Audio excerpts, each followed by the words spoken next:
Hello, everyone. Good morning. I am David Teicher, the Chief Content Officer here at Brand Innovators, and we are thrilled to have you joining us on this beautiful day for our latest and greatest marquee event, the Brand Innovators 2021 Media Buying Summit.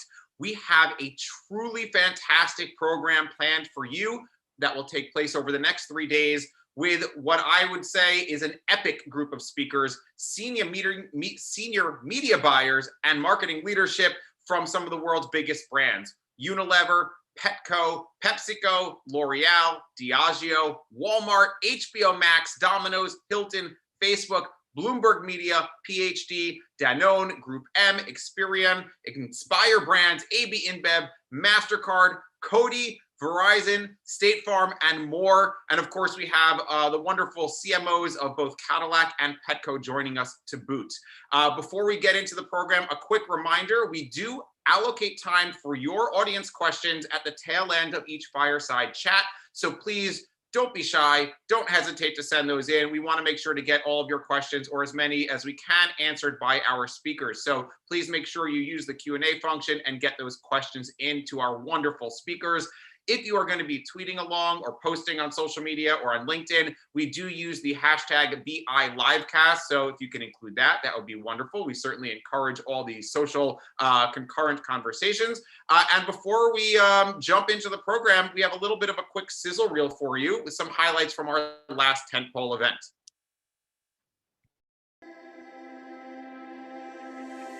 During South by Southwest, I believe it's our biggest activation, a clubhouse of sorts for all the brand marketers that descend on Austin. Great food, great people, great conversations. And unfortunately, for the second year in a row, we can't be in Austin right now, but we are thrilled to be here with you guys virtually. This is our first ever 4-day summit, the Brand Innovators Trend Watch event.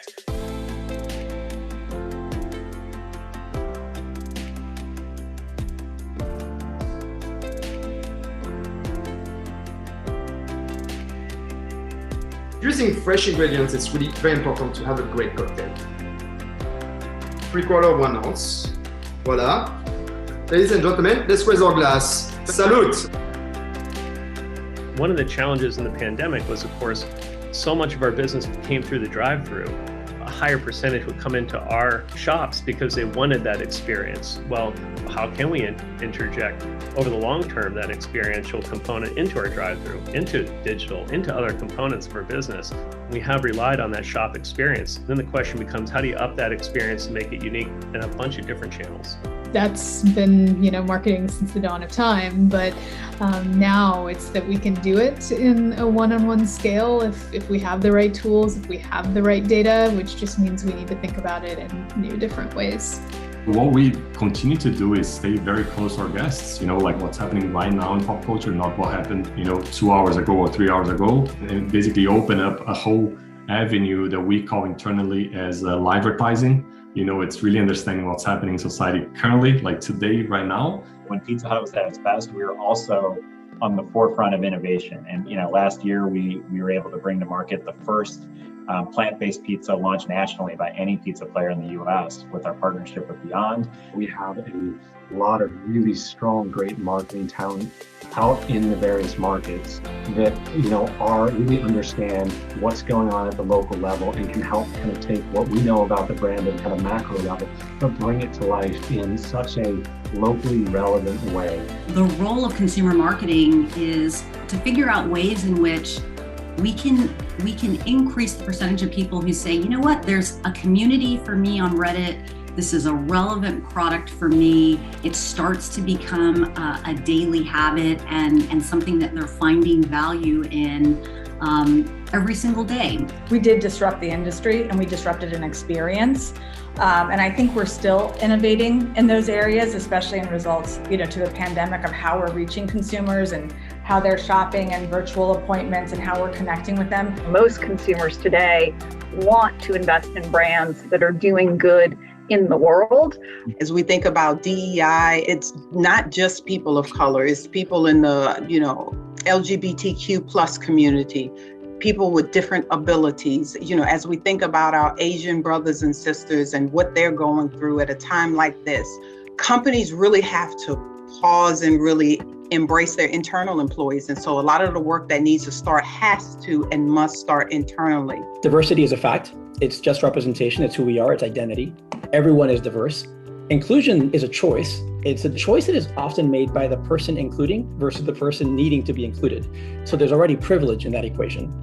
All of us can remember a time where we haven't belonged and what that feels like, and also know what belonging needs to feel like and should feel like, and connect to it. And so it is a universal concept.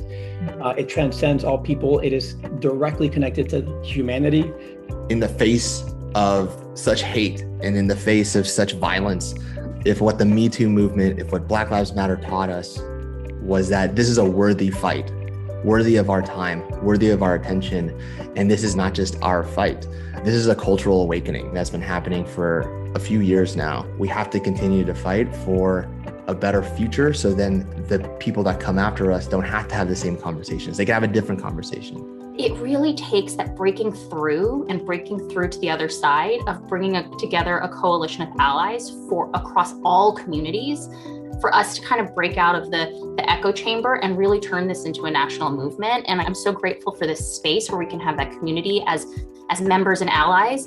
This is a really important time for brands to step forward. This is not a time to call it play it safe and be unheard, unseen. You've got to be seen, you've got to be visible. With the cultural demographic shift that's happening in this country, more and more people are asking those questions. What is it the brand is doing and what are they standing for, and how are you showing up? So engaging with the consumer and leading by example is incredibly important.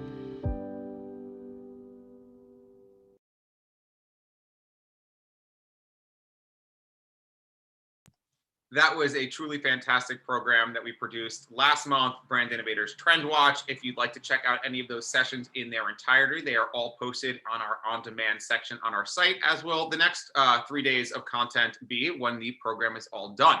And with that, I would like to introduce Alan Walk of TV Rev, our guest MC for the not just the day, but for the next 3 days. Alan Walk is the co-founder and lead analyst at TV Rev and well-respected industry veteran who's going to be at the helm of today's and this week's programming. So Alan, I'm going to turn it over to you I know you have some opening remarks and then to kick off the program. So the virtual stage is all yours, Alan. Thank you so much for being here. Okay, well, thank you, David. And this is just great to be here. Thank you guys so much, Brand Innovators. This is just the latest episode in a lot of collaboration we've been doing with Brand Innovators. You guys have been a great partner. I'm so excited about this show because you really have so many great people here and voices who, in the world that many of us live in, of all these other shows, you don't really get to hear as much from the chief marketing officers, people who are doing the actual work. We're always speculating about, what are brands thinking? Well, now we're going to actually find out. So that's pretty cool. I'm not going to sort of, bore you with all sorts of long-winded remarks, but I am going to introduce our first speaker, who is, as I was talking about our collaboration with Brand Innovators, is my colleague, John Casillo, who's going to give you a little bit of insight about what we've been doing with a client of ours called iSpot. It's a company many of you are probably familiar with. iSpot's been doing a lot in the measurement space, and John has some great stats from them. So I'm going to turn it over to John now and let him introduce and throw some knowledge at you. Thank you. Thanks, Alan. Really appreciate that. As Alan said, I'm John Casillo, analyst with TV Rev. And today just wanted to walk everybody through some addressable advertising insights from our friends at iSpot. So, apologies. And here we go. So this is a report that we put together with iSpot to just kind of talk about addressable advertising, and oops, sorry, that was the new advertising report. Technical issue. Okay. Oh, that's my fault. It happens when you have 3 separate decks going at once. So it's not a conference till somebody puts up the wrong deck. So of course. Alan, to confirm, we're good on why is this still? Seems like we have a bit of an issue with the addressable one.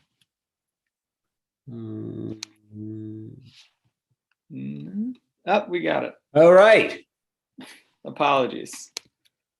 So yeah, like we're saying, addressable TV advertising, for those that don't know, and I'm sure most of you do, addressable TV advertising allows us to, reach a segmented audience within TV advertising. So instead of being, this broad reach approach to TV, you're actually able to segment, find specific customers on specific intent or demographics. And that allows, yes, it does increase the cost of advertising, but it's also more targeted, higher chance of success. So you'll see here with our industry year in review, you'll notice that huge increase in addressable TV ad impressions in 2020. We got to 142 billion. That was a 25.7% year over year increase. iSpot measures addressable not differently, but just in a specific way. And it doesn't necessarily just limit things to CTV, which is kind of where the conversation had been to date. You'll see it's set-top addressable with all major MVPDs. It's streaming apps like Hulu and Peacock. It's vMVPDs and streaming sticks. You'll notice here, addressable ads surged in quarantine. So this is just the total number of addressable ads. You'll see a huge jump here in March. And then while it does kind of ebb and flow, it stays well above the numbers that it had in January and February. See here as well, a higher percentage of ads were addressable. So while this seems like a low number from a percentage standpoint, think about the raw number of ads on TV and realistically like where addressable was able to grow to. You see it peaking at a little bit over 2% here in May. But again, addressable advertising is becoming a larger part of the equation for brands as they're seeing how they can, interact with audiences on a more, not one-to-one basis, but at least using first-party data, finding consumer intent, whether that's like, automakers looking for, I only want to target brands that, I only want to target consumers that, are looking for a car in the next 6 months. And that's something that addressable allows you to do, that a national ad campaign that's just, to everyone, everywhere, doesn't really work with. And then industries with highest percentage of addressable impressions, you'll notice here, theatrical movies. A lot of these last year ended up being streaming releases, and you're trying to basically direct people to films they might want to stream on various services, social issues, military, healthcare and awareness. A lot of that, some of that being like CDC and things like that, where you were looking to increase awareness around COVID, and then legal services, and a lot of that's local. So legal services are able to use addressable to find folks that might need them in their area. This here, to close us out, this is the top 20 industries by addressable impressions. So you'll see the green numbers here are growth. There's only a couple industries that did not grow addressable impressions by a significant amount here out of this top 20. Some really big numbers put up. You see streaming services, obviously, they're using addressable to promote subscribers and tune in. Things like cleaning supplies, vitamin supplements, online and auction sites and more. Like with addressable, they're able to, quickly target folks that are going to be the most likely buyers. And it just, shows that like the power of, even in a short amount of time, what these brands are able to do and change the way that they approach TV. And you're going to see more of that here in 2021 and beyond.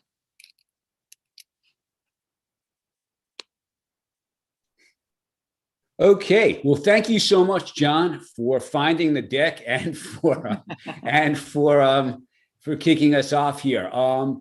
Addressable is a really interesting topic. You're going to be hearing a little bit more from me because I know you all want that. And Paul Alfieri from Cadent. We did a report with Brand Innovators, TV Rev, and Cadent on addressable. So we're going to be talking about that in a little bit. But without further ado, I am now thrilled to welcome our first speakers of the day. So to kick us off, we have Melissa Grady, who is the Chief Marketing Officer of Cadillac. And her session can be moderated by Renee Appel, who is the Senior Vice President, Global Partnerships and Strategy, Vox Media. So welcome to the stage, Melissa and Renee. Give it up. Okay, if there's an audience, I'd be, lots of people would be clapping. We can be our own hype men. We got it. Well, thanks so much for introducing us, and I'll give you guys a little bit more context on Melissa and I. Melissa, I'm loving your background right now, living the brand. You'll have to excuse me. I'm in Miami with my family on vacation, so if my 1-year-old wakes up at any point during our conversation, hopefully we can scoop in and grab him. But I think we're good till noon, so we should be able to keep this kid free for a little while. I have a lot to talk about if that happens. Morning all. I'm Renee Appel. I oversee the partnerships division here at Vox Media. My role is to ensure that we best leverage our offerings, drive business results for our most senior agency and client partners like Melissa. We do so across 13 networks, reaching over 800 million consumers between our owned and operated properties, the Vox Media podcast networks, our social media following, and across the concert publisher marketplace solution. I'm honored to be sharing the screen today with the incomparable Melissa Grady, Cadillac's Global Chief Marketing Officer. Melissa is a performance marketing maven, thought leader, and no stranger to the auto industry. Prior to her nearly 3 years at Cadillac, Melissa has spent 6 years at Jaguar Land Rover and served in leadership roles at powerhouse companies like Jackson Hewitt, MetLife, and Motorola. Melissa, before we get into it, did I miss anything? No, I think that's it. I'm really excited to talk about this because I think, as you said, my background is really about where data and creativity come together. And I think Cadillac is such a beautiful expression of that. I'm excited to get into it. Perfect. Well, that leads us amazing into our first question. Funny how that happens. Melissa has always built companies and helped them build their brands through her expertise in performance marketing, which has afforded you a unique gift to tie brand marketing needs back to performance metrics. As you said, Cadillac does an amazing job at that. Can you tell us a little bit about how you're able to help them strike that balance? Yeah, I think the thing is, once you have to get your targeting right first. So you have to understand who the customer is.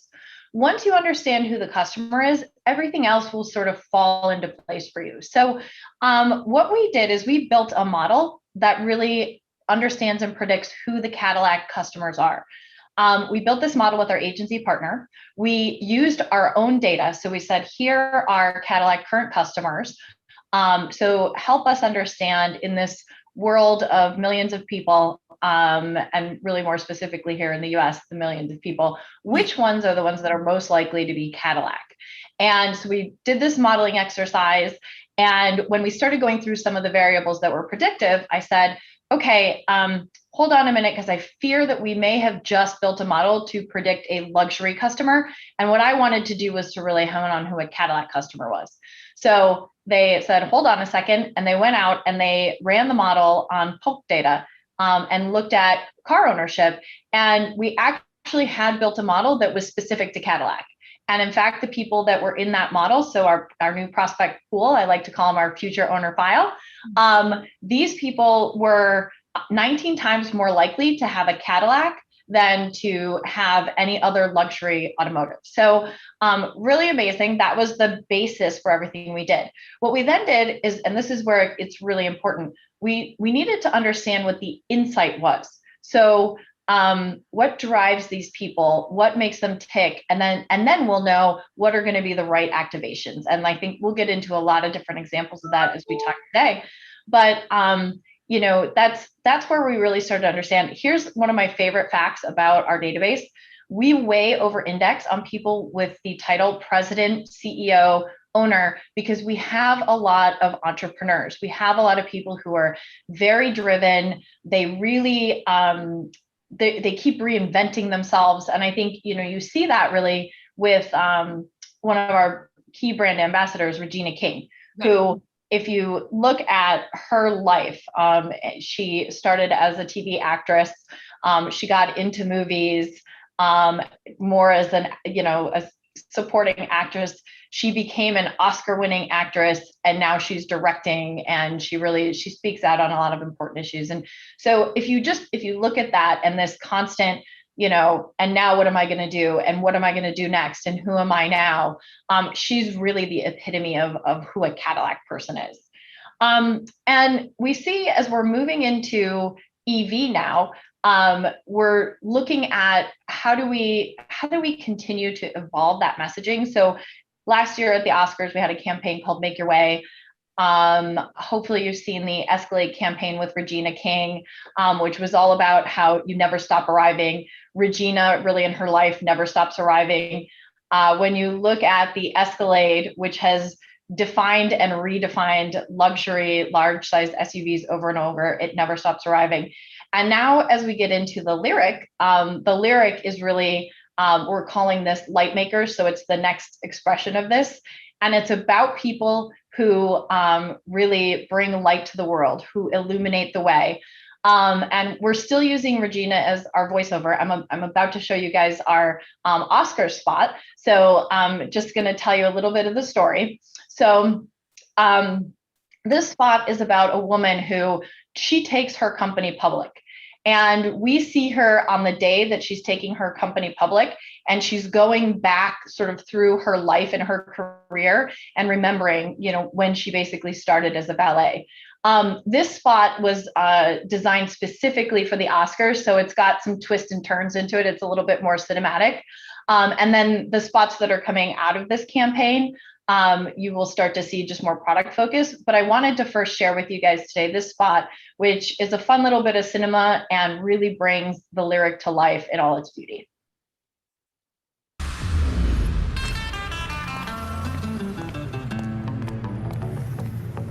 The light. It comes from within, illuminating the way forward, even as it reminds you of where you've been.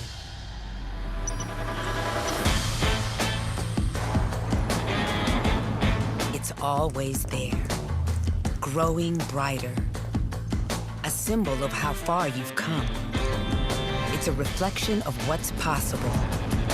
It drives you, and it guides you to become a shining example, a light maker, charging ahead, recognizing that the impact we make comes from the energy we create.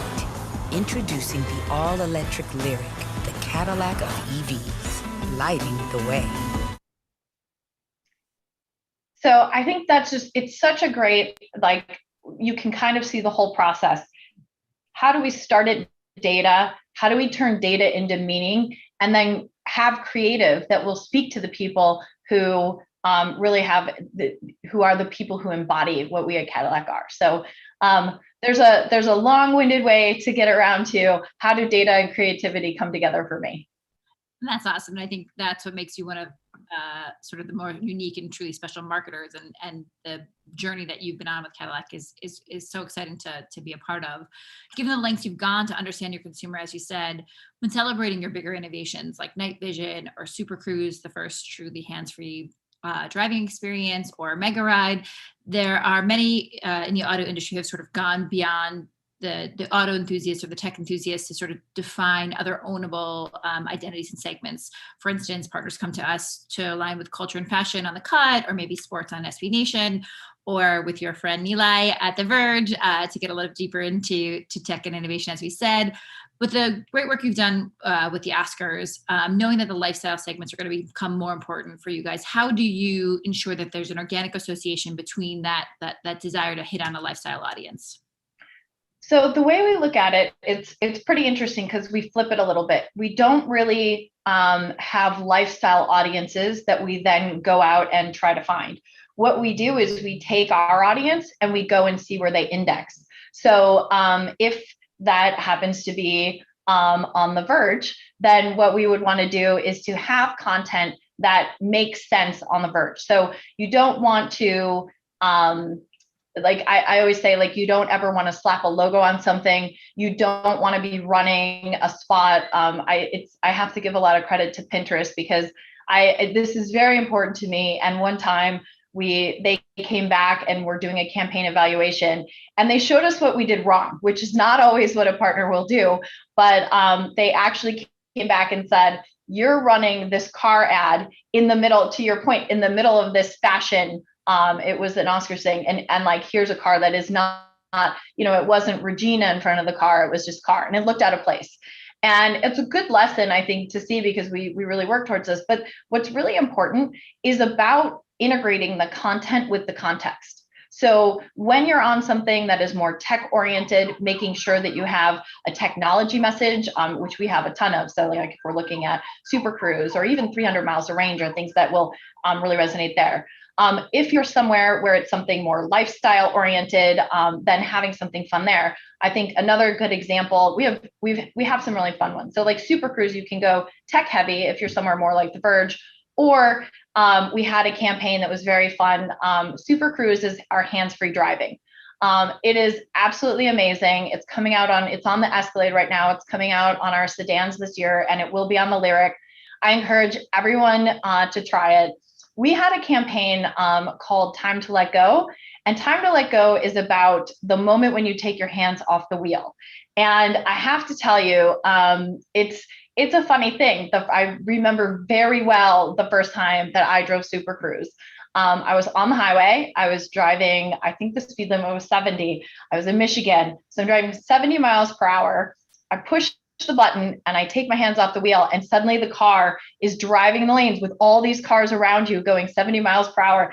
And you have this moment of like, it's like giddy joy with a little bit of fear. It's almost like being on a roller coaster for a moment. And what's more amazing is not that feeling, but it's that within just seconds, really, you're very comfortable and very relaxed. So we have this campaign called Time to Let Go.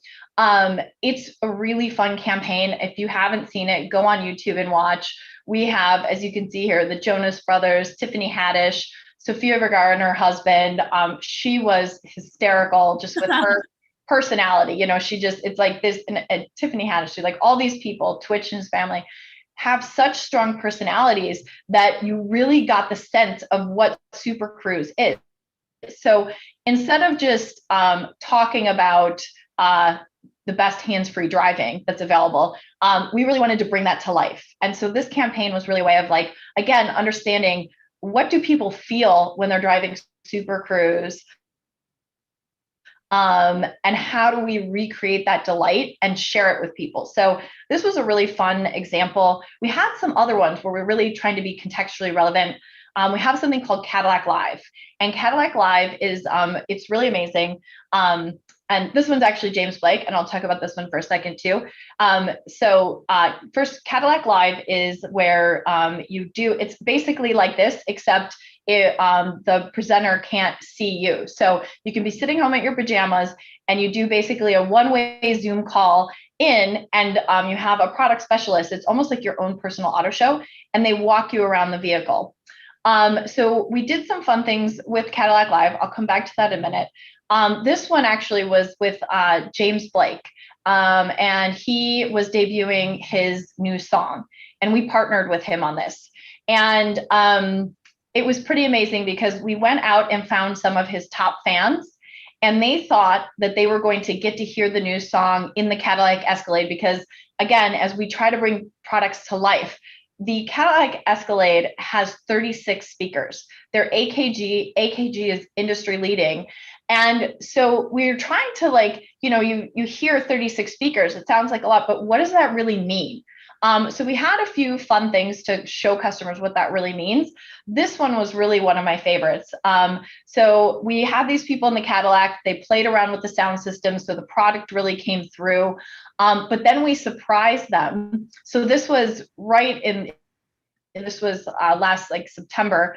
And so we were still very much in quarantine. This was in LA.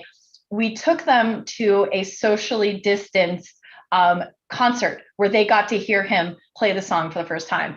And there was so much joy and elation. It was really fun, especially in the middle of no live music, whatever. It just really kind of was a joyful way to show the speakers. So there's a lot of other things that we've done. We did something with Fred Armisen from Saturday Night Live, and he pretended to be a Cadillac Live agent in training. So that was a fun way to let people know what Cadillac Live was. And we've done things with 60-second documentaries. It's just, I think it's exactly what you were saying. How do you make sure that when you have something that is, and it's a person isn't necessarily a lifestyle, right? It's just like at this moment, they're thinking about music, they're thinking about technology, whatever. How do we bring it to life in a way that's going to mean something and not just slap a logo, slap a banner ad like that? So I think that's where we find some of the most meaningful executions we have. Yeah, I think it's amazing to hear what you're saying about sort of capitalizing on the moments and being in the right contextual environment, so that when the audience is in the mindset, it's such a natural way for them to experience the same joy that you are creating for the folks who are driving the car for the first time or listening to the music in such an innovative way. So let's tap into a little bit more about how you get down to the right user, though. The industry continues to phase out third-party cookies in light of Google's recent announcement. Can you tell us a little bit more about how you're leveraging Cadillac's first-party data in 2021 and beyond? Yeah, this is the answer, honestly, is I don't know. And I think like a lot of us are working through this together. I think joking aside, I think we're like, there's a lot of thought leaders right now who are really working on this. I think I'm in one of those periods. I always say, like, I went to school for data-driven marketing and advertising. That's what I got my master's in. And everything I studied is very different from what the world is today. So you're constantly learning. We're on a really big learning curve right now. So everything that I was really excited about, if we were talking 7 years ago, and I would tell you, I am passionate about multi-touch attribution and modeling to understand what works and all of these different things. Well, those things are going to just fundamentally change. So we're kind of pulling a lot of that back in-house. It's interesting where we really were going on impression by impression, understanding what was working and what wasn't working. We're now sort of going back to the old media mix modeling model. We're just doing it in a much better way than we used to be able to. But by using these like little aggregate data clusters, and again, we have this one audience. So because I have that audience, I'm looking at here they were on The Verge, here they were at James Blake, and I can start to say, well, probably they saw these things and this is what happened and this was the net effect. So it's just going to be really interesting, I think. And we're really, right now, we're partnering very closely with our agency, because as as everything's going to, you need a personal identity, but you also, of the person you're trying to target, but you're also really trying to be as privacy safe as you can be. So our agency has a platform called Mercury, which is an identity-based system. And that's what we're leveraging right now as we move through this, because they do have identities and they have a lot of direct connections with publishers. So that's sort of the first phase as we go through this. And then I think we'll start to understand moving forward what is working, what's not, and what is that going to look like. And then I think, honestly, there's two things that I think to just like pontificate for a minute on things that I think will be happening. I think if we look in 3 years from now, there's two things that are going to come out of this. You have a bunch of really smart people who work in ad tech, martech, and advertising, right? Things like, if you look at the start of programmatic and all these things, all these smart people right now are focusing on how to solve this problem. So I think we're going to go into a huge innovation time right now, and we don't even know what the solutions are going to be. But where I think we're going to end up is with a lot more consumer choice. Because I think, and it ties into one of the other trends I think we're going to see, which is subscription fatigue. And how do we, everyone has way too many subscriptions. And I think the more subscriptions you get, the more you start to understand why you used to love advertising, because advertising pays for your content. So I think that we're going to get into a model where people are going to understand that value exchange for, and they're going to say, I really want to have total access to whatever this thing is, and I'm willing to accept advertising. Like Hulu has a version of this today, right? So as we get into that, then we'll start to understand who wants to see our message. And I think it's going to be a really completely different ecosystem than where we are today. So I'm looking forward to seeing how that all develops and what people come up with in this time. As you said, this last year has been a doozy for all of us. Lots of changes in our industry, lots of changes in the world at large. And all of that has led to unprecedented accelerations in changing consumer behaviors and shift from sort of in-person experiences to more digital platforms and buyings. That shift has prompted amazing creative and innovation from brands like Cadillac, and it's also given you guys a lot more access to data, as you said, than ever before. Cadillac has had a large spike and sustained activity in Cadillac Live, thanks mostly to Fred, I would assume. As you're wading through new and additional data, can you tell us a little bit about how you're able to use that for that predictive modeling and to sort of attract some new consumers? Yeah, so I think this has been, in a horrible time when things start to change, this has been one that's really been interesting and fun to watch. And that is looking at how people's behaviors are starting to really permanently change. At the beginning of the pandemic, I was doing a lot of research on how long does it take to form a habit. It was interesting for me, both from a consumer perspective and then also having my gym life and my soul cycle ripped away from me. I was like, what are my new habits going to be and how do I develop these? So it takes about, there's a few different research points, but the one that I really liked was it takes 66 days to form a new habit.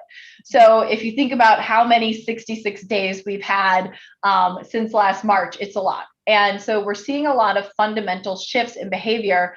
And this has been one where I think, it's been less about the predictive modeling on this one and more about following the consumer change of behavior and figuring out what do we do with that. So we got lucky. We launched Cadillac Live. It was an innovation out of our Canada team. We launched it in the US late in 2019.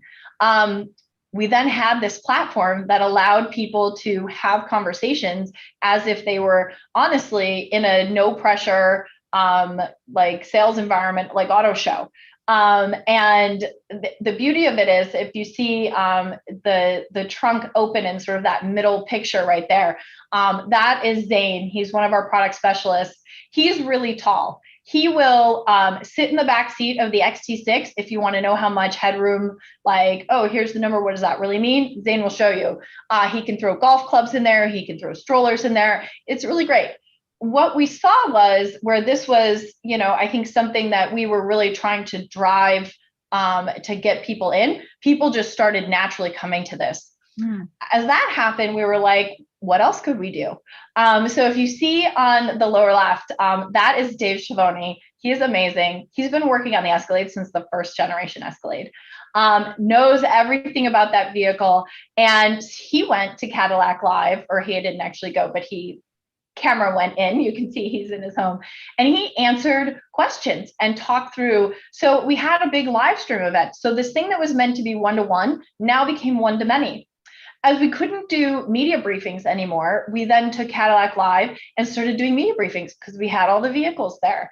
We're going to be doing some Lyric and some Ultium education there. Ultium is our battery technology platform that really allows us as GM to build the, and we're going to have 30 plus EVs in the next couple of years. So like Ultium is the platform that all of that's built on. And you can learn more about it at Cadillac Live, because again, we had this thing that just allowed us to keep innovating and innovating. So I think that's like, it's been more of a macro shift than a micro, what are each of these people doing? And we've just been trying to like really watch and see, this is really one example of how things are changing, but people using our e-commerce platform is called Shop, Click, Drive, because you can shop for your car online, click, and then basically the dealer will bring the car to your house and you can drive. So there's all these different things that before I think we were really trying to push people into, and now people were just like naturally coming because again, things have fundamentally changed. I think it's the same as the work environment right now. Before it was a work from office assumed because we didn't think that we wanted to work remote all the time. But what we learned through all this is actually we can move into a work from home assumed and go in the office when we need to.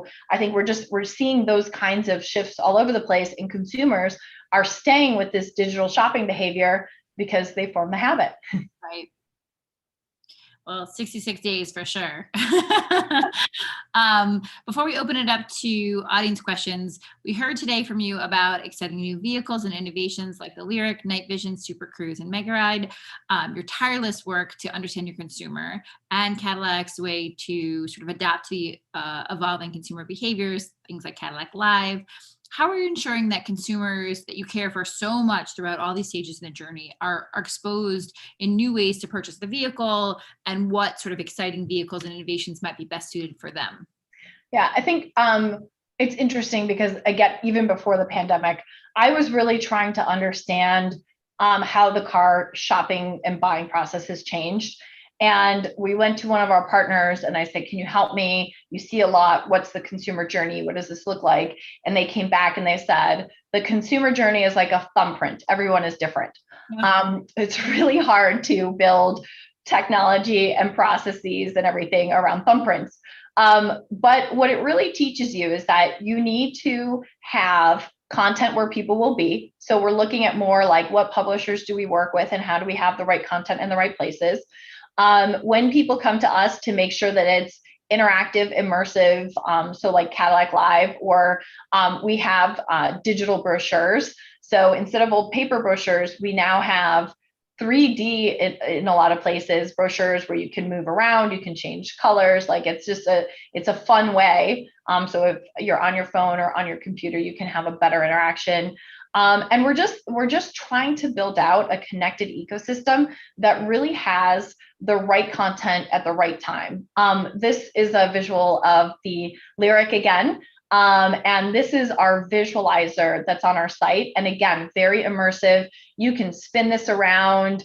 It's using a gaming engine underneath. So it's really high definition. It looks great. You can go into the vehicle and see the different features and kind of play with them. So it's just really about trying to, and this is something that we're looking at, how do we bring this in other places? So that if you don't want to go to Cadillac.com, where else can you play with the visualizer? It's just the same, I think, theme of how do we make sure that people can learn where they want to learn in the context that they want to learn and have fun. Because, we talk about people almost like we're talking at them, but we're all human beings and we all like to have fun and we all want to learn in fun ways. So we're just really trying to bring that to life the best way we can. That's awesome.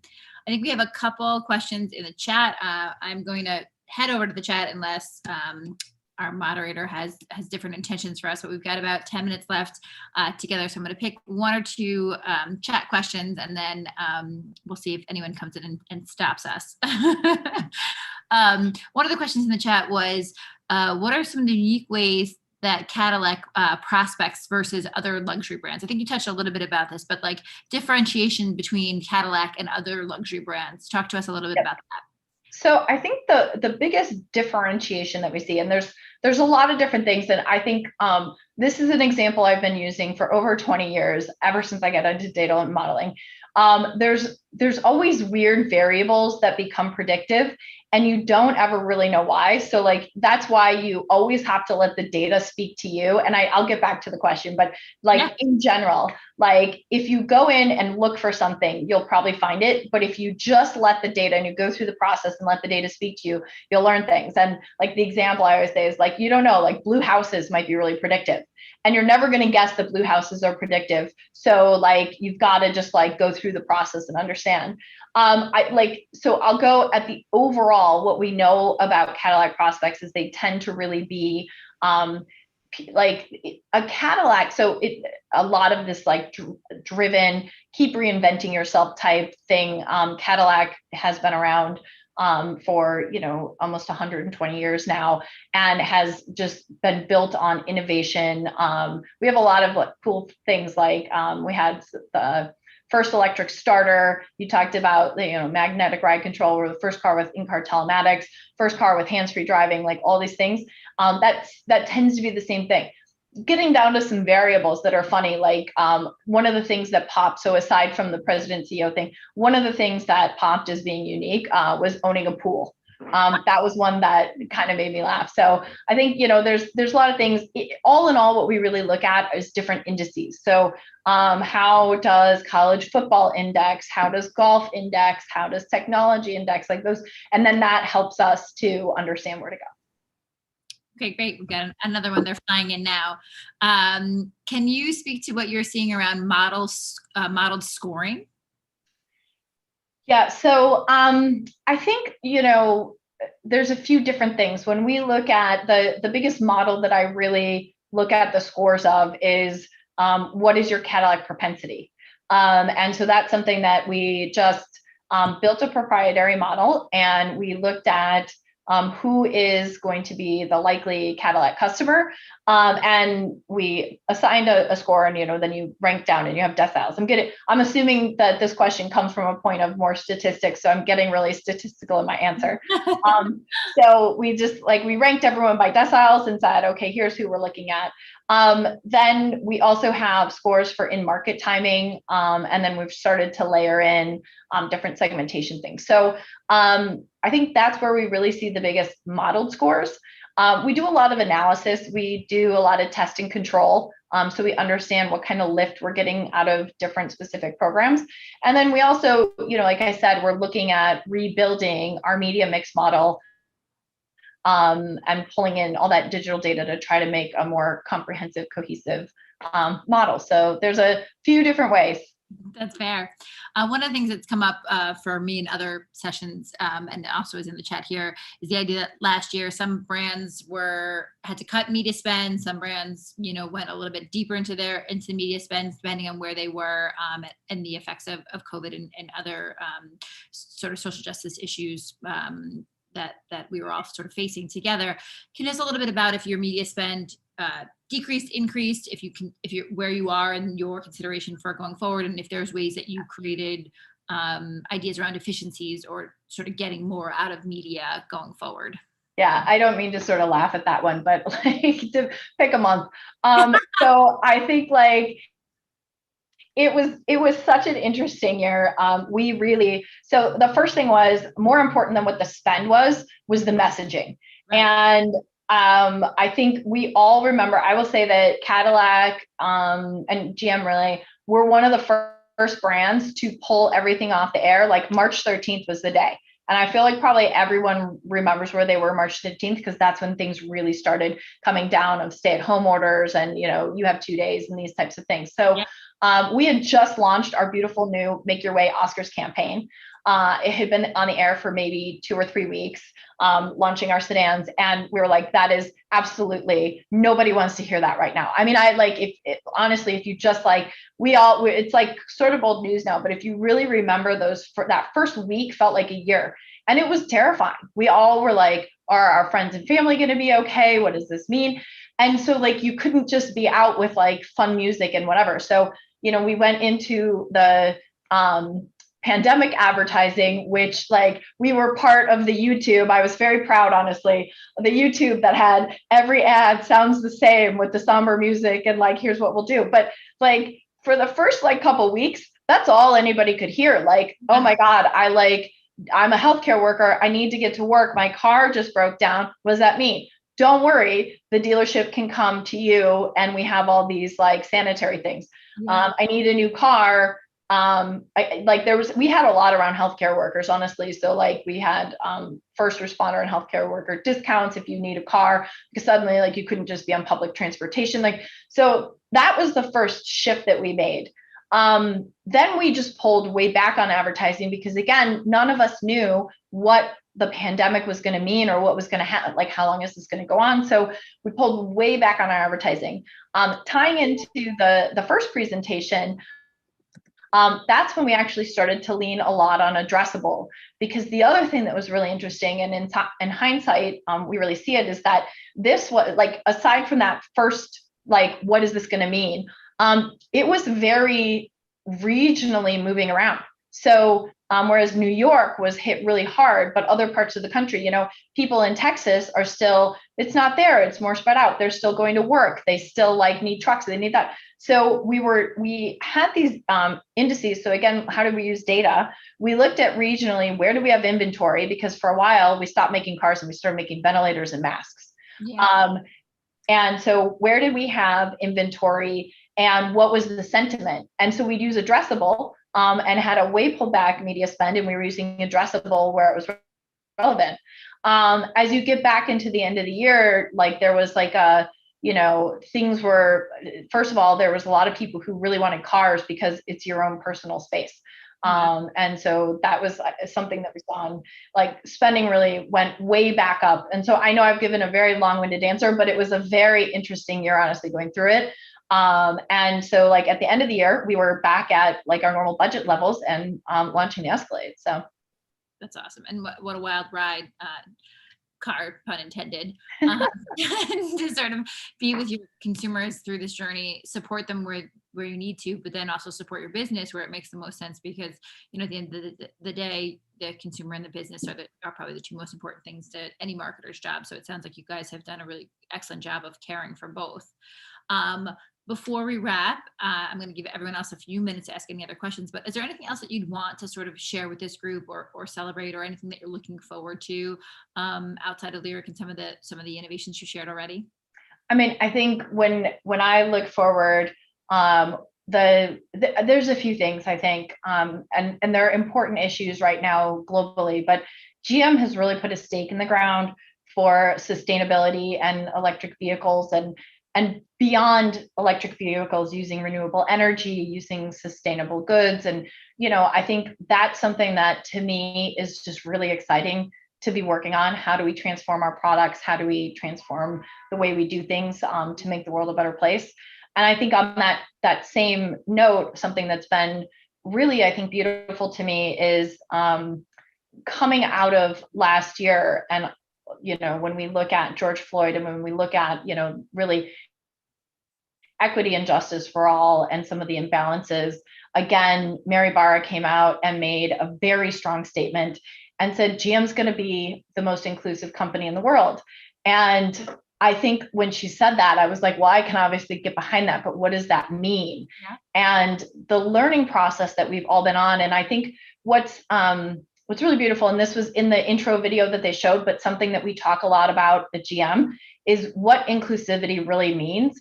And it's about being included, and the people who are in the middle need to be the ones who are including. I thought the intro video had such a beautiful way of laying it out. It's really how we talk about it. And, Mary talks about, there's equity and there's inclusion. And so it's like, if you think about a dance, and if everyone's invited to the dance, that's not inclusion.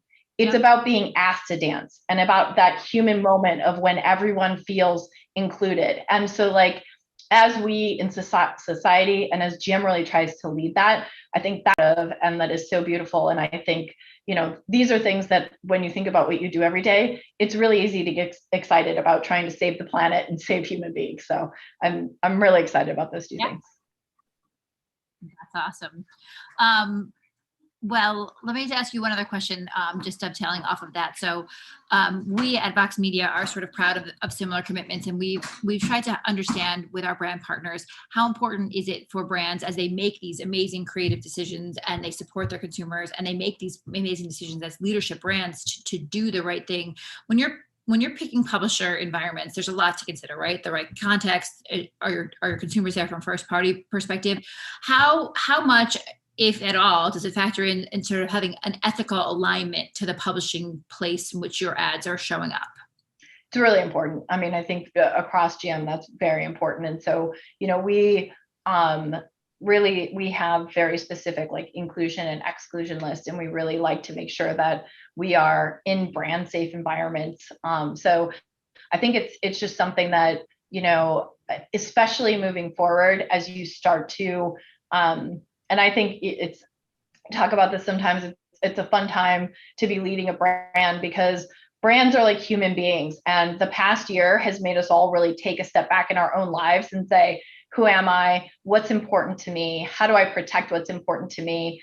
I think, for myself, I was traveling a lot. I was like just kind of running and not as much in control. And I think I took this moment and said, here's what I want to be moving forward. I think brands are also really taking this moment between the pandemic and the choices we had to make, and like really having DEI initiatives really come to the forefront.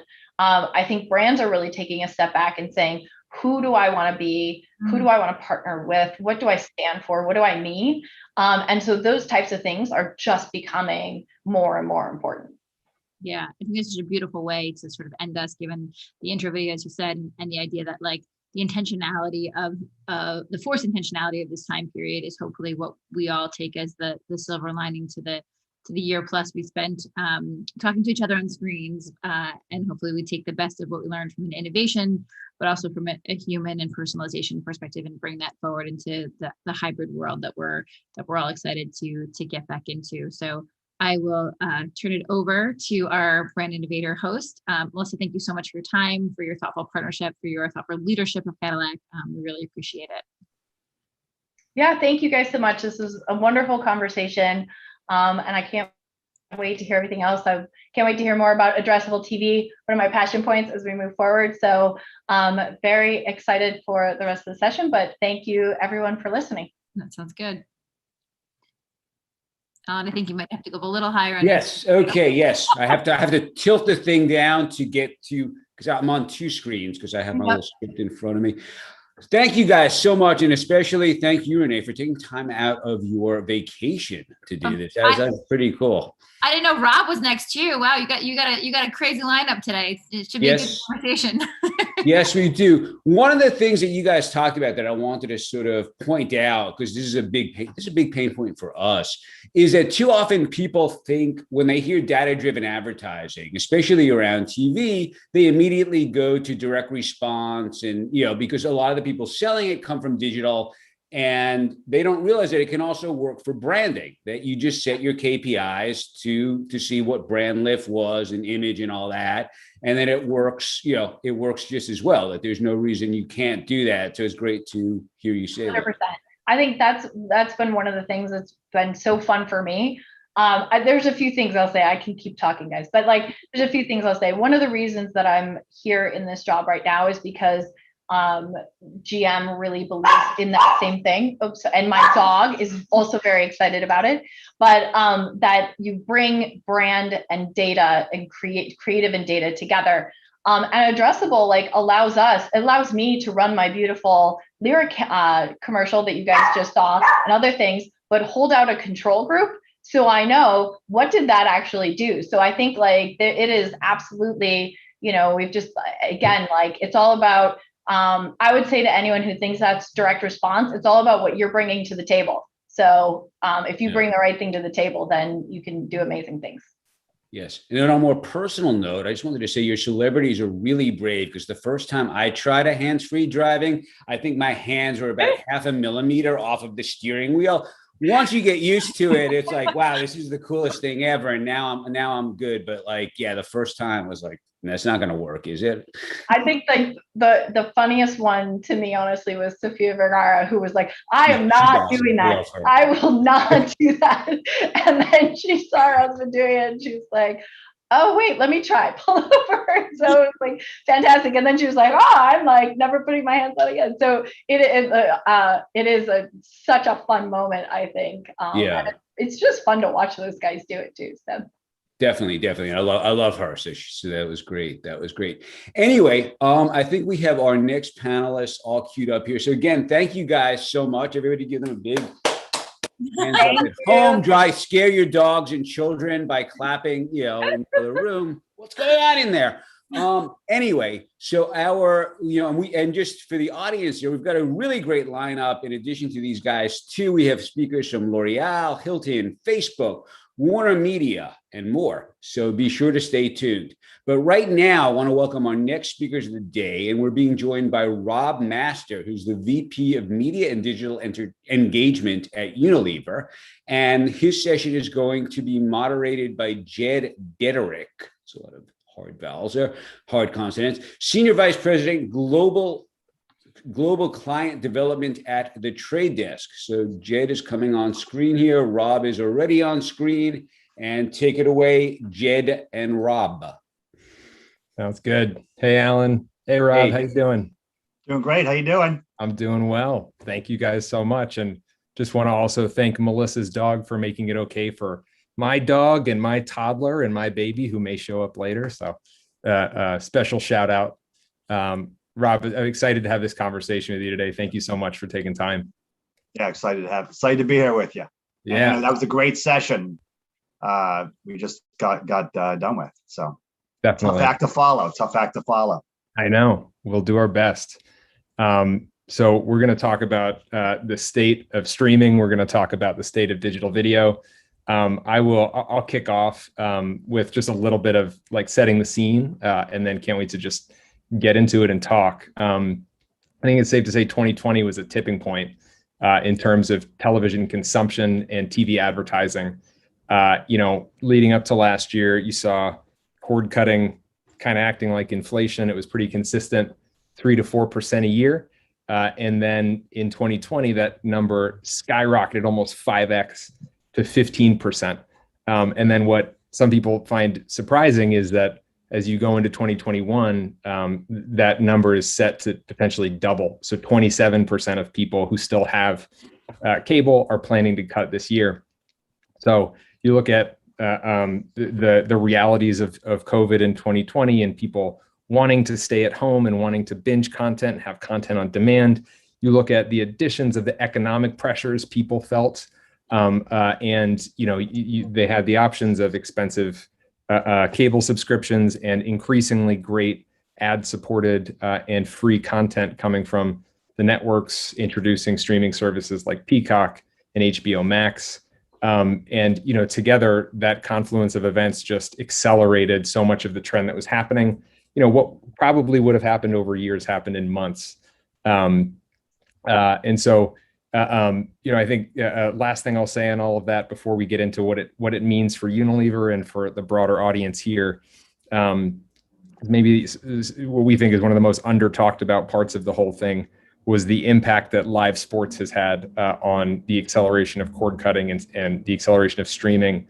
Our research suggested that something like 60% of people who still had cable still had it for live sports. And of course, that was just hugely interrupted last year. It's a bit of a Jenga block in terms of that tipping point where we saw, if you're looking at Nielsen's numbers or eMarketer's numbers, pretty much whoever you look at, the number of connected televisions in North America has tipped and is now greater than the number of cable subscriptions. So just some level setting to get into this conversation, why it's so important that we talk to a leader like Rob and a leading organization like Unilever about what's happening. So Rob, let me pitch it over to you and just ask you to share how those shifts in consumer behaviors created opportunities for Unilever and how you've had to respond to these accelerations. So I think, Jed, that's great. I think, listen, there's a lot of insights and kind of data points you dropped there. And so let me first start with just some perspective on that, and then I'll shift to Unilever if that's okay. Sounds good. Because there was a lot there to unpack. I think first off, it's undeniable that COVID has been an unbelievable accelerator for so many things that were happening. And frankly, there were so many things that we just never saw coming. And the reality is, I think it will take years to sort out how these trends or movements come and go. I oftentimes get cautious of the siren that like immediately everyone follows a certain trend, and like you have to be cautious and evaluate every hot take from every cultural or global moment. I think back to almost 21 years ago, following, living in New York City after 9/11 and thinking about what we thought the world would be in the next couple of years. And I think the world was very different than what we anticipated with our kind of hot takes and perspective. Something on a lighter note, like if I would have my way, if I was a teenager, I would have thought I'd be wearing parachute pants for the rest of my life. Like things go in calm and we can't take every hot take and trend. You mean you're not wearing parachute pants I'm right not now? wearing Lululemons Oh. maybe, but like not parachute. Maybe Okay. that's the next version. But I think we just have to like be careful, like every transformative trend and like take from that. I finally heard a conversation a couple days ago. I have two teenage boys, but like this idea that like, there's the assessment now from from teenage boys is that like Facebook is like for my bubby, and bubby is like a Yiddish term for like grandmother, and like Instagram is for my mom. And Right. I just think like if you think back a couple of years ago, that just you would never have thought that anyone would see the lens through that. But like that's the world we live. So again, I think that's a hot take that's not accurate either. But it's just again, we have to be cautious of like. So of course, massive change from COVID, and I think for the media industry, Unilever's thinking about these for the media industry in general. I think there's some serious questions we have to ask ourselves. So one is, you brought up that point about sports, and I've been thinking a lot about this. So are sports ratings and sports engagement, are they really never going to come back? I mean, do we really believe that the experience, the communal experience of live viewing and fandom and watching in a bar and watching with family and friends, do we believe like that's not going to come back? I don't know. I'm just, before everyone jumps on this TV, sports are dead for a host of reasons. I just, I think to myself, I think, are we really never going to go back to movie theaters? Like, do we really feel like watching like these amazing movies in our homes or on our iPhones? Is it like, are we done with movie theaters? I don't know. Everyone's writing it off, but I don't know. It's funny. It wasn't that long ago, but if I think to like the Game of Thrones finale, like outside of sports, is that the last finale with a collective viewing experience in the world we're living? I think so. Are we gonna need a Truman Show essentially to like bring us all back to collective experience together? I don't know. And then I think about Netflix, like kind of working our way to like this topic is Netflix current business model, can that sustain both its current course of competing for eyeballs as well as investing for content with all the new players? Like, can that business model sustain itself the way it is with those two forces of like enormous competition for eyeballs and then enormous competition, by the way, for content? And, ultimately, I think, this almost the last question for me when I was thinking about this is that, ultimately, are we going to come to the conclusion that maybe there's a subscription fatigue and that $100 premium Wi-Fi and then all these bundles of subscriptions is actually that much better? Are we going to long for the bundle of some sort? And are we just like, those are my first perspectives of like everything kind of like you were saying, that I think is worth like pondering before we just race to like, to tackle these trends, which I think, of course, we're seeing acceleration, but I think we have to pick and choose. Yeah, I love it. I think, you're approaching it with a healthy dose of skepticism and also nuance and appreciating that, it's not black and white and you can't know if the last year has taught us anything, it's that change is constant.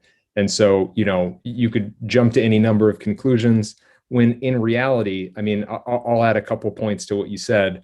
I think everyone is hungrier than they've ever been for live sports. I know I am, but I also think the networks have learned a lot about monetization.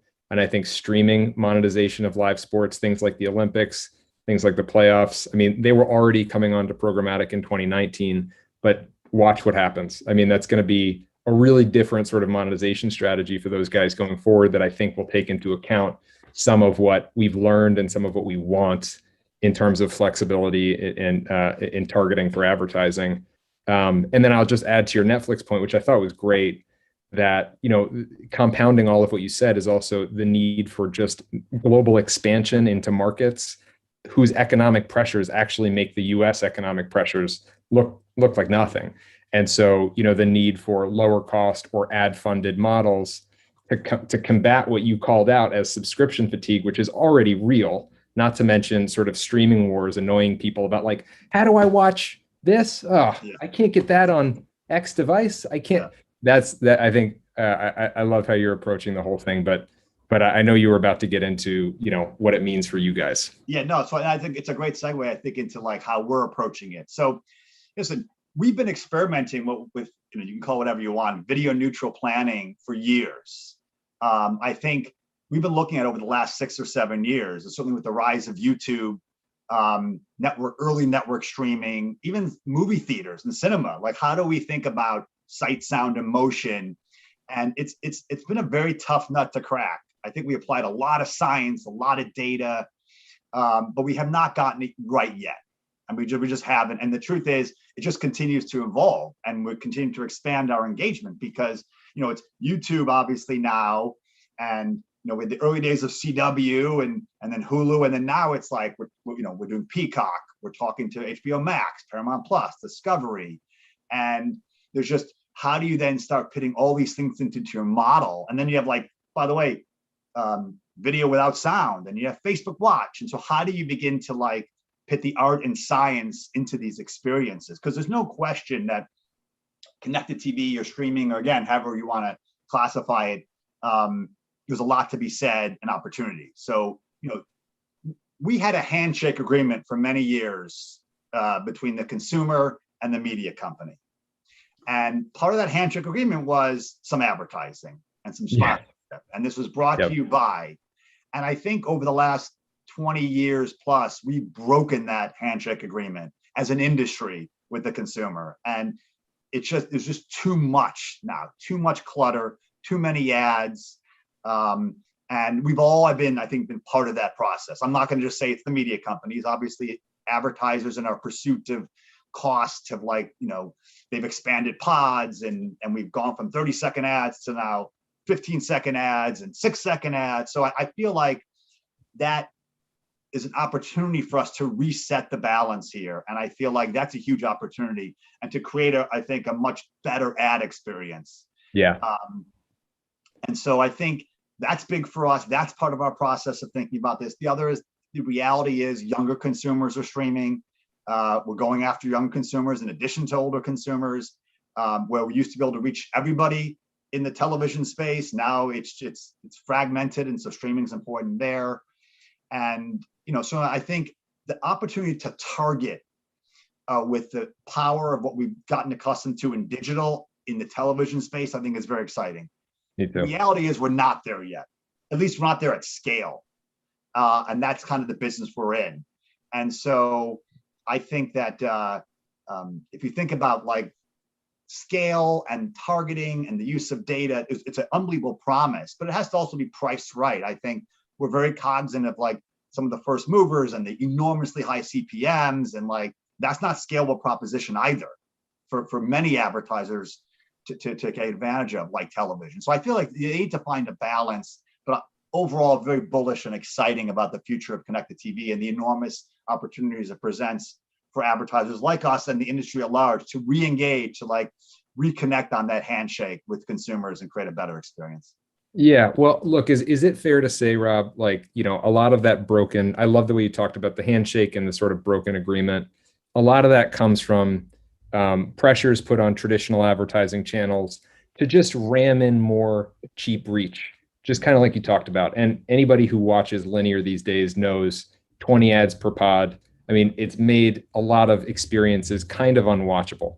And so, is it fair to say that overexposure and trying to get more inexpensive reach through sort of waning traditional formats is a big part of that broken handshake, and that trying to get it right in digital as the eyeballs shift is a lot of the opportunity?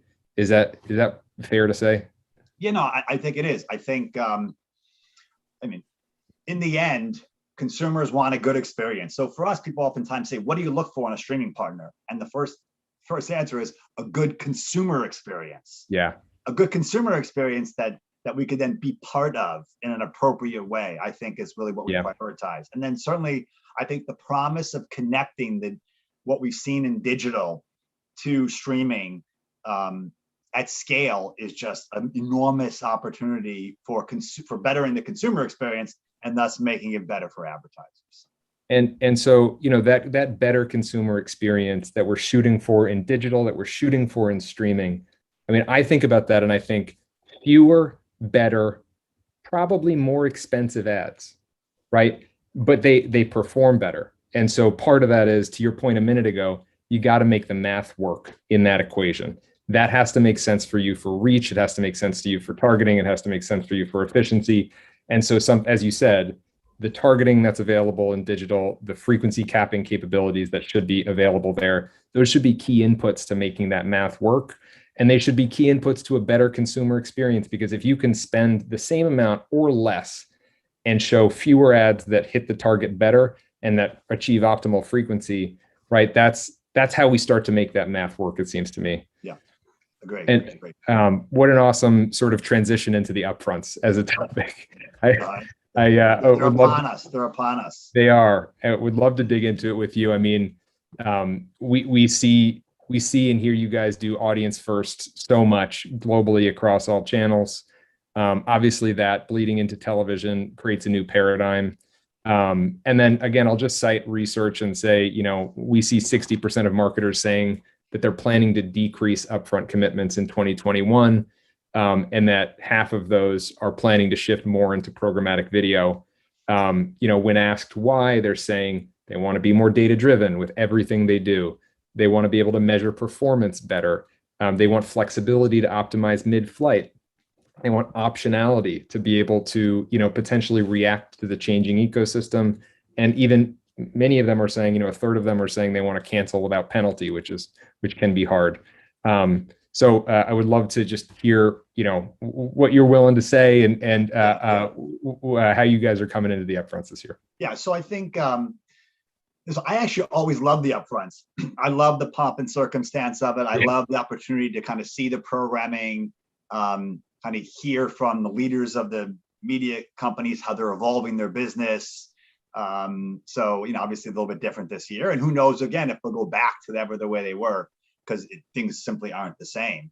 But listen, I think, people talk a lot about audience approach now. And listen, I can't speak for us, but Unilever's always been this audience approach. And even in the upfront, we bought audiences. We didn't buy necessarily specific programming.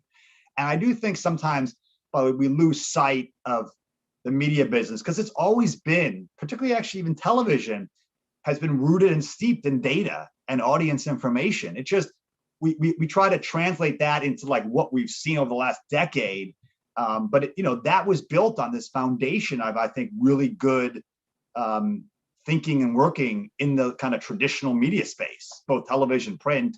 Of course, we're just taking it to a different level now, but I think it's worth like reflecting that it's not like TV was helter skelter. I mean, it was very much data driven. Yep.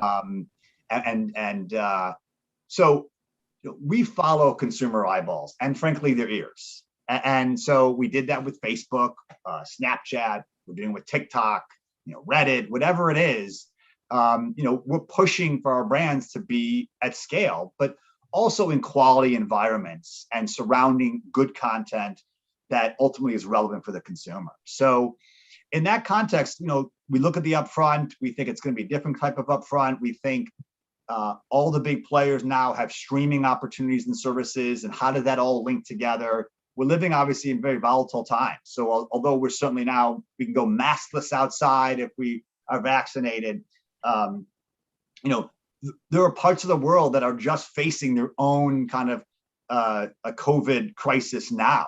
And as a global company, we see that firsthand. What's going on in India and parts of Brazil is absolutely heartbreaking. And this is by no means over. Hopefully our vaccine will ensure us that we're protected from all these other variants. But I think we're living in certainly volatile times. And so the opportunity to have flexibility, both in the timing of our dollars, but also in how we think about the media partners and them holistically. So whether it be linear or to the streaming or to their social streaming, however it is, those are important parts that we're going to be looking for in the upfront. Ad innovations obviously is certainly something that we're very much interested, both to in this kind of like sight, sound, and motion TV space, to both create demand and then capture that demand, I think is important to us. And then last but not least is continuing to press the kind of traditional media players. By the way, I even hate the word traditional, because these guys are unbelievably innovative now, and traditional makes it like they're old. That's fair. I think they're reinventing themselves. And I think the measurement and the data is an area that they need to step up, I think, to match some of their more native digital players. But I think they're on their way.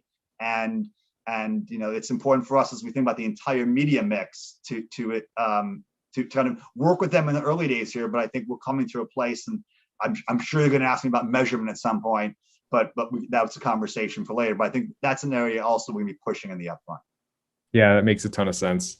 I mean, I think, yeah, I agree with you. I mean, the whole process, rewarding great content. We're in the I think we're in the golden age of content. I think we're still there. I think it's still growing and getting better. And I love the celebration of that as a concept. And I also, there's nothing more important to the trade desk than funding great content coming from everywhere. And I think it's an amazing opportunity for you guys to get behind that. I guess you said it really well about, when you come to these partners, you're asking them about the consumer experience of their content, of their service, of their platform.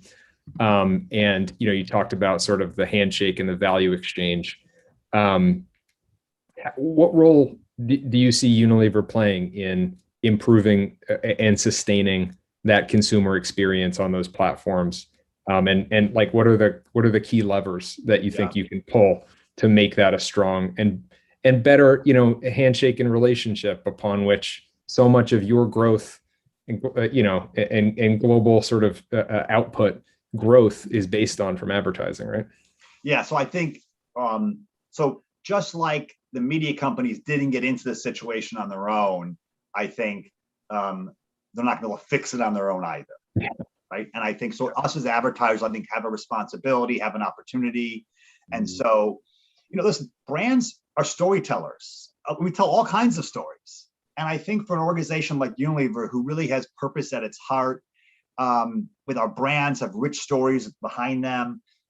So we could tell all kinds of stories and diverse stories on a brand basis. So, and it gives us a lot of flexibility to tell different stories. So, Dove can go from telling a story about a brand and its 1/4 moisturizing lotion and the amazing functional value it gives to your face and your body. Or we can also talk about a Dove story about the Crown Act, which is our focus on ending hair discrimination. That really is synonymous with Dove because it's part of our purpose. And so I do think the streaming landscape provides a potential platform for us to tell these stories in a totally different way. And that's what really excites me about the streaming space. And I think the connected TV space more broadly. And listen, I wasn't born in the media industry. I was a brand marketer for most of my career, including my first half of my career at Unilever. And so, I remember thinking when I first came into media about a decade ago, I was like, this is amazing. The digital's exploding. This is the Mad Men era, without the drinking. And it's like every couple of years I wake up and I realize again, this is like, as you said, a golden era, a golden opportunity. Like we are again in a Mad Men era, full of so many opportunities for exploration. And it's almost like going back to the early days of television where you talked about like how advertisers and the media industry with content like brought all this amazing content experience to consumers. And I think we are on the verge of that kind of opportunity again, and we can't blow it. And I think we're doing a host of things around ad experience and to kind of reshape and reframe how consumers engage with that. So whether it be kind of solo ads or ads like sponsor a show or binge ads, if like we can understand how they're using their devices. You can do curated binge ads if you want. But on command, we did some voice stuff with Peacock where it was like the simple, like you watch an ad, we said, if you want the product from Suave at Target, just say it. And boom, we did it. Subscribe and save on the ad, Amazon OTT platform. Integrations and custom content that frankly, we're not the premium, we're just not scalable for us. Now we can do it on a different level in the space. So actually, I think there's a couple of examples that I asked the brand innovation guys to show, just to give people a flavor and sense. So I'm not sure if we can roll some of those. I think the first one is something we did with Peacock and Axe when they brought The Office back. We looked for kind of a fun way to be part of that Office's returning experience where we could like integrate the brand in an interesting way. So can we roll that, or do I have to like?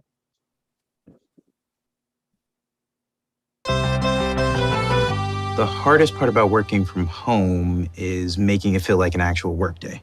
So every morning I shower, give myself a little spray to smell ready for the day, and then I put on my work clothes, I eat breakfast, and then I head into the office. Hey, Emma, can you get Roger from finance on the phone, please?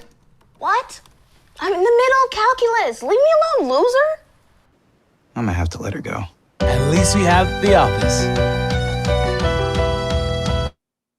So again, a cute spot, very much in sensibilities, and I think they did a great job, as did we, again, across our social networks, to bring that kind of partnership of Office coming back with acts kind of, integrated in an appropriate way that's not too much, but just kind of just right. Amazing. So that's a fun example. Again, these things are like, to do this at the scale of like the traditional old world of linear just was like impossible. Yep. Now in this world, I think we have opportunity. So the next one actually is Punky Brewster. So I'm a little bit older than you, but I remember her as like a childhood actor, and now she's back. And so this was another example we did with Peacock for Briars. But like, again, it's an example of how you can go behind the scenes and do things that are just very different with content development, storytelling.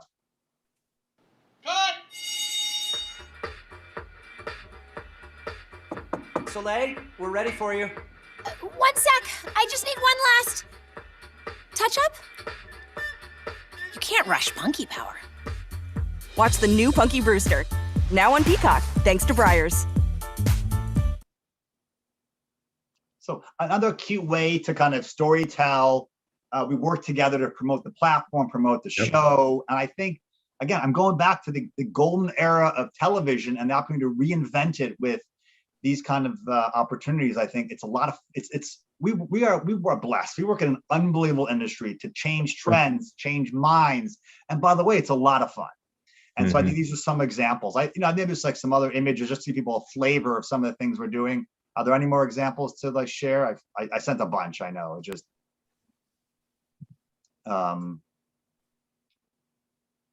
So I think here, if I look at these are like pause ads for Degree. This is a great example from on Amazon's OTT about subscribe and save for Tresemme. Trying to move, I'm moving your face here, Jed, hold on. So this is like kind of an ad on Hulu where it's like, hey, watch this content, and like the rest of the show is free. Again, just different ways to add value to the experience that I think you just obviously can't do in television. Yep. As it is today. I think television will be changing as well, but I think, I think streaming offers like this amazing portfolio of opportunities for advertising and again, enhancing the consumer experience. So again, I go back to like, media companies didn't get us into this, and they're not going to get us out of this. I think we have a role as advertisers to bring creative thinking to the party. And that's what we've been loved to do with our partners. We've done a ton of stuff with Peacock, obviously, those examples. But if I date back to Hulu and Amazon and others, that we're excited on the way. That's awesome. I think it's a fantastic sort of use case to bring creative storytelling to match the formats and the platforms and use technology to meet the moment, in all honesty. And it's such a great angle on the question of how can Unilever support a better handshake and a better deal with the consumer. At the end of the day, we started by saying fewer, better ads, right? And in my mind, those were really good. And in that world, hopefully, we don't have to continue with the oversaturation. Hopefully, we don't have to continue with trying to meet KPIs at the expense of consumer experience and also brand affinity in many of those cases. But those were amazing examples, I think, of not doing that and of really investing in the golden moment and taking advantage of the new capabilities in this moment. You did spend a while on, like the reality of today and the importance of working with the networks, who I totally agree are in most cases really meeting the moment and becoming, innovative and offering these new streaming platforms and opportunities. So in this new world, you've got both. You've got at this moment really big investments within linear and within cable, and you also have investments within the streaming and the connected platforms. Somebody I know asked a question about podcasting. So streaming's of course bigger than just television. Can you talk a little bit about how you're balancing that and strategizing, having both in market? So I think, let me actually frame this, because I think it's a specific kind of like television streaming question. But if I take a step back and just think about this more broadly, which is at Unilever, and we think about our investment, we start with a series of simple questions. Are the plans that we're developing and the ads that we're buying, are they being seen by humans on the target of interest in safe and suitable environments and measurable? And not measurable by the people who sold us them, but by independent third parties. And I think that kind of sets the framework for how we think our media investment across every channel. And so I think that's the kind of philosophy and approach we're bringing to the television and streaming space, but frankly, the media ecosystem more broadly. We've been pushing that for some time. Yep. But I think that, that's where we start. So so we're looking for, again, to lean into this kind of media kind of neutral strategy around which is even beyond kind of like the video neutral. Like we want to, we want to be where the consumers are, and they're engaging in environments with ad experiences that both, again, create that demand and capture ultimately. I think, oftentimes we look at digital as it's like this capture demand, and television was a create demand.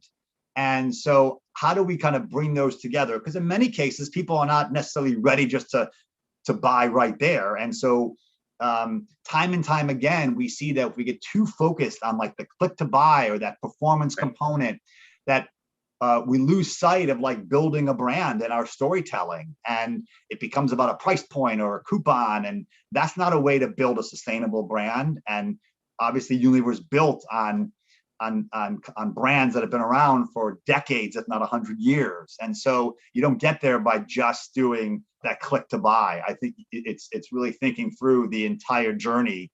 And listen, the consumer journey is extremely different. The traditional funnel is not what it used to be. Like we're living and driving that. But I think it's finding a balance between that, both create and then capturing the demand, and being able to have that capture in a lot more places than it is today. Yeah. And so I think as we kind of approach and reconcile, we're going to lean in with our kind of video neutral planning, but even just broader, our media neutral planning that really puts the consumer at the center experience. Yeah. I think it's a great, you talking about video neutral and media neutral planning. From our years together, and from my exposure to the Unilever business, Unilever's led in terms of attempting to consolidate, centralize, break down silos, and bringing planning and buying and measurement together. So would you share a little bit about how that's helped you optimize, brand across regions and channels and the vast portfolio? It feels really tied to that neutrality that you just talked a little bit about. Yeah. So one is, I think, the Trade Desk has been an amazing partner. I mean, I know we're just sitting the two of us, but it really is that's the truth. We have partnered with you over a period. I mean, that's the thing.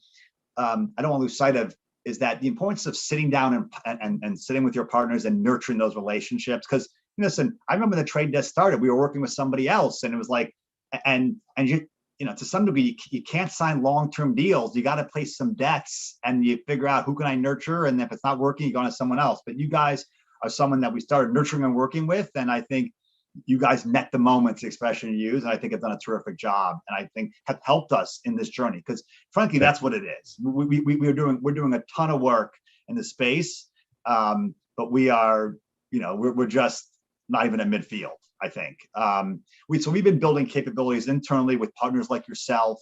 I think we've also been externally focused, pushing, I think, the industry around measurement, and ultimately consumer privacy is where this starts. Again, it goes back to the consumer, and privacy is paramount. We do that and we're obsessed with talking about that and working through that and making sure our partners are kind of living up to that promise. But that said, I think the industry measurement, the use of data it's a burning platform because we must do better than this. And I think that we could do much better as an industry and meet the moment around privacy. And so there's a range of initiatives we're involved with at GARM and PRAM, and I know working with you guys on some of the unified ID stuff that respect privacy, but frankly, make it a better consumer experience, because again, goes back to the consumer. Without this kind of holistic view, we're going to be like spamming them with ads, no frequency controls. I think we're going to be selling them products they're not interested in. It's like it takes away all this amazing tech and learning that we've had. And of course, privacy is part of the story, but there's ways I think we can work together better as an industry to take advantage of, I think, what's in front of us and kind of, as you said, meet this moment. Yeah, I'll rewind and go back in time, because I was lucky to be a part of when we started working together years ago. I think it was like 2013, 2014. And Unilever's recognition of, it was so much of what you have talked about over the years of supply chain transparency, real transparency, third-party measurement, those concepts. I just want to validate for everyone, that's not just what you talk about, that's what you cared about then. That's what has happened every step along the way since then. So we also really appreciate that force that you've created and that drumbeat that you've never let go of in the industry. And together, I feel like that's shaped so much of what we've done and what's been so important to us as a company. So I really want to thank you for that, and to your approach to partnership also. I love that you brought up Unified ID 2.0. We really appreciate, of course, the support of Unilever in an initiative that's aimed at improving the open internet, right? And really improving the consumer experience of the open internet, because when you think about fragmentation and complexity, it's relatively simple in one giant website, and it's complex, but probably more important in the long run for the open ecosystem to centralize around something. So I wanted to just open that topic with you, and hear what you'd be okay with sharing about Unilever's approach to the future of identity. How you guys are preparing for cookieless future as a concept. Yeah, I mean, I think at two fronts. One is, as I started alluding to, like building our own internal tech capability, which, by the way, we've been doing for some time. But I think certainly recent decisions by some companies, I think, certainly accelerate the focus. Yep. So with that is how are we building in a privacy manner a solid first-party data capability. And the second, I think, taking an active role in industry efforts. I think we're not going to get there as Unilever. We're just not. In fact, it reminds me of a story.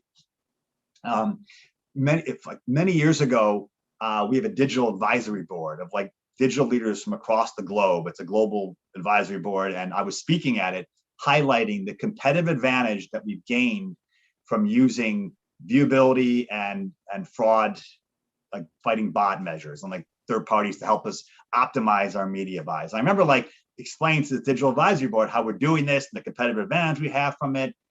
And they asked me one simple question, is like, I get that that's great for you, but like, how does that make the industry better? How are you actually addressing the core issue? You're working around it now, but like, yeah, maybe it's all these people who aren't, but like, as long as there's all these people who are still buying things that aren't seen and bots, like that business will continue to thrive. And you're not, you need to lift all boats.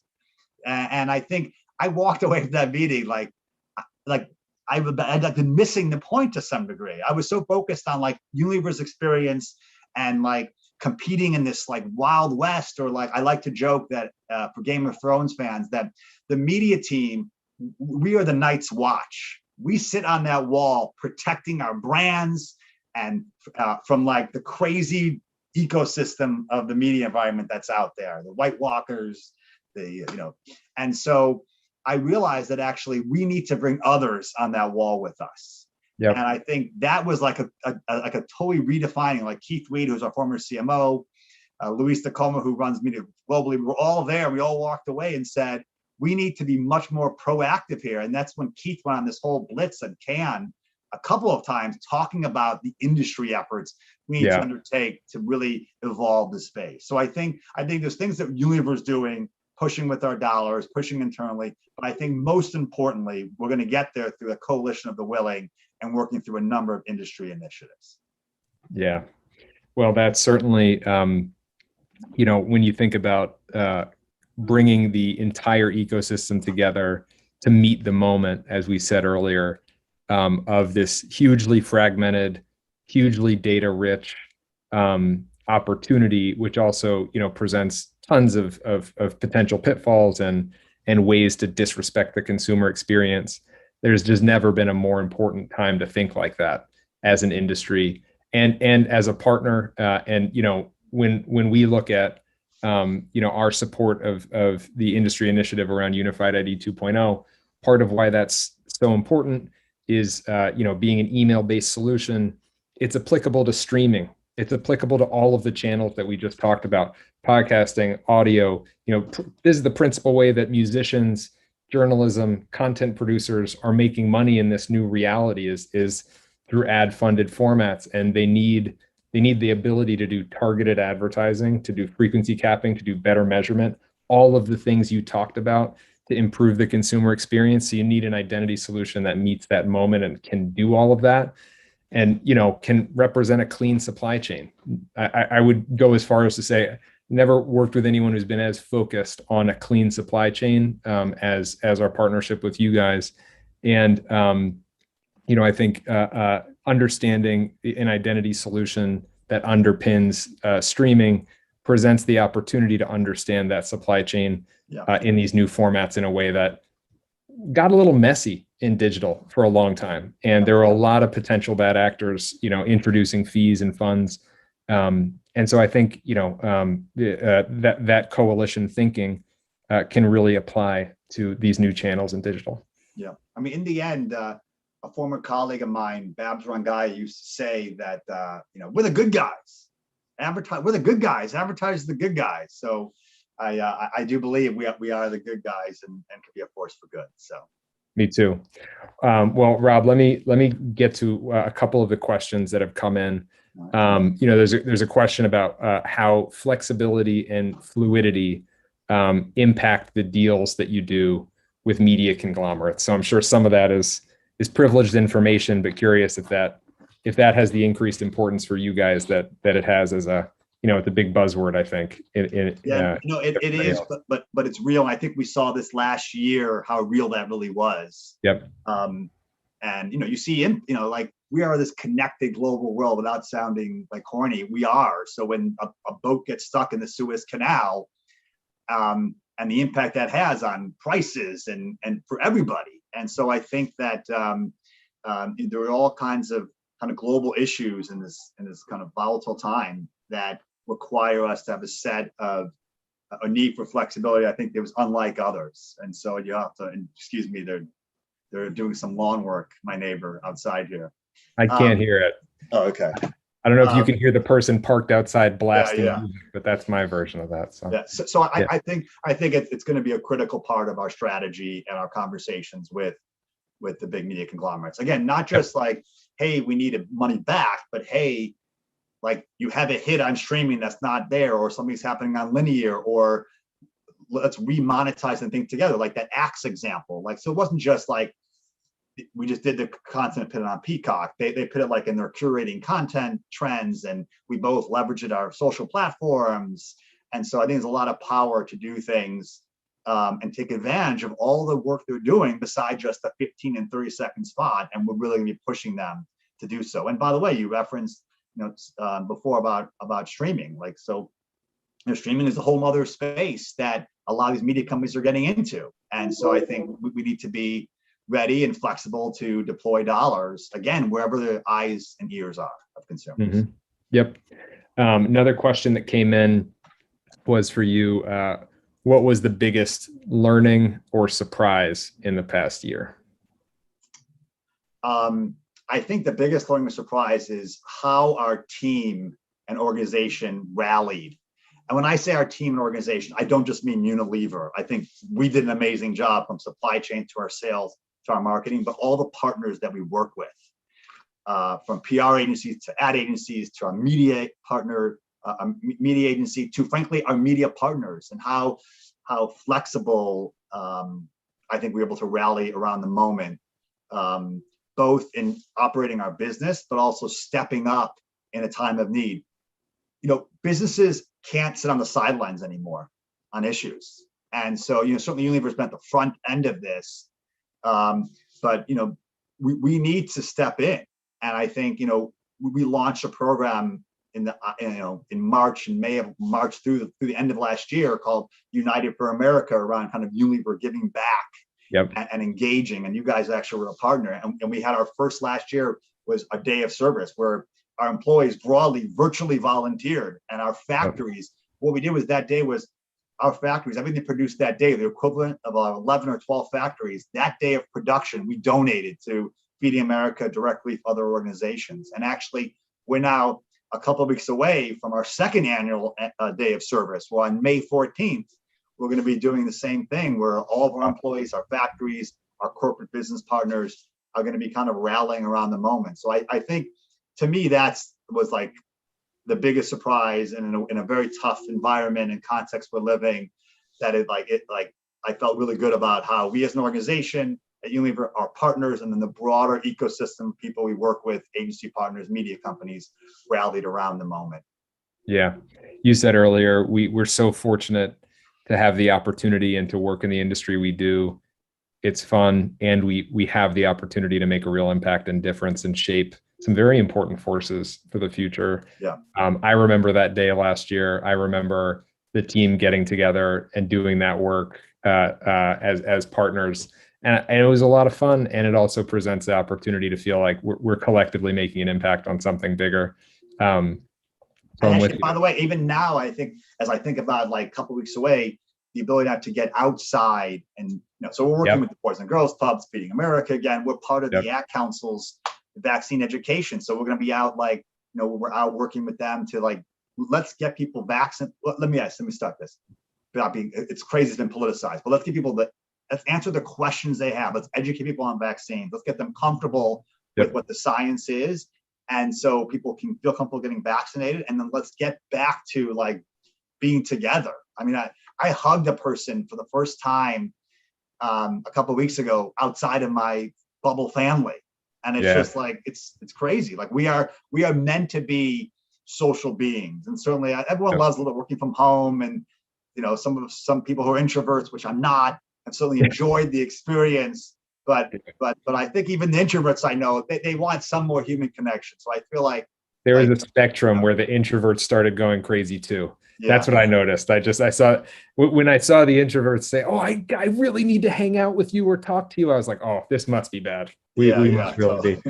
No, I love that, and I agree. I think we're entering a phase of at least in our East Coast world, some sunshine and some outdoor, which is making a big difference, and it feels really good. And I also really appreciated you're talking about information, because after all, we are talking about entertainment a lot today. Talked a lot about fun and entertainment, which is important for everyone. But at the end of the day, media, ad-funded media, is largely the most important global source of information, such as the vaccines that you're talking about as well. So this is bigger than entertainment. It's how we talk as a global community. So Rob, let me just say thank you so much. That conversation was so fun and so enriching. And I really appreciate your approach and Unilever's approach to meeting the moment, like we talked about. Thank you. So, Alan, thanks for the partnership.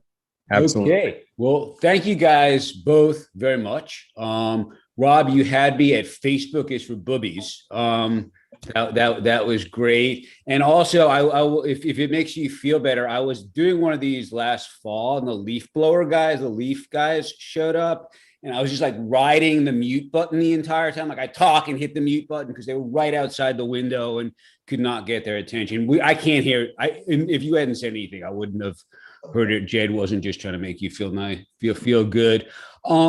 It was interesting thing that you were talking about, Jed. You had sort of paraphrased it. We call it the holy grail of really of this sort of shift to streaming. It's actually overall, it's just interesting to hear you guys talk about, you know, this thing streaming and the shift to streaming that we live and breathe and sort of the brand perspective. But we call it the holy grail, which is, you know, fewer, better targeted ads that consumers don't mind seeing and brands will pay more money for. Now, of course, the problem right now is that brands will pay more money. The more money part, brands have one idea, programmers have another, and a lot of that is just sort of due to metrics and other things. But at some point they'll get there. But right now that seems to be the bump point. What, you know, how much is a CPM worth on streaming? Everybody's got their own idea. But it is really great to hear you guys. Thank you very much, and be talking to you soon. So take care. Thanks so much. Thank you. Now, I look forward to the rest of the sessions. Yes. Thank you. And for those of you out there in TV land, I want to give you a quick reminder that you can ask questions to the speakers. They'll leave time at the end of every session to answer them. So type away your questions there, and you too may have a 15 seconds of fame. But right now, I'm going to welcome our next session of the day. And we have Jill Toscano, who is the Vice President and Head of Media at Walmart, which is a big win for this conference to have somebody like that on. And the session is going to be moderated by Laura Hendricks, who's the General Manager of Client Development at the Trade Desk. So welcome to the stage, Jill and Laura. And I'm going to fade out back into the background there and let you guys talk. See you in about 50 minutes. Bye-bye. Thanks so much. Thanks, Alan. Well, hi, Jill. I'm so happy and excited to be here today. You, me, and a few hundred of our closest friends, right? Very intimate. Yes, very intimate.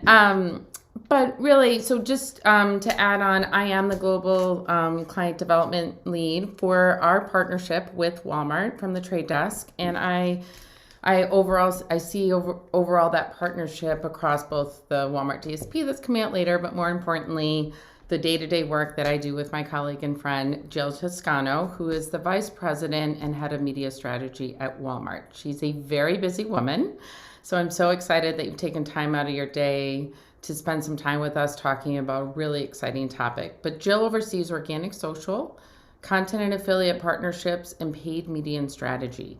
But today we're going to focus on social commerce and content commerce. And I would encourage everyone out there to put your pens down and to sit down and listen, because Walmart's really doing some innovative things in this space that Jill's going to share a lot of details around. And I think, you know, Jill, I thought it would be great today if maybe we could just start with you laying out a definition of how Walmart defines social commerce and content commerce. These are new buzzwords in the industry, and so it'd just be great to hear how you guys are defining those. Yeah, and by the way, I'm happy to be here. Excited to talk to you, Laura. It's kind of like just chatting over lunch, yep. which is nice. Very nice. But I think probably, you know, you're right. We've tossed around content commerce, social commerce, like every sort of commerce that you could think about. And I think what helps a lot of the time is kind of like a real world example of maybe a mindset that we're trying to tap into. And we've got a great real world example, which was back in March, which was the Harry and Meghan interview heard around the world, when Oprah sat them down, and lots of people tuned in to hear some juicy things. But, you know, what we found is that people weren't only paying attention to the interview, but they were also paying attention to what they were sitting in. And so for anybody who wasn't paying attention, you know, they were sitting in these great Cassia wood chairs that are sold at Walmart. Now, after that interview, those chairs sold out almost immediately. And I think what's incredible about this is that none of those 17 million viewers tuned in with the intent to do anything but to be, you know, learn a little bit of gossip, but you know, about the royal family, let alone shop. But shop they did, and it's one of the things that to me exemplifies the power of the passive consumer. And it's the one that's not actively searching in a browser or actively searching, you know, to buy something on our site. And this is the person where their mindset is open to discovery. And when you combine that discovery with the ability to be impulsive, it is such a powerful combination. And so what we decided that we were going to define content commerce as is really something very simple, which is shortening the distance between inspiration and purchase. And this kind of experience, it does away with that kind of multi-step, lengthier sequence of product searching, researching, and really creates a more streamlined checkout process as well, so that you're not having to necessarily abandon the place where you might have found or discovered that key thing that you needed. To take it down to social commerce, I would say, this includes that social discovery that's so easy nowadays. And in many cases, a more native call to action, like an add to cart or, a buy now functionality. And I think what's really interesting about this space is that these kind of micro moments of discovery are happening more and more in your social feed and through short form video that you're interacting with. And there's a great quote that Andreessen Horowitz, which is a venture capital firm, says, which is, today you can buy a high-end sweater, but tomorrow you can buy instant noodles. And that's what we're really talking about, right? Like it's the creation of what I like to call, like, I never knew I needed that, but now can't stop thinking about it phenomenon. And we've all experienced that thing that we need now, but we had no intention of buying something when we entered into that experience. I think, when you think about the definition of this, context plays a big role too. And the power of lifestyle content and inspirational lifestyle content. And you see the power of that, especially over the course of the pandemic, when people were looking for escape. When people were looking for escape from what was happening, the unknown and the scariness of what was happening, when people weren't able to travel anymore, and they still wanted to kind of satisfy their travel itch, right, in a quarantine state, or people who were spending a ton of time at home and took on a bunch of DIY projects because they realized that the home office that they created was probably not the most ideal space to work in. And so I say that with kind of, our intent here, which is to take Walmart and to take our relationship with our customers beyond sometimes what's just really an ad campaign that's speaking to you, and into a world where we can think about and predict what you might need and what your intent might be, and help you imagine the realm of the possible, from something as simple as as a recipe for what you're cooking for dinner, to something like creating a backyard pizza kitchen, which actually was a trending thing last year. And Sure. so that was a must-have for some reason. Yep. But we believe that, at Walmart, we can play a role in not only helping you discover and be inspired by these things, but also helping you fulfill upon them and turning that dream state into reality. So great, and it's so spot on to everything we've all experienced. Was COVID and what we went through in the last year really the trend that led you to this, or did your path to social commerce and content commerce start before that, based on other trends you were seeing with your consumers? Yeah, I think one of the things that we had already started, which was a great foundation for this, was our content affiliates program. And so, when you think about we work with like over 1,500 publishers, over 10,000 influencers in a really scaled way. And that whole notion is to actually insert ourselves into moments of like high intent, right? Like when somebody is searching for how to build that backyard pizza kitchen, right? And being in contextual placements where their mindset's already tuned into being receptive. And they're looking to actively consume content, not only for entertainment, but also for functionality to create something. And so we found that, we started this years ago, but that foundation has actually been something that's allowed us to almost subsidize our test and learn into other areas. And we call it protecting the base, because that base is kind of the flywheel of always on activity that helps us grow our sales, that helps us engage with our customers at scale, we know there are certain things that work, and we continue to dial those things up and optimize towards those things. And on the other hand, there are things that we don't know work that work in the social commerce space, right? And in order to kind of help shape the territory and plant the flag, you've got to take that risk. But having that always on affiliates channel and program helps us to kind of keep the lights on while we test into something that might be a little bit more uncharted. I love that loop. I mean, I'm sure there's so many marketers on the phone that are listening and thinking, yes, that sounds great, but how do we get into that? How do we do things that are outside the box and experimental?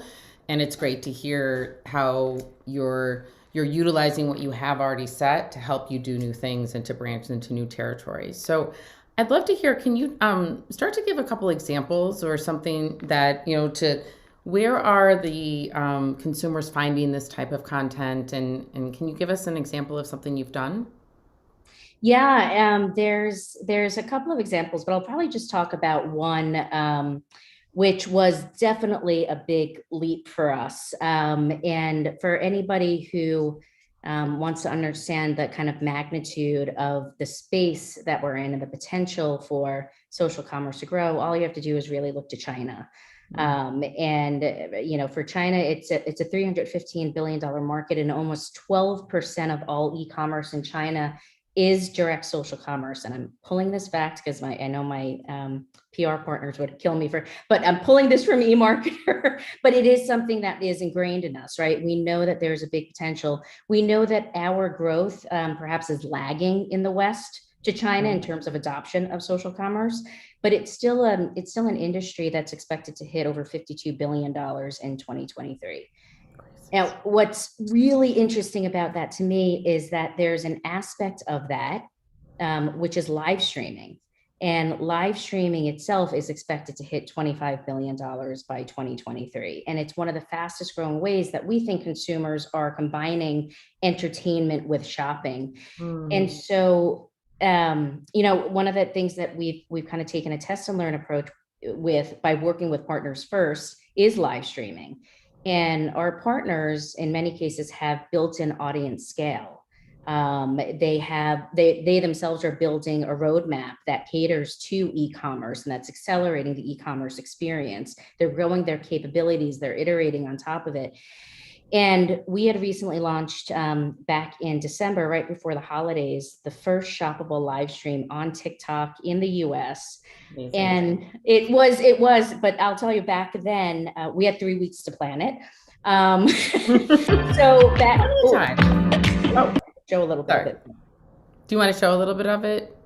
Well, yeah, we could show a little bit, and then I'll talk a little bit more about what what we did. Great.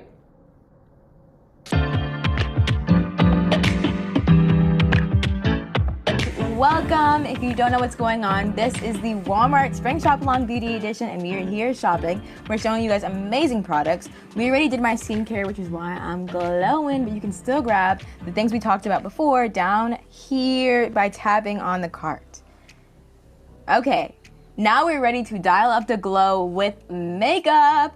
I want to do like a super glowy look, natural, but I think at the in the middle, I'm gonna build it up into something really cool and fun, and you guys are gonna see it's gonna be great. So let's start off. We want a nice base. We're going to start off with a primer. This is the NYX Marshmallow Primer, and it is amazing. Whenever I'm using makeup on my skin, I want to use a primer because it makes my skin really smooth, great base, and it makes my makeup last all day. This one from NYX doesn't just do those things, but it has 10 benefits.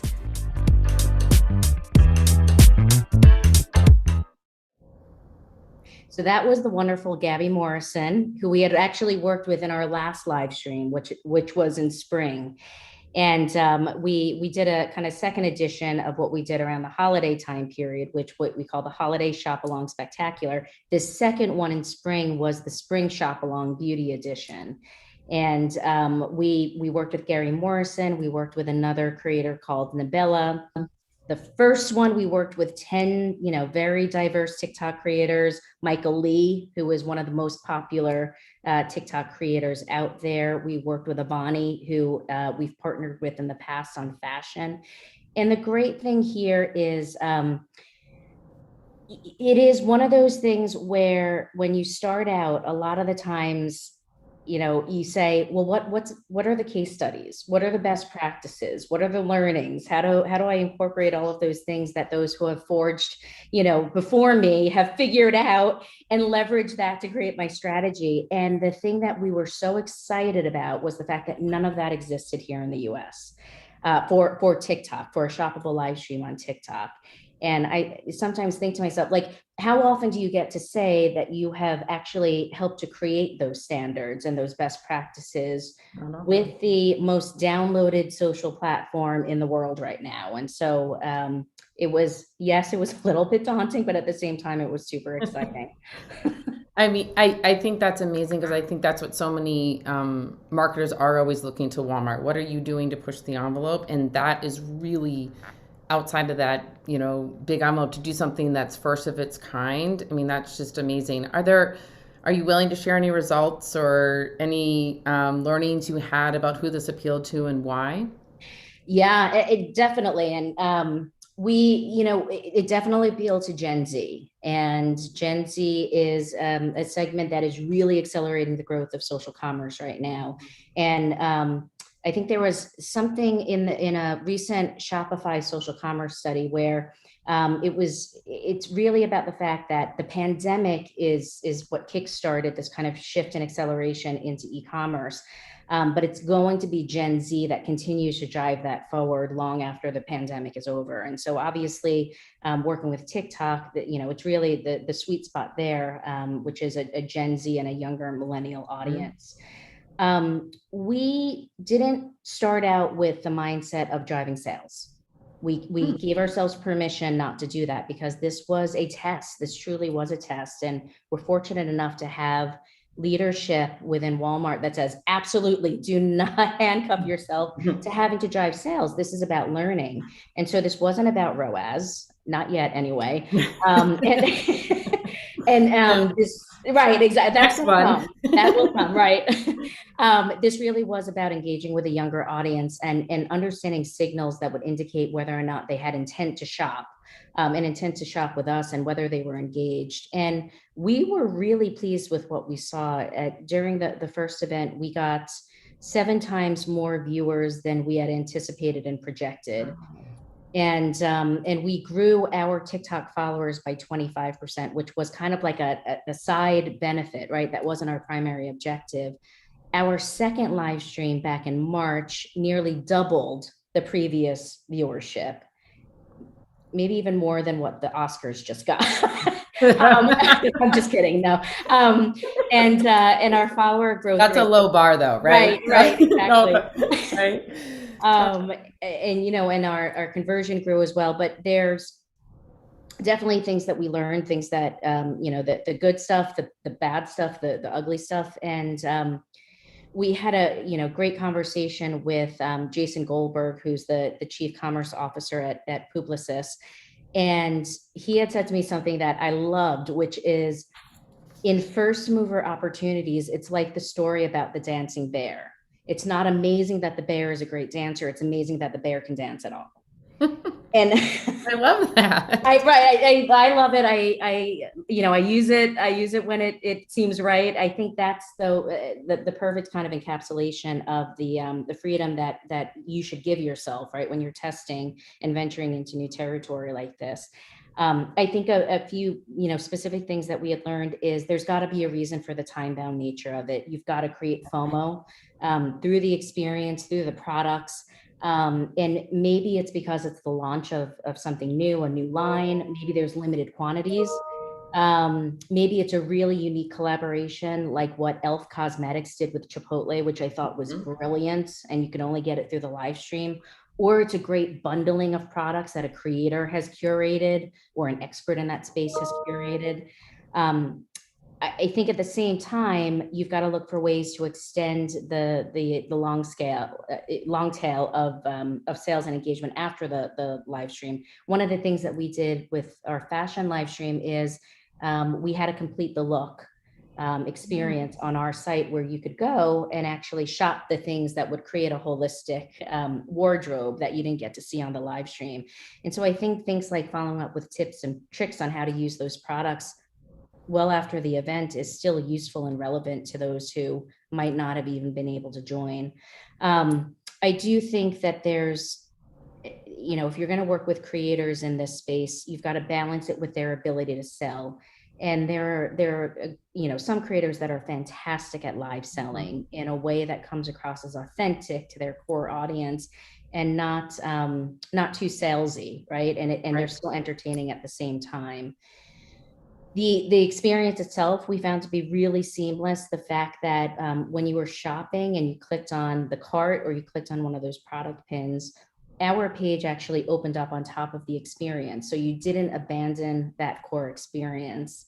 And then the final thing that I would say that we learned is embrace being live. I think a lot of us are used to kind of these perfectly produced experiences, and you edit the ad libs, you edit the mistakes, you edit the things that may make you feel a little uncomfortable. But this embracing live and knowing that that's actually part of the magic of the live stream, the ad libs, the live Q&A, and being able to respond to what your audience is kind of saying at the time. I love that because I think we couldn't be in a more real time, right? I think the Zoom world and quarantine has humanized us all. And so the child in there and the dog and the outside noise is just sort of part of it. And I think consumers are much more conditioned to that. And the Gen Z generation, of course, is the ones that love to be live, right? So they're the ones that love to see others in that sense. I just wanted to make one other point that I heard you say that I think is so important, especially to those listening, is the fact that you have leadership that gave you the chance to test and learn and just embrace that and to test and learn, because there's so much innovation and disruption going on in our world today that testing and learning and finding those strategic partners and creators you can do that with is hard to do without being results driven, but as you've just demonstrated, so important to how you grow and learn and continue to move forward with that generation, that audience. Yeah, and I think that's so important, Laura, because I think the expectations and the kind of KPIs that you set up for yourself, like, don't set yourself up for disappointment for sure. But don't set the kind of people who are making those macro budget decisions up for disappointment as well. And I think when you manage the fact that this isn't going to be something that you can hold up and compare to what search might drive or display paid social might drive, it's not going to be that same kind of ROAS or even measured against that same kind of success metric.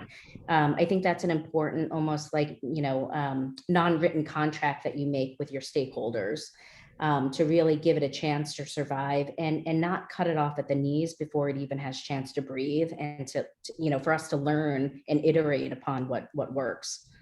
Yeah, I mean, right now we all can say this, the only constant right now is change, right? And I think that's an age-old thing that people say, but it's so true right now, right? Like, no one knows what the summer is going to bring, no one knows what tomorrow is going to bring, but just kind of building on that, and with the world we've all been living in for 12 plus going on 18 months now, how has Walmart thought about taking what you were just talking about into your kind of grocery commerce strategy? So how are you building off of the trends of seeing Gen Z be more consumable and even seeing baby boomers be more consumable online, right? But what are you doing to reach them in this kind of new social and content commerce way and capitalizing on the environment we're all in now?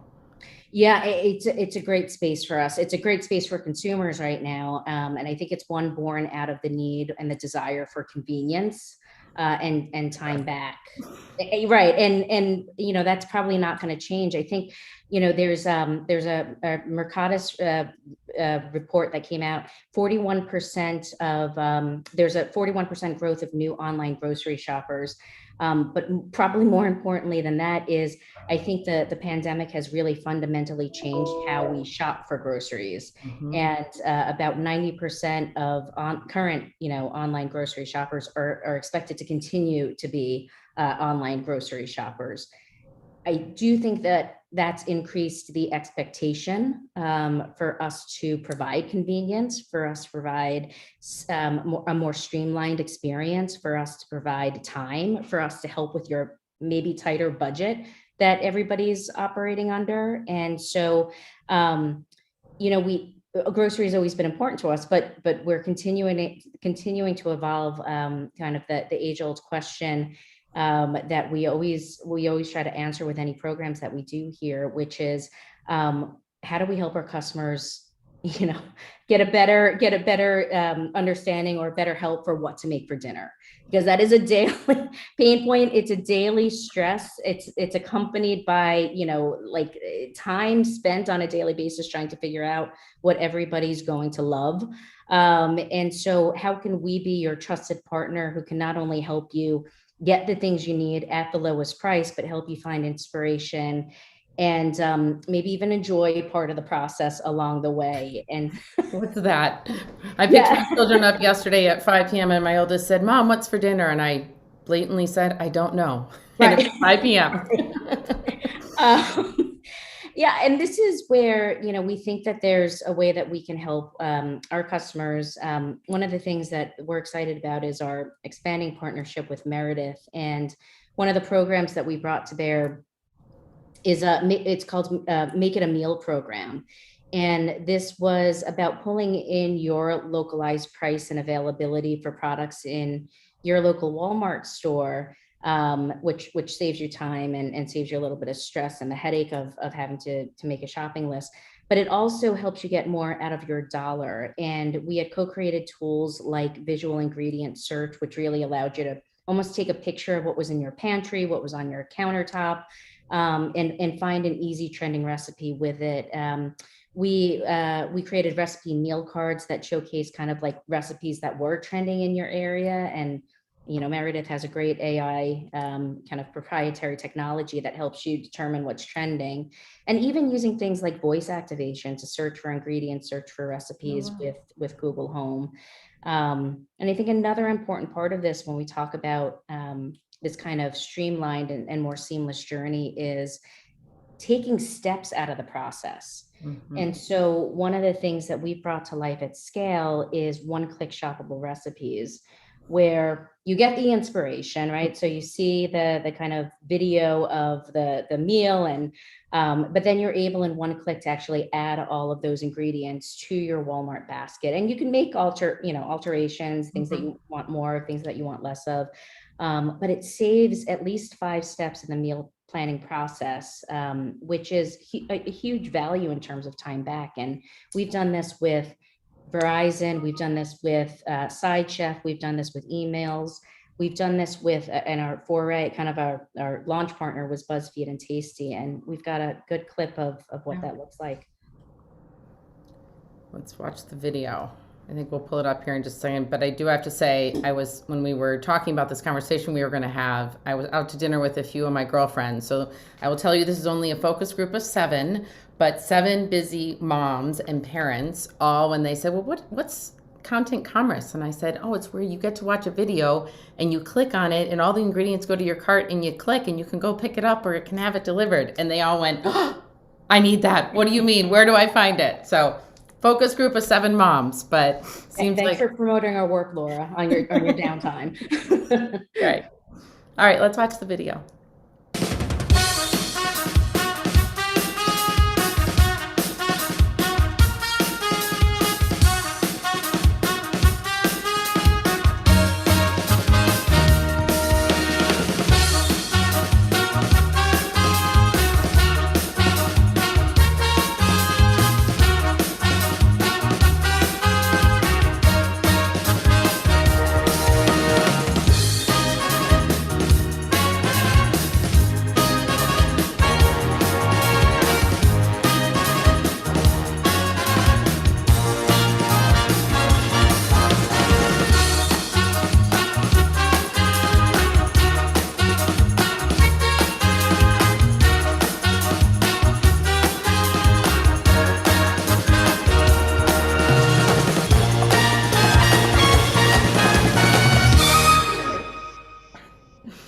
That certainly makes it look easy. I will say Walmart's making it look easy. The part at home, mine doesn't always look like the tasty video, but I appreciate Walmart's effort to get me there.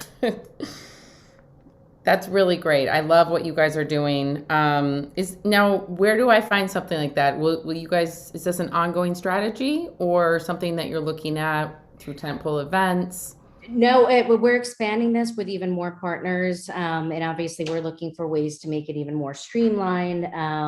This is going to be part of our protecting the base strategy, because this is working for us. And I think it becomes even more interesting when you start thinking about how to incorporate trends and data and understanding what might take off. Apparently, there's something called banana pudding cheesecake that is on the cusp of becoming I guess the whipped coffee trend of last year. Okay. But doing things like getting ahead of that and creating content around that quickly is something that we're excited about. So you mentioned data and learning from your data. So how does data play a role in your social commerce strategy? Can you touch on that a little bit more, how you're, reach consumers in an environment where their path to purchase is evolving, or just, how are you using data from a learning perspective? Yeah, I think there's obviously data that comes in, it's a treasure trove of data that comes from each of our partners. Things like time spent, things like products and categories that consumers are most interested in, things like demographics. And then what we layer on top of that is obviously what we know about our customers from how they've engaged and shopped with us. And this kind of helps us understand maybe the path of where we're going to be headed next. I do think, we keep our learning agenda flexible, because we don't necessarily know exactly, we chart it out for maybe the quarter ahead and think about the long-term things that we need to start building for. But we've got to keep that flexibility in there, because we don't know exactly what is going to be the area that we should be focusing our resources on. And so one of the ways that we've helped kind of prioritize where to go is to actually think about it almost like a food pyramid. And we've created a content commerce pyramid, which kind of shows at the bottom, the things that consumers are voraciously consuming today, right? Like the things akin to a food pyramid, the things that you're supposed to eat a lot of, but where consumer engagement, consumer spend, consumer mindset is today. And then as you go up that pyramid, you get into more of those test and learn areas. The great thing is, though, those test and learn areas a year from now, 3 years from now, 5 years from now will become the new base. And that's how we kind of chart the course of, along with all of data that we have in our partner data of where we're going to go next. Love that. I mean, that's such a great analogy of how you're thinking about building for the future, and just how you think overall about your consumers and using data to reach them and determining what's next. I wanted to just pivot at grocery for a minute, because I think we're talking a lot about the consumer and just how you're changing your relationship with the consumer, and how that everyone lives by a Walmart, and so Walmart is close to everyone's lives. And I wanted to talk about your camp program for a moment, and how you chose the content and kind of the quality of content that you put into that program, because I think this is a really interesting approach to thinking about, when you think about content commerce, how do you think about the quality and the type of content that needs to be involved in that in order for it to really touch a consumer? Well, I will say, and you're about to see, I think, the last video that kind of brings this to life, but this was born out of, last year's summer being so different from any other summer that anybody's ever really experienced. But there's still that need to keep your kids entertained, to give them some semblance of normalcy out of everything that was going on. And so we thought we could play a really a key role here, a fun role here, in helping to kind of turn camp into a digital experience. And we had partnered with Camp, which is a family experience company, and a technology and a partner called Echo, which creates interactive content technology. And we have some fun celebrity guests that have made an appearance. Neil Patrick Harris was our camp counselor, and we've got some other fun camp counselors. So if you want to play the clip, we can see. Walmart's about more than commerce. It's about people. Now, more than ever, we're creating a place that transforms consumers to active members of a community. We're elevating our platform to something much more emotional and much more fun. Good morning, campers! Our team of counselors will introduce today's daily interactive activities. Tap me for arts and crafts projects. Don't just craft, make it awesome by customizing your projects. I need your help. Help decide what we're painting today and learn how to paint along. Engineer your own crazy contraption and so much more. Today, we're making magic slime. Hot take. We're gonna bust a move. Maybe we get started with a little stretch. This summer, camp will bring you activities from some of your favorite people. You never know who might show up. Camp is your family's destination for hours of fun. See something you want to do? Great! All the great products you'll need are a click away, making a seamless purchase experience. For suppliers, Camp introduces a new form of media within the Walmart ecosystem, bringing families closer to their products. With personalized interactive content releasing every day, Camp will continue to bring partnerships, goodwill, talent, merchandise, gift recommendations, recipes, and so much more. Because Walmart's more than just a store. It's a place to truly connect. Happy trails, campers. See you tomorrow.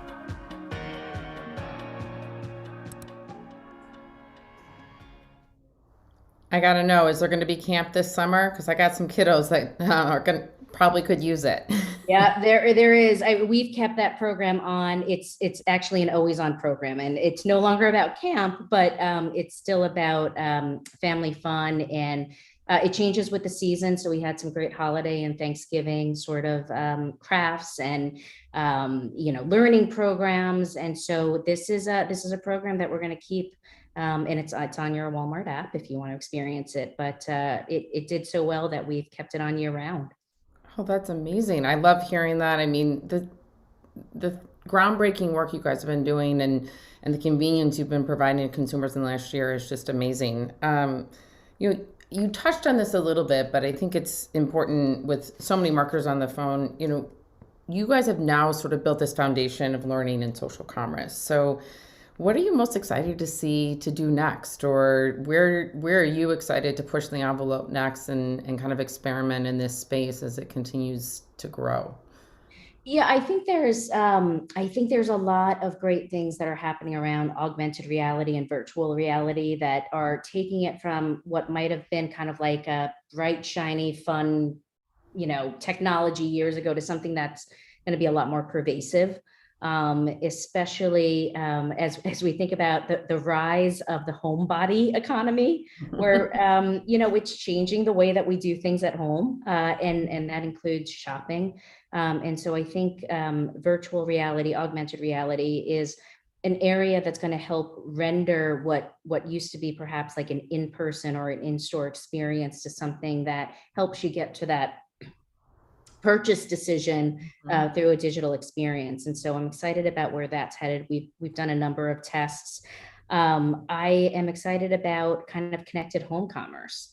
And we talk a lot about the grocery space, but we all know when the Internet of Things has always been something that people have spoken about at CES. And but as we think about the fruition of the Internet of Things and a refrigerator that can talk to your digital recipe file and help you understand what you might be able to make with the ingredients that you have there or ingredients that you might need, that's a really interesting space as well.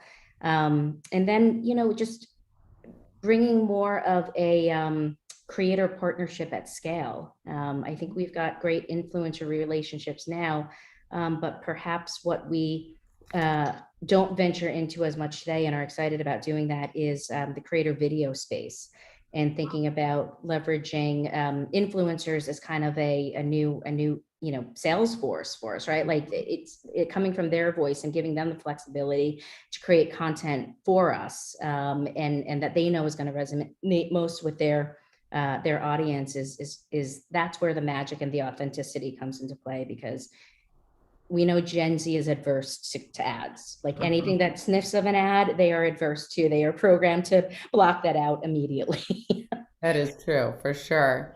I think you answered one of the questions I saw in the chat that was, when everything is back to normal, as we all like to say, how will your industry have changed permanently? And it sounds like a lot of the examples you just gave about, just bringing that, what used to be the in-store experience into the home and connecting with consumers. And so I love hearing, those are some of the ways that you guys are thinking about the future.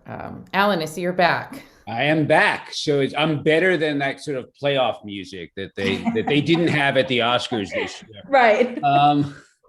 But thank you guys so much. This is really great. It's fascinating. I really had no idea, Jill, how much Walmart was doing. So this is like a real learning experience for me. So it's great. And just how much you're making, using data to make commerce happen. I mean, that's very cool. So it was, we tend to sort of focus more on the TV thing, but and you hear, for so many years, people have been trying to make this stuff work, and you guys have done it. So congratulations. I wouldn't say we have, I mean, there's learnings and there are things that we are definitely not good at yet, right? But that's the whole journey.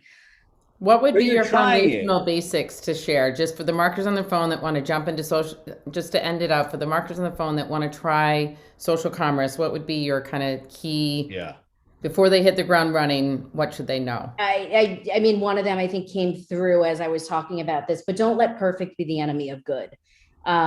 We could have easily decided with our TikTok partnership, let's wait a little bit, but we, in 3 weeks we had created the first shoppable live stream with them, and I'm not saying that is the way that everybody should work all the time, but it does mitigate paralysis analysis. It does mitigate over questioning some decisions that are made, and it allows you to be first movers. So that's probably my best words of wisdom in this space. Okay, and I'm going to repeat something that you said, Jill, which was that the thing about the dancing bear, right? It's not that the bear is a good dancer, it's that it's dancing at all. And that's, so that's what's so great about what you're doing. And what everybody should keep in mind is, like, people are just going to give you credit for trying it. So. Yeah, I think that's what Jason had shared with us, and it really does help to ground you in what you are doing. Yeah. Okay, well, thank you guys so much. Much really appreciated. And right now we have a very special fireside chat coming up. Very special because I'm in it. I'm excited to welcome to the stage Paul Alfieri, who's the Chief Marketing Officer of Cadent, and we're going to discuss a report that we did with Brand Innovators and TV Rev and Cadent on what everybody's doing about addressable and other forms of advertising, innovative advertising. So welcome, Paul. How are you, man? I'm good. Good to see you again, Alan. You too. So one of the things that I thought we would actually bring up is, we talk about addressable advertising a lot. And one of the things that we've been finding lately is, especially when it comes to, to CTV, there's addressable and then there's addressable. So one of the things we found is a lot of people are using addressable, to increase to get incremental reach. And that's often done against a much broader target. It's like, hey, I need to reach, women 18 to 49, and I'm going to buy them on CTV, versus sort of what's, true addressable, which is I want to buy women 18 to 49 who are in the market for an SUV because I have first party data that shows that they're in the market for an SUV. So, what are you guys seeing since we did the report, which was a couple months back, about that? Yeah, that is a great question, and I think you're right. The alphabet soup that is our industry. Is it CTV? Is it OTT? What SSP am I using? What's this? That? Yes. How do I stitch these technologies together? Are definitely a question. One of the things when we did the research report, I think that we found is that simple is better, and we've been spending the past 3 months or so trying to figure out how to get this simple. So I'll try this on with you a little bit as a way to answer this question. Right? Sure, that's perfect. What's changing is the delivery of TV, not the content that's in TV, right? And the reason, and that delivery is being changed from either an over-the-air antenna or a set-top box to an IP-enabled device that may be connected to a wire, or that may be connected to some 5G network or something. but the delivery has changed. And that is opening up a plethora of new targetable media that has not been there before. So to answer your question, TV used to be addressable only at the demo-based level, right? 18 to 49, because that's the only media that was available to address these programs. Right. But as we've moved into the era, not only of CTV, but of better technology, viewer graphs, right? Cookieless graphs, like the one we use at Caden, that can your linear TV into the digital world. You now have a larger pool of addressable targeted media that is in that TV content that hasn't changed. And so, it used to be that I could just target The Voice on, say, 18 to 49, and now I can target The Voice on pizza lovers who wear black t-shirts. And so I think the way to think about that, if you're a marketer, is that with that delivery mechanism changing, we're getting more addressable targeting available in the TV content that used to not be there. We used to have to go to other types of content on the internet to get that targetability. And we don't have to do that anymore. We can actually get that through those same TV shows. Right. And how important is it, though, for brands to have their own first-party data now? Like, are there other ways to get that kind of data to help with targeting? Yeah, that's another really good question. As a marketer, I think you got to control your own destiny. Right. And that if your team doesn't have data competency within it, and you're relying just on third partners to either provide that strategy to you or manage your data for you, you're going to fall behind. And that's probably not a controversial statement right now, just considering the year we've been in. I like what Jill just said. She called it like the rise of the homebody economy. If there's anything that the homebody economy has taught marketers, is that if we don't have data, especially to understand behaviors and specifically the TV viewing habits, which device, which time, on demand versus live stream, and what the differences are, you're lost. And I think that a foundation moving forward is your customers, your prospects, your first party data, and having a good internal understanding of what that data is, how to use it, how fresh it is, where it works, where it needs to be augmented, and then being able to go out to partners and say, I have this asset, help me leverage it into channel A, channel B, channel C. Right. So we're at peak streaming right now, which is pretty crazy. There are 9 of these, we call them Flixes, these 9 multi-billion-dollar services. There are, a whole bunch of the free ad-supported streaming TV services, and dozens of pretty popular niche services as well. So you could very much make the argument that there's more and better content on streaming, often for less money. And, basically, unless you're subscribing to the premium version of 10 services, you're paying less than you would pay for cable. So given all that, one of the things we had found in this study is that there are, there's not every marketer, but there's still, a core that are kind of skeptical of this new world. And, what do you tell them to kind of get them over the hump? Yeah, I'm going to repeat what Jill just said too, or even the analogy you just said, right?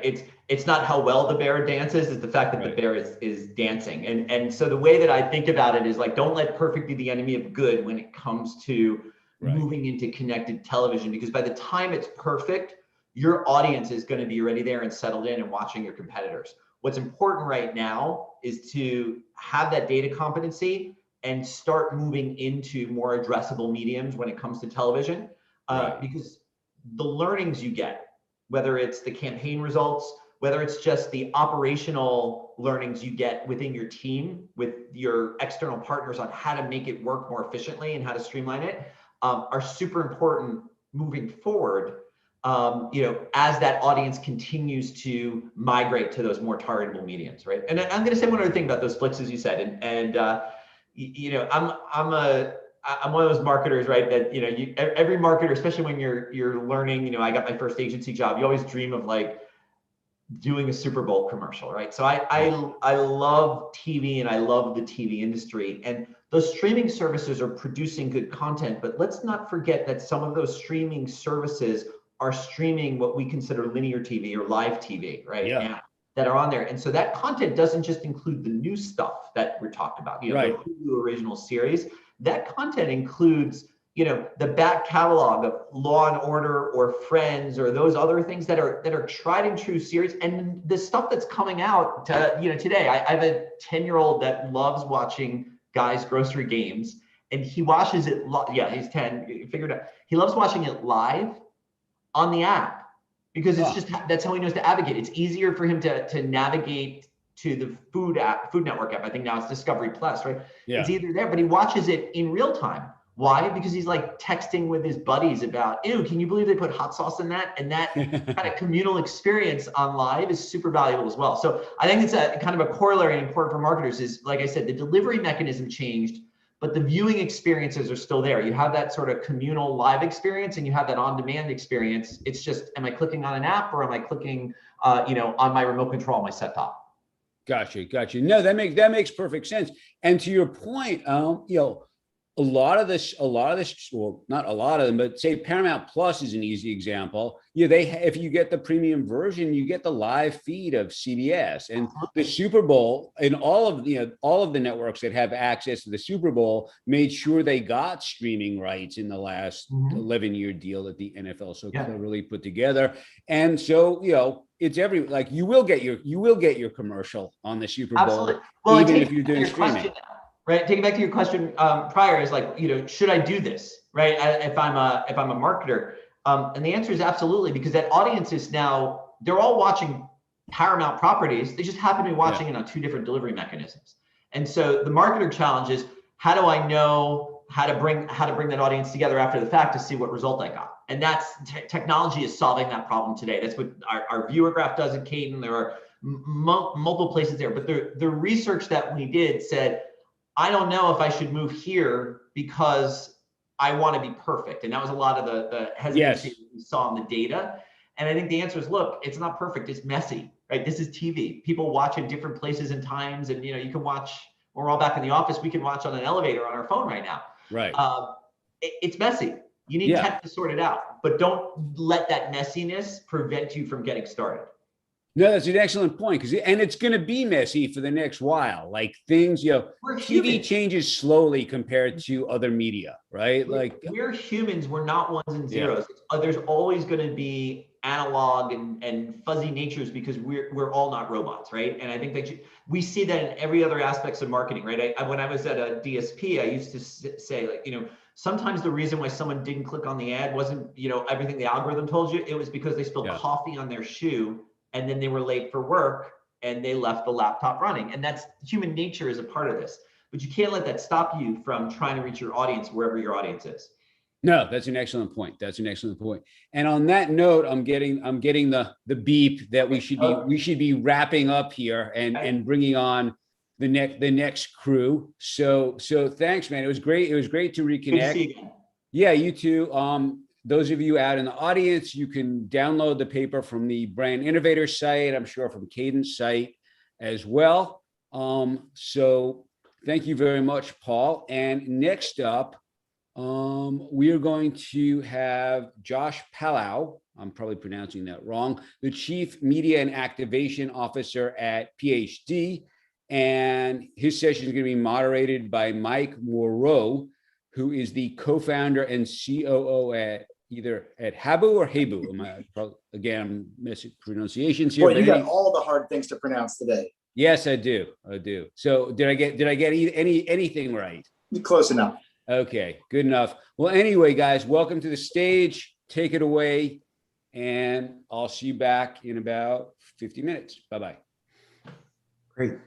Thank you, everyone. My name is Mike Moreau. I am the co-founder and COO of Habu. Habu is a data clean room software company. We help brands with data collaboration, help provide them with better insights, better measurement, et cetera, all in a privacy-first way. I'm actually joined today by Josh Palau. He is the Chief Media and Activation Officer at PhD. I'll turn it over to Josh to give a little bit more on his background. Yeah, thanks, Mike. So as you said, I'm the Chief Media and Activation Officer over at PhD. I joined the company only 9 weeks ago, where prior to that, I had spent 10 years on the client side, working at Comcast, J&J, and Bayer, So I've made this shift over from dealing with clients in a specific segment to now sort of broadening out into an area where, or a role, I should say, that's got a bit more diversity in terms of the types of industries, clients, and platforms. And so it's been a real sort of interesting shift in terms of now going from a sector like consumer health to everything from retail, travel, finance, and how all those pieces sort of interact with this new space, and especially with folks like you guys in the data clean room space.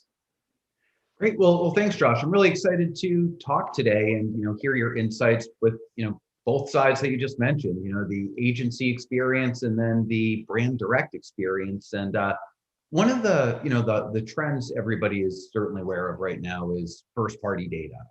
It seems to be of increasing importance with the death of the third party cookie and all the other trends we're aware of. In your experience, what are some of the pitfalls for those who are not actually adopting a first party data strategy?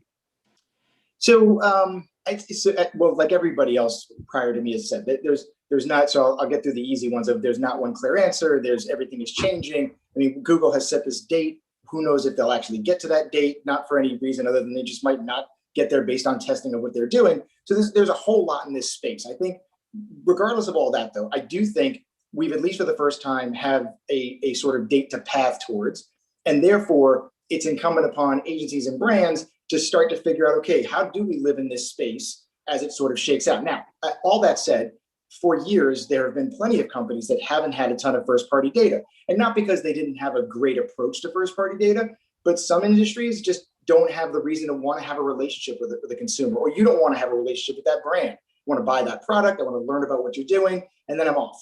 So I think the biggest guidance that I've had with people over this whole time has been, now is the time to be testing them. So for as much as we're all pulled in thousands of directions and budgets are always tight, now is the time to say, let's bring on another platform, let's do something with another provider to see what alternatives there are around this. I also think it's a great space to sort of double down in areas that are completely unimpacted by this change in cookies, like connected TV. So that's a whole space right there where if you have your first party data, or if you're using unique identifiers, you can apply that to the CTV space now and see how much more performance you can drive from that to maybe to augment, I guess, what you may lose when cookies get deprecated. Great. And are you seeing it to, fairly even right now, people taking this seriously across categories? Because to your point, there are certain verticals where they're data rich and others where they're data poor. Are you seeing it to be pretty even approach, or are there certain verticals you're seeing really take a leadership position here? Yeah, I mean, I don't want to give a vanilla answer.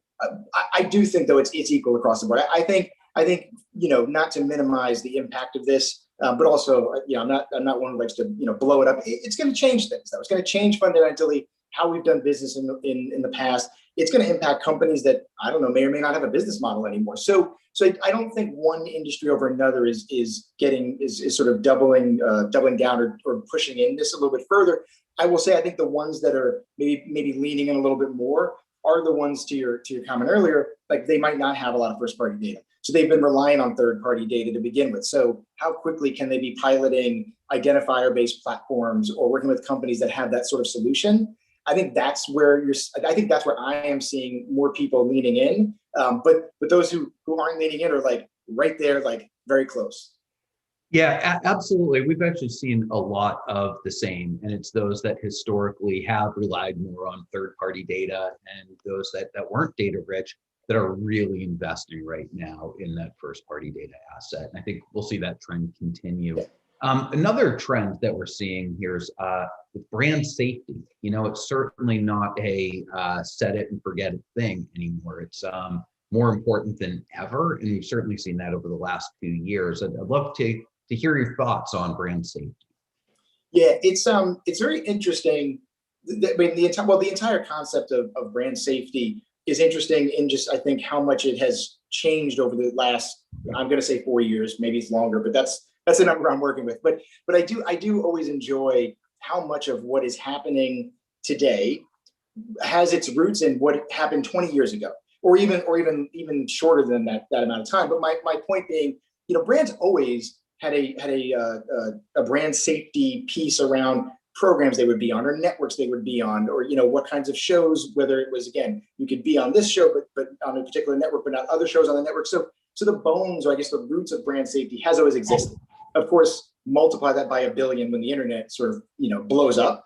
And now first of all, it's how do I keep track of this? How do I measure it? So specifically to your comment on like it's not a set it and forget it. Yeah, I mean, I think we figured that out long ago that, if I don't want to run on Family Guy, that's fine. I could see if it happened, right? But if I'm running on some random website that's over here and I don't even know about it, like how can I protect my brand? Because that is what's ultimately, a big part of a brand is your sort of persona, your reputation to people, and sort of how well they trust you. What I think has become very interesting and very tricky for brands to navigate as we've sort of progressed. I don't know if it's progressed or not as a society, but I do think is this idea around being in responsible places or partnering with who you deem responsible partners. So I'm saying broad statements, not necessarily my own opinions, though some of my own opinion is weaved in here. But when I was at J&J, I was there when we were on the Wall Street Journal, and we have to take down YouTube, and I sat there with our team and helped get all that stuff done. I will tell you, interestingly, there's not one off button. Just in case anybody in the audience is wondering, if you need to shut off your campaigns globally, you want to invent an off button because it does not exist. And so going through all that and understanding how important that was, but the parameter for us was, there were sites that were out there that were bomb making websites, terrorism websites. Like these are things that as a society and everybody in the office can stand by and go, yeah, that's not good content. I don't want to consume that. I don't want my brand to consume that. I don't want to sell that. What's shifting now in terms of what people are calling responsible media, and what I do think is very important, is what are topics that just you as a brand, they're fact-based, but you don't want to be associated with them, right? So maybe there are some facts that talk about the pros and cons of masks or vaccines or political views. Like those are opinions. Some of those are based in facts, but I don't want to be part of those. Right. And then there are also a whole bunch of sites or I guess content players out there that are spreading misinformation. And so, trust me, my job did not get any easier moving to the agency side. But I think about my brand friends and like trying to navigate between, okay, these are just subjects we don't want to be a part of. Then there are these companies that actually proliferate misinformation or that allow people to share misinformation. And I don't know if I want to be associated with them either. I don't know if I want to keep investing in a platform that isn't managing itself to make sure they're not spreading responsible media and spreading stories that aren't based in fact. So I think it's a real tricky time right now. And so you've got to be real vigilant about what your brand stands for and what you want to be associated with. Yeah, I mean, it's a great point. And, I'd love to hear your thoughts on what, you made a great point about picking the right partners and, understanding who those people are and what they stand for. But with ads running in so many places, technology has to play a role too. I mean, how do you think about that balance between using technology to, protect yourself versus only working with a handful of partners you can really trust? Because the latter is really limiting, but safer. So I'd just love to hear your thoughts. No, it's a great comment because I don't know if there is a right answer. I think well, let me take that back. The right answer is what's best for your brand and your consumers and their reputation. So I've worked, now I'm thinking about it, I've worked at a lot of conservative companies. So I've worked at a lot of conservative companies that would say, you know what, that seems, interesting, funny, but it's the kind of content we don't want to be associated with. And we're not talking again about anything that anybody wouldn't necessarily see on a regular program. And so I think that so let me just talk about, I guess, both sides. I do think this idea of we're going to work with partners that have a curated supply chain and that have a sort of validation around viewability, around fraud, around brand safety, and it's going to be a small group. We're going to go for that. I think there's merit to that. It limits reach, right? And you hope you're betting on the fact that the consumer you're trying to reach lives in this space. And depending on the size of your audience or what you're trying to go after, your industry, that might work perfectly fine. I do think, though, Mike, to your point, it is limited, right? And there's just some degree of how much can change, or how much, I guess, variety do you have with those types of offerings? So then if you swing to the other side of it, yes, I think a good view of starting at least with a sort of exception list or a disallowed list of here's the sites, the keywords, the things we do and don't want to be associated with. I think you do that and it takes a nice chunk out of the mix. And then I think, yes, the technology players, whether it's the Open Slates, IAS, White Ops, like there's a ton of them out there. I'm saying a comment, not a criticism. There's a ton, and they all do great work. It's just finding the one that I think can get you the information and make you feel as safe in that timely fashion. I think also the key there is their responsiveness, because every brand I think wants to make sure they manage this quickly, and there are some brands that just have a higher sensitivity to it, right? And so like I think that's where you as a brand need to figure out who has the most sort of responsiveness that can live with us. And then the last part, which I don't think there's a tool or technology that can do anything about this, is I think you have to make some hard decisions on the Facebooks and Instagrams and the Twitters of the world to say, I do or don't want to be associated with the platform. And there's no technology on that one. That's just a very awkward meeting in a conference room with you and lots of people in your company. Yeah, no, and I think that's great advice. It's very realistic. I mean, there's no silver bullet answer. It's something every brand has to think about and decide on their level of sensitivity and tolerance, and then make the best decisions they can. And I do think the technology has come a very long way in help protecting brands, but none of them are perfect. No, yeah. And if I could just like to go a little further, I mean, the other thing too is, and just knowing the audience on this, I guess this meeting, I'm used to seeing people and having them laugh at my jokes just because I'm on stage, not because they're funny. And so I'll laugh louder. I'll make up. I appreciate that. I agree. Thank you.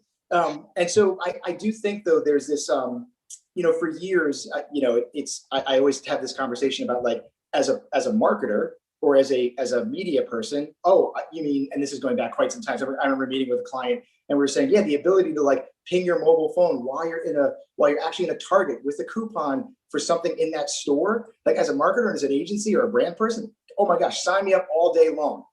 Now, Josh, the parent, I have older kids now, but walking through a Target with one kid running one way and one kid running the other way, please don't serve me that ad. Like I just need my shopping list. And so I think we're at a much more serious inflection point as it comes to this, because now you have to decide, I love what these platforms offer in terms of targeting and helping me build my business, but I don't like what they're doing. I don't like how they're sharing this information, or they're not managing it better. I don't like the messaging they put out there. I don't like how they're handling privacy for consumers. And so you get this point of sort of like, who are you, right? Are you the person, are you making decisions based on the person you are outside of work? Or are you the person that's making decisions based on who you are inside of work? And frankly, like those lines have completely blurred even before COVID happened. Mm-hmm. Absolutely. Another trend that we're seeing is certainly the consumer journey is just getting blown up, based on all the things we've already talked about. And it's just, you're seeing whole industries and technologies sort of made obsolete. They're just not functioning the way they used to. How do you think about measurement and, are there new KPIs? How do you really think about in a post-cookie world, like what does measuring that consumer journey look like?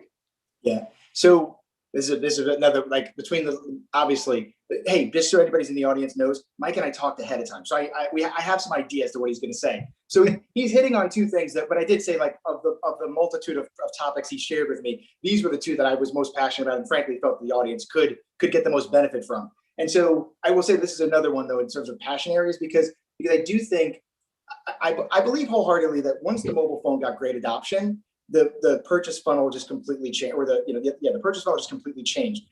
I mean, I could say the funnel's dead. I could say something kitschy that would get me, a quote somewhere. But that's not what I'm looking for. But I think the idea of I wasn't even aware of this product or condition, but I'm on Instagram, and because I look like someone who may want that product, I jumped immediately to purchase. Right. So I think you take that now then add to the fact like all the other targeting that we've been able to do, pre and post cookies, some of that stuff will still be available. But I feel like there's been so much that's happened with the consumer journey that it's not a linear journey anymore, right? And somebody I worked with said that the other day, that like, it's not that the funnel went away, it's that it's not linear anymore. And the journey is much more defined by the consumer than it is by the messages sometimes that we put out there. And so I think that's having an impact on how marketers have worked for years and trying to figure out, and we've all gotten quite good at this, like how to actually reach that person. So to answer your question, in the end, we're still going to focus on sales, subscriptions, signups, streams. Like there are still good, strong, fundamental KPIs out there, depending on your business, that help you define sort of, okay, which ones drove those. So I used to, in a prior couple of lives, I made a comment one time about people were talking about, brand equity and awareness and favorability, and all those things were great. And what I would say is, but as long as they ended up in some sort of conversion, right, be it a purchase or something. And I always said, like, hey, if we get brand equity scores off the charts, but we don't grow revenue or share, do I still have a job? And the answer was no. And so I think ultimately we have to remember that and keep that in mind. I see people talking about an awareness budget and a branding budget and a conversion. The consumer journey, again, it's all over the place. You could literally make me aware of this product and I could buy it in 10 seconds, right? So there are probably categories, automotive, cable, telecom, where, yeah, you know what, let me talk with my spouse, let me do some comparison shopping, but it's just so fast. And so I think that, using the hard KPI metrics of what drives your business and then mapping back to what platforms or what ad creative or what targeting strategies drove that behavior, that's, I think, where you want to still focus your efforts on. Yeah, I think it's just becoming a lot more difficult to do Yes. that. So the tracking piece is really, really hard. I actually feel like reaching the right audience is easier than it is to measure what happened with that audience. Are you seeing any new strategies or tactics in that regard? New things people are trying out to actually try to put that whole picture together? Well, I mean, I think I have an okay answer. I'm not going to say I have a great answer because there's also some purview of people I've seen and what I can share. I think people are trying to do a better job, whether it's using an attribution model or whether they're trying to use a clean room to figure out what's happening and what kind of use cases drive that behavior. I think the people where I'm seeing, I think people trying to get ahead of it are the ones that are trying to do things with use cases of what I'm trying to see work. So do people on my email list, do they have a higher or lower propensity to do X? Have they signed up for Y? I think back in my Comcast days, we used to look at a lot of data just around consumption and churn. And so I think I've seen a few people who are pushing more in that space or continuing to go further, whether it's using a CDP or again, some sort of other data provider to help them with that, because I think they're trying to get that clearer picture. The other beauty of this world we live in, and again, with cookies going away, who knows how that changes, is this world of lookalikes and how much you can scale those. So I think that's where companies are trying to sort of see how they can build their pools in this next, call it 7 months. So going back to the first question you asked me, getting back to getting some semblance of a first party data approach in a way that's just, that's in a way that'll accelerate what they've been doing, provided again they have a reason to share, a reason to strike up that relationship. Cool, thank you. Super informative. And building on all of these themes, obviously the walled gardens versus the open web. There are a lot of trade-offs as far as data that's available, the ways that people get it. Are you seeing, and obviously without getting into any specifics or anything, just generally out there in the world, are you seeing more brands go all in on the walled gardens, or are you seeing them go more towards the open web, direct partnerships? I'd love to just better understand what you're seeing out there in that regards, because it all fits together.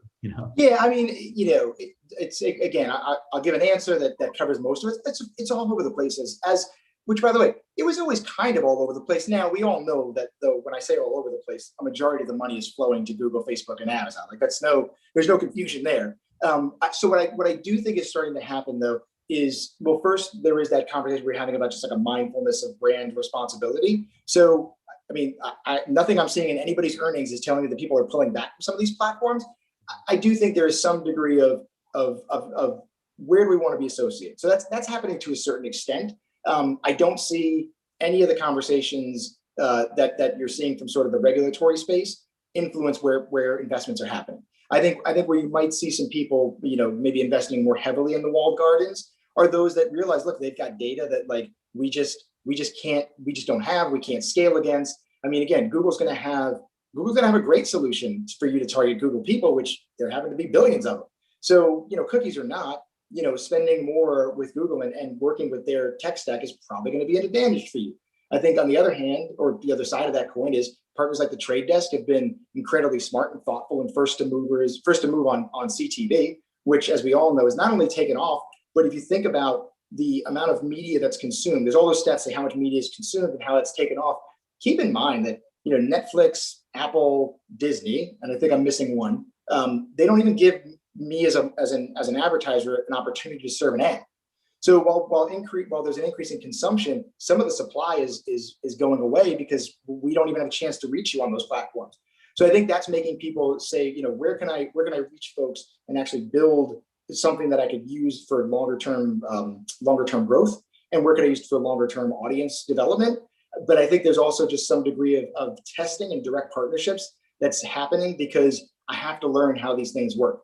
And I think that's the great thing I'm seeing is I feel like companies that were so efficiency driven are starting to say, I know it doesn't fit our model, but in 8 months, that model is going to get blown up. So if we don't see, how connected TV works or how direct partnerships works or programmatic guarantees or PMPs work, but we won't have a business come 2022.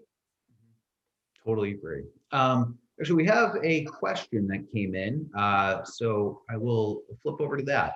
Also, for the record, I don't know the question. This is the unscripted part of the program, so I want to demystify this whole I didn't thing. know it either. I'm reading it straight from the chat box here. Oh, great. Could you speak a bit to what specific elements are standard to collect in first-party data sets across categories, and industry-specific examples as well? What data elements are most valued to predict future or repeat sales? Okay, so here's my overarching statement. I'm going to try to answer this question. Right? Whoever asks this question, if I don't answer it, find me on LinkedIn, and I'll try to find you a better answer. It's interesting for me because I spent 6 years at Razorfish, where we had a ton of clients all over the place, but a lot of direct response clients. And then Comcast had a ton of that. And then I go into consumer health for 5 years, and there's data there. It's just not as easy to tease out. So I am a believer of any sort of first party data that you can grab that is an indicator of purchase behavior or competitive behaviors. Like, that's your most important, because it's easier to convince someone who has done something with a product or done something in a category where you sell a product than it is to convince me that I have allergies and I need a product.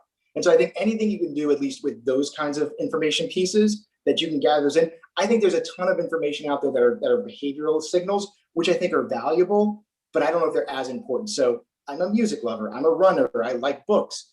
Yeah, all those things are great, but if I don't make a running shoe or sell books, I'm not necessarily as valuable unless you know that about your consumer.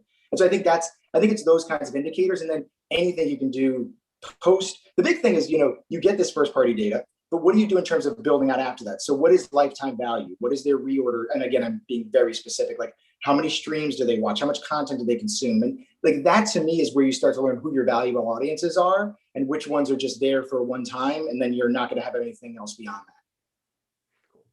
Thank you very much, Josh. We've got a bunch rolling in now. I had my own question I wanted to get to, but I think we're going to run out of time. So I'm going to try to rip through some of these pretty quickly. How do you approach emerging media channels, and how do they factor into your overall strategy? I think let's try to do this rapid fire. I think you have to be open to what's out there. I think they have to have some sort of value prop to actually helping me connect with the consumer for what I need. So dedicate a percentage of your budget to it, test a couple, but it always has to be around for me, it's about what problem do you solve for my consumer. Terrific. And yeah, you can take all the time you want. I said wrap. We'll go quickly, but it's just they're coming in. I like this. But we got time. We still have some time here. Many brands have drastically reduced media budgets over the past year. How has your media plan adjusted? If your budget has been reduced, have you gotten more creative and efficient with your strategies? So I think, so this is somewhat, to me at least, I feel like this is a little bit more industry dependent, right? So a year ago, if you were in travel or hospitality, like your budgets got slashed for obvious reasons. And I think you're seeing all of those come back. So I would say, I think I'm answering this question. If they're slashed, to me, it always goes, and I've had to deal with this a few times in my career, where if you can get to a measurement model that shows you where you perform the best, you have to focus there. So I have spent many times, or let me say it differently. There's multiple partners that you would think that I had worked with in the past just because of their scale, but based on budgets and either lack of ability to actually measure or cost, I didn't work with those partners. And again, I'm talking about some household names. So I think you have to be very judicious about where the performance lies. And then once you start to show that performance, hopefully budgets grow, and then you can do a little more testing. But I think if you're really down to like I only have X and it's already been cut, then I think you really have to focus on those places that drive the greatest performance. Great, thank you. Then next up, have you shifted your data strategy in the past few months? And obviously, I know you shifted roles, shifted worlds, all of that. So not sure how exactly you want to answer this question, but yeah, I mean, look, I'm never short of words to say. So I'll say this: I talk with lots of friends of mine who are on the brand side or client side, and that yes, I wouldn't say it's been a fundamental shift because this is probably the longest conversation ever in terms of how long we've known this is coming up. So I think a lot of people shifted their audience strategies to not rely on third parties as much, to try to work with partners to help build first party data sets. I think that started to happen. So I think that's one of the things. I mean, I will say, just coming into the Omnicom world, the audience platform they had built years ago, and I only say years, like it wasn't like a billion years ago, was based on audience, and it was based on identity, and it was based on using big data providers that are well known, that have established relationships and are all privacy compliant in a way that you can have a unique identifier. And so I am seeing obviously that more people focusing on that identity world now, because that's where a lot of this conversation is moving to. Yeah, we're seeing that as well. Very hot topic. And then we've got one more here. What innovations and technologies are you utilizing to execute your strategies? Has that changed since the pandemic began? So here's what I would say. I would say in the very beginnings, I guess mid-pandemic, I mean, we're still technically in it, but I think what shifted was, for a lot of people, I'm speaking a bit broadly here, was looking at places where we knew consumers were going, right? So Instacart went from like here to here, in terms of adoption. And so I think it was finding partners that were filling a need for consumers. And my big thing for all brands is be where your consumers need you. And granted, we were in a pandemic and everybody needed to help everybody. My point more was like, I don't care if there's a measurement model for those kinds of partners. If consumers are there and they're looking for your products, and your products especially can help them during this time, and it could be a sourdough starter kit that helped people during this time, go ahead and be there. So I think it's more of a broadening of some of these platforms and going with them based on audience data. I think other commerce partners that I've seen sort of not some adoption, like commerce partners that like a Micmac, like I've talked to them a bunch, and I think that the offering they have to help commerce partners provide, answer a need that a lot of others can't. I think that's another one. But I think anything that can help, where I'm seeing the most push is places that can help me fill gaps that I traditionally couldn't fill, and they're going to be bigger gaps once the world of cookies really does go away. Great, thank you so much. And then the final thing I'd love to ask Josh, I mean, you covered a lot of ground in this chat. If you think through, any advice you might have for brands and people, how they're thinking about navigating the next 6 months, year, 2 years, as we, go into new territory, any thoughts or advice that you have in parting? Yeah, I mean, I'd say so. I mean, one thing is to me, it's a no-brainer. Is, hey, come work with me. Like I think that's always a good one. But seriously though, I do think there's a little bit of thoughtfulness to be put into these next few months. And trust me, like I've lived in a lot of worlds these days. And so I understand that it's just very easy for someone to say, you should test more, you should do more. Listen, there's limited resources, budget, time, just keep that list growing. I just think we're at a point now where everything has accelerated. I mean, again, we've all seen the stats of e-com and connected TV growing faster than they should have. And all those things it's at this point where like there's so much at your disposal right now that if you're a brand and you're not trying to proactively get into these spaces, you're not proactively trying to put more into connected TV or look at more commerce solutions or figure out your identity strategy, like you're going to get left behind. I'm never one of those big, like, let me say something to be provocative people, but this is that moment. because so much more has been adopted. This isn't like, oh, mobile's growing or commerce is growing. Like, no, those things took off, and we still had tons of volume with Google, Facebook, Twitter, Pinterest, all of them. So my biggest piece of advice, which probably but maybe you need to hear it more directly, is you need to make sure you have an approach on those things and you're testing these things, because you need to figure out what works and what doesn't. And you may experience some loss in the short term, but your cookie strategy is going away. So better to learn now how to use a partner like the Trade Desk and then make it work, even if it means taking a step back to figure out what life is like in 2022. I can tell you right now, won't be flying cars though in 2022. That's been a lie. Biggest lie. And I'm glad you made that message so clear. The flying car one? Josh, because, I'm sorry, was that? The flying car joke? No. Everything just prior to the joke. The joke was great, but no, what at least what I've seen is, some brands are taking that exact approach and have that mentality, and others are not. Others are just sort of seeing how it all pans out, and I don't think that's going to end well for them. Well, thank you so much, Josh. This is great. We did have a couple more questions come in, but they're ones that could be handled offline. So thank you. If anybody has questions, again, I'm easy to find. But thank you, Mike. This was great. I appreciate you, standing in and helping me with this. Of course. Thank you, Josh. Okay, and thanks both of you guys. If you've ever wondered what a Spotify podcast would sound like if you put the speed up to 1.5, that was Josh.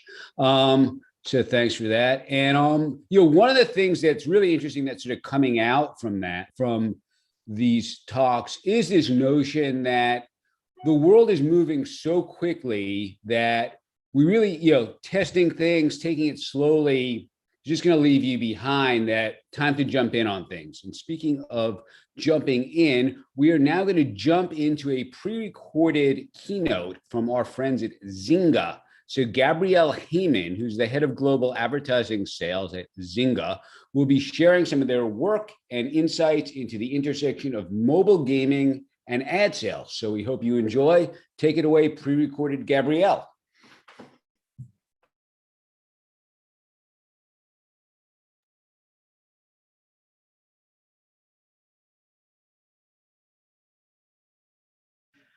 Hello, everyone. Brand Innovators, thank you for having me here today. I am going to give a quick 10-minute presentation on media buying and mobile gaming and best practices. So let's start at the beginning. Mobile gaming is extremely mainstream. There's around 2.3 billion global mobile gamers. In the US, there's around 210 million, and this is a very engaged audience. Half of them are playing daily. They're also spending a lot of their entertainment dollars in mobile games. We saw in Q1 of this year, $22 billion generated in in-app purchases in mobile games. And it's a really big business. It makes up around half of the market share of the overall gaming category. And of course, during COVID, there was an acceleration of many different entertainment categories. Streaming and gaming really benefited with people at home and connecting with each other through games. But what we've seen in our most latest revenue numbers, and the analysts from Sensor Tower, this is a report from Sensor Tower about the in-app purchases, what they're seeing is that the acceleration in mobile gaming that we saw during COVID is sustained the growth and is still continuing to grow. So the foreseeable future is that the momentum will continue in this category. So what platform are gamers using? There's PC gamers, there's console gamers, and there's mobile gamers. And they're single platform gamer is actually pretty rare. Most of them play multiple, at least 2 different game platforms, and 85% are mobile gamers. So the biggest amount of gamers are playing mobile. It's the one thing that is most in common and the most common platform for gamers. And who is this person who's spending all this money and playing all these different platforms? Well, there's a very lasting stereotype of the gamer being the dude in the basement, but it couldn't be further from the truth. There is literally a game for everyone. And I don't have a specific audience slide in terms of percentages. because it would be very difficult to say overall, because there are some games that skew super young, some that skew old, and some that even are a bridge where, for example, we're seeing a lot of parents play with their kids on mobile games. Interestingly enough, just last week, Deloitte released their most recent media trends report. And what it showed was that Gen Z, their number one entertainment activity is playing games. And number 5 is movies and TV. So their 5th favorite, I think that's pretty surprising. Obviously, with like boomers, it's literally the exact opposite. And I know there's a lot of stuff on this graph, but essentially what it's showing is that the younger the generation goes, the more that they're gaming. And of course, for a lot of us Gen Xers, we know that we started with Atari and we've just kept on going. In terms of the United States, these are the numbers from ComScore in terms of the top 5 mobile game companies in reach. Zynga, which I work for, I run ad sales for Zynga. Activision, which has Candy Crush, Among Us, which your kids might be playing. There's no ads in that game. Electronic Arts, and Pokemon Go. So the IAB UK just came out with a mobile gaming guide, and I stole this from that because I think that they have a really great way of explaining how to get involved in mobile gaming for brands. And they break it down into 3 categories. There's in the game, there's around the game, and there's away from the game. In the game is more integrations, sponsorships, where you're really part of gameplay, and it's not the ad in between levels, but it's actually in the story and in the game mechanic. Around the game are commercial breaks, basically in games where you see a video ad or a playable or a display ad. And then away from the game, there's quite a lot of exciting kind of PR, buzzworthy promotions that we're seeing in mobile games right now as well. So I'm going to go over each of these for you to get a taste for what they all have.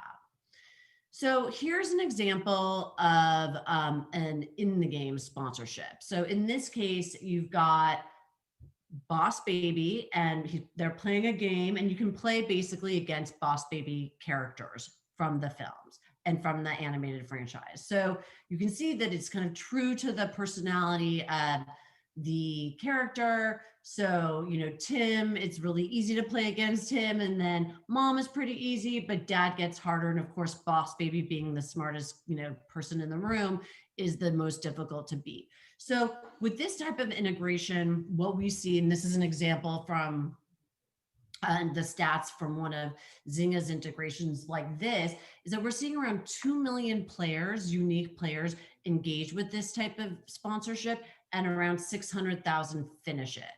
So this is a really deep sponsorship that goes, across a few weeks where you're beating the levels, and that's a pretty good completion rate, I would say, for the engagement. So next we have media, and mobile game media is available private programmatically on managed services, direct IO campaigns. So it's pretty flexible, I would say. Some gaming is very bespoke, like the sponsorships I just showed you, but this type of gaming is really easy to be scaled programmatically. So the ads appear in between levels, like a commercial break. It's like a mid-roll, basically. And then some games do offer rewarded video and playables, which we'll look at in just a second. So first is the in-game video. The best kept secret, I believe, in digital right now, in terms of video availability, is in mobile games. So a lot of people think, oh, video is really just in video streaming platforms, but that's not true at all. Games has a lot of high quality, full screen video. It looks like the video in Snapchat. Best practice, honestly, is 6 seconds, but I know a lot of us love our longer commercials. So 15 seconds and even up to 30 seconds when it's skippable is a format that you can use in this. I just want to point out that the way this is categorized by the IAB and by Google is, I think Google categorizes it as outstream and IAB Google as interstitial. But there's other ad units that are also categorized in those buckets that I don't think are similar to this. For example, when you're in an article and you click to a next article and you see like an outstream ad that kind of feels like a pop-up, I point this out because I think that the reason why it's not more widely adopted is because people are used to video and streaming platforms or large format players or things like that, that programmatically might not be finding this source of inventory. So, but what it really is like a 320 by 480 that's resized to bigger phones ad unit. I definitely also recommend that every media buyer make sure that you're producing this size 320 by 480 because it is a key size in mobile gaming. Rewarded to cover it. So 2 in 3 players prefer rewarded video because it's opt-in and brands are giving the consumer an opportunity to get ahead in the game by watching their ad. In fact, just this morning, I believe an article popped up on my feed about how like hardcore gamers, 70% of hardcore gamers really prefer and actually like rewarded ads. So this is something that I'm seeing more and more adopted by brands. The recall is really high. The intent to purchase is higher. And it's a great overall product. And this ad tends to appear when you need more gas in a game, for example, or you need more coins to continue. Here's a case study that we did with Microsoft. We saw an increase in lift, recall. Another best practice was doing first impression takeovers, which is the first ad per user per day in mobile. Those also significantly lift in recall and awareness. This is an example of a playable as well. It's the native unit in mobile gaming. It's highly engaging because it's a 15 to 30 second game where we're making your brand a game and there's a two-way kind of thing happening with the consumer. And then lastly, around the game. So here's an example that drove 10 million media impressions on local news, where we integrated a new word into Words with Friends for Dolly Parton, songteller. Obviously, we all know storyteller. So this was a new word. She's a songteller, and it generated a lot of media. So here is one example of many that we see. Other examples, Little Nas X did a concert in Roblox. These types of things, though, generate a ton of press and a ton of activity even outside the app itself. So that's pretty much all. I kind of sped through it because I only had 10 minutes with you guys today, and there's a lot to talk about and a lot to cover. So if you have any more questions, please reach out to me. I'm at gheyman@zynga.com. Again, I run ad sales for Zynga, and it's been great to be here with you today. Thanks for having me, and enjoy the rest of the sessions.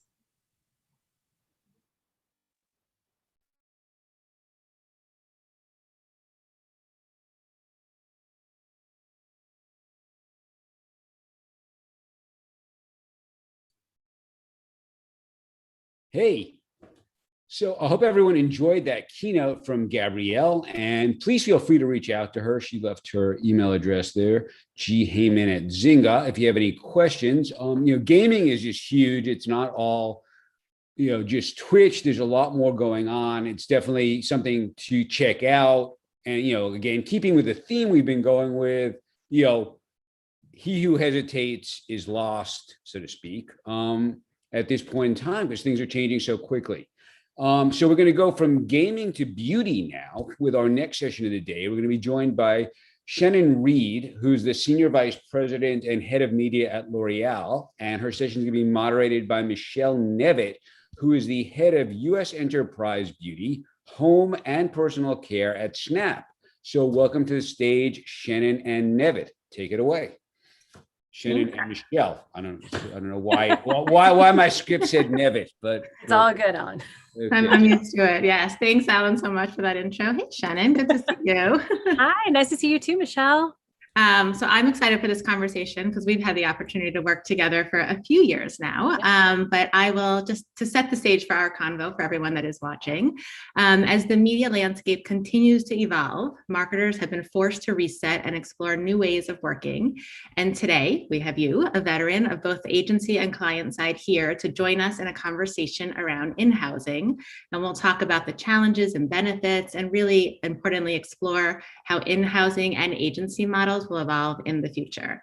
So to kick it off, I think it'd be helpful if you could just walk us through your professional journey and how in-housing specifically has become an important topic of interest for you. Sure. You don't want the whole personal journey. You don't want to start with the Apple. I want everything. We're going to have the personal stuff at the end. We can go so far back. No. Well, yeah. So the professional journey, I got into the world of digital media in 1999 at a small but early digital media agency, which some of the folks listening today might remember, called Mass Transit Interactive. And was one of the early media planners and account managers there for a really cool search engine called Alta Vista, which was my first client in the space. A lot of fun had on that account for sure. Translate that into the dot-com bubble bursting, me starting my own digital media agency called Morpheus Media, which you'll remember, Michelle. I ran Morpheus for 14 years, sold it, which was an amazing opportunity, and then ultimately ended up moving over to WPP to join MEC as the president of digital. And then from there, moved over to Publicis for a few years to run the Verizon business and the GSK business. And now here at L'Oreal on the client side for the first time in my career. So seeing things from a little bit of a different perspective, which is a lot of fun. No, that's great. And I know we've had the opportunity to talk about kind of the advantages of working closely with your agency partners, but also when is the right time to bring things in-house. But it's such an expansive topic. So can you talk a little bit about kind of what's captivated your attention most as a leader? Yeah, so it's an interesting space. So when I started Morpheus in 2001, we really positioned, I want to say positioned. I always like to believe that we actually had a business plan when we started the business, but that's not really how it worked. We had clients and they needed digital media and we were really good at it. The advantage of being really good at it and being the people who were hands on keyboard in the tools and running the systems was that we instantly became an extension of the client's team. And so as we expanded and we expanded talent and we also expanded clients, we always had this mantra of our job is to be an extension of the client's team. You shouldn't think about us being in the room or not being in the room because we're the agency. You should think about us being in the room because we're a part of what you do. And our mission is to make you better. Our mission is your mission: grow your sales, grow your household penetration, increase your ROAS, whatever your goals were our goals on your business. And our job was to find the best way to get there. And so it came very naturally to me to be an extension of the client's business. I think when I moved into big holding company life was when I first realized that there is occasionally this sense with clients that like the agency should maybe be kept at a bit of an arm's length. And of course, we all went through the questions about agency confidentiality and agency margins and that whole process that happened a few years back, which I think created some concern. And at least initially, I believe the early thoughts of, should we have talent in-house at the brand side? Should we have our own people? Does it help us with a margin perspective? Nothing's in a black box anywhere. We've got all of the information and all of the transparency. So there were transparency reasons that was done. There were control reasons that it was done. Honestly, in some cases, it was an idea for savings for many clients, right? We can not have to pay the margin that we pay the agency and we can have this talent in-house. And then I think there were advantages that came up over time. But it's interesting, over the course of my 20 years now, well over 20 years of experience being in this side of the business, digital is always that thing that people want to bring in house. You know, it's very rare that somebody brings in their television planning or their print buying. But digital is that thing that people seem to think, well, if I can do it cheaper, if I can do it more nimbly, if I can do it at the touch point of my business, maybe there's an advantage for me. And there are advantages and disadvantages to both. Yeah, for sure. And I'd love to talk about that a little bit, because I know that when we've talked about this topic, some of the, what comes up a lot is how do you mold the right talent and recruit the right talent if you're going in-house, and where you can rely on the expertise of an agency. So maybe we can kind of double click on that a little bit in terms of kind of what are the greatest challenges when you're switching models. Yeah, I think it's interesting. So I've watched a bunch of clients do this over the years, right? And I've watched ones do it successfully, and I've watched ones do it and have challenges with it and have to reverse the thinking. And then I've seen mixed models ultimately succeed as well. And I think there's a few factors that come into play. Let's start with just the talent, right? We're talking about people and humans who are coming out of college quite often. The idea of digital media is sexy and interesting. They're going to go be a search planner. They're going to go do programmatic media. They're going to be a trader. That all gets very exciting, right? And in some cases, they have literally millions of dollars flowing through their fingertips as they plan some of these campaigns. And they're often fresh out of school, maybe in their early 20s, figuring out how all of this works. I think for a brand, and forgive the noise in the background, I live close to a street. So if you're hearing some really great hip hop music, I'm not in a club.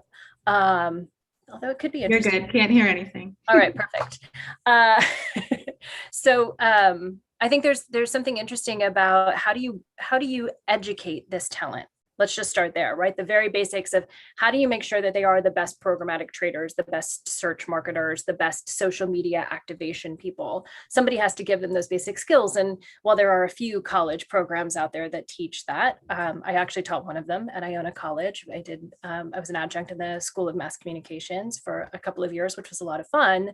And my mission was always to train people who I thought would be great entry-level employees at my agency, right? There's a little bit of that out there. There's not a proliferation of media training talent in how to be a programmatic trader in the ecosystem. So you first have to start with the talent that you're bringing on. What that results in quite often is that people hire at a higher level. So you hire people who have 2 or 3 years of agency experience. But let's be honest, the agency experience versus the brand side experience are very different. There's perks to the agency side, even though sometimes the salaries may be a bit lower, or the bonuses may not be as real. And so what are those perks? Those perks are that, partners like you come in and occasionally bring us donuts, or we have lunch together. There's the occasional coffee. I miss those days. I know, me too. We'll get back to them eventually, right? Those perks when you're young and you're fresh out of school, those are valuable and important. And I don't think they can be undervalued in the experience. The other perk that I think is really important is who's the leadership that this talent is looking up to, and what is their exposure to other brands, other clients, other experiences to start to really develop a well-rounded perspective on things. And then of course, if there's sometimes little silly things like you want them to be in-house. Where is your corporate headquarters? Is your corporate headquarters in a location that a 20-something-year-old fresh out of college actually wants to live in? Or are they really looking to live in the city? And that has to be answered brand by brand and division by division and company by company, right? You have to think about that for your own skills. And I'm not going to diss any specific part of the world, because I'm sure there are places where, you will find some of that talent. It just may not be a hotbed of that talent. If I move on to how do you retain them, which I think is like an interesting challenge, it's who are they looking up to? Where are they getting their training? And where do they go next? And I think sometimes that's the piece we forget is, do they want to grow up to be a brand marketer? Do they want to grow up to be a general manager of a business? Or do they want to go be the head of programmatic media, or maybe go work at Google or at Facebook or at Snap? And maybe this path on the inside isn't necessarily the path that they would have on the outside. Right. So those are some of the challenges. I could go on for days. So it's fascinating. I love it.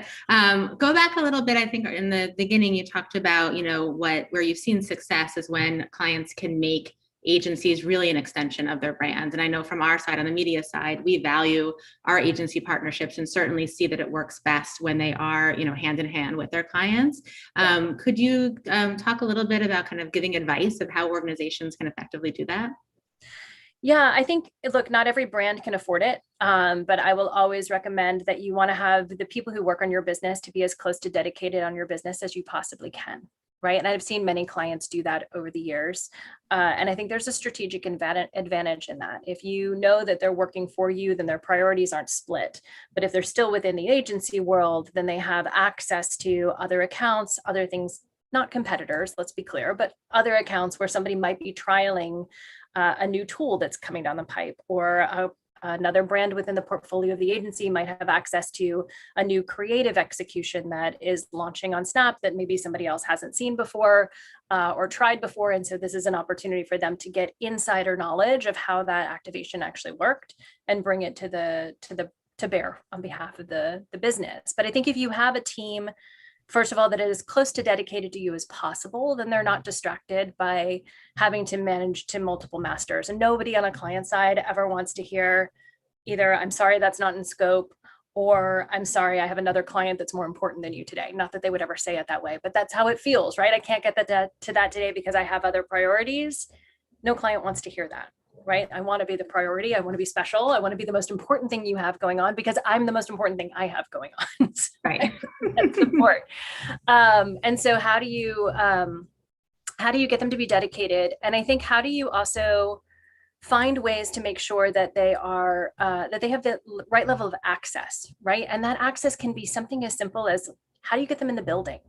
If they get stuck in purgatory between glass doors every time they come to visit you, and there's no opportunity for them to get in and navigate the space, do you have the right NDAs in place? Do you have the right confidentialities in place so that you can give them access to more of your business's data and therefore have them help you drive the right strategies or make the right changes?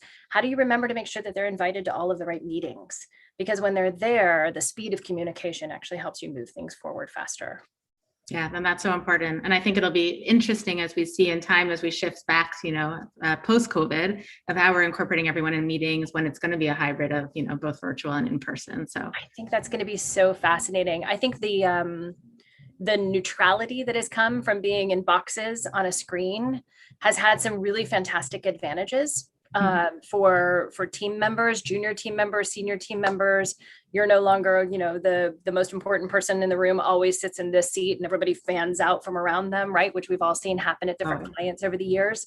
I think the fascinating piece will be how do you maintain that neutrality within an organization and make sure that junior voices have that platform to still get heard and be seen, especially when half the people are in the office and maybe half the people aren't, or some people decide to work from home one day, some people don't, we're all on screens. So one of the ways I'm solving that, just as my little tip or trick for the day, I want everybody to bring their computer, even if we're going to be in the same room, everybody bring their computer so that we all still make boxes on the screen.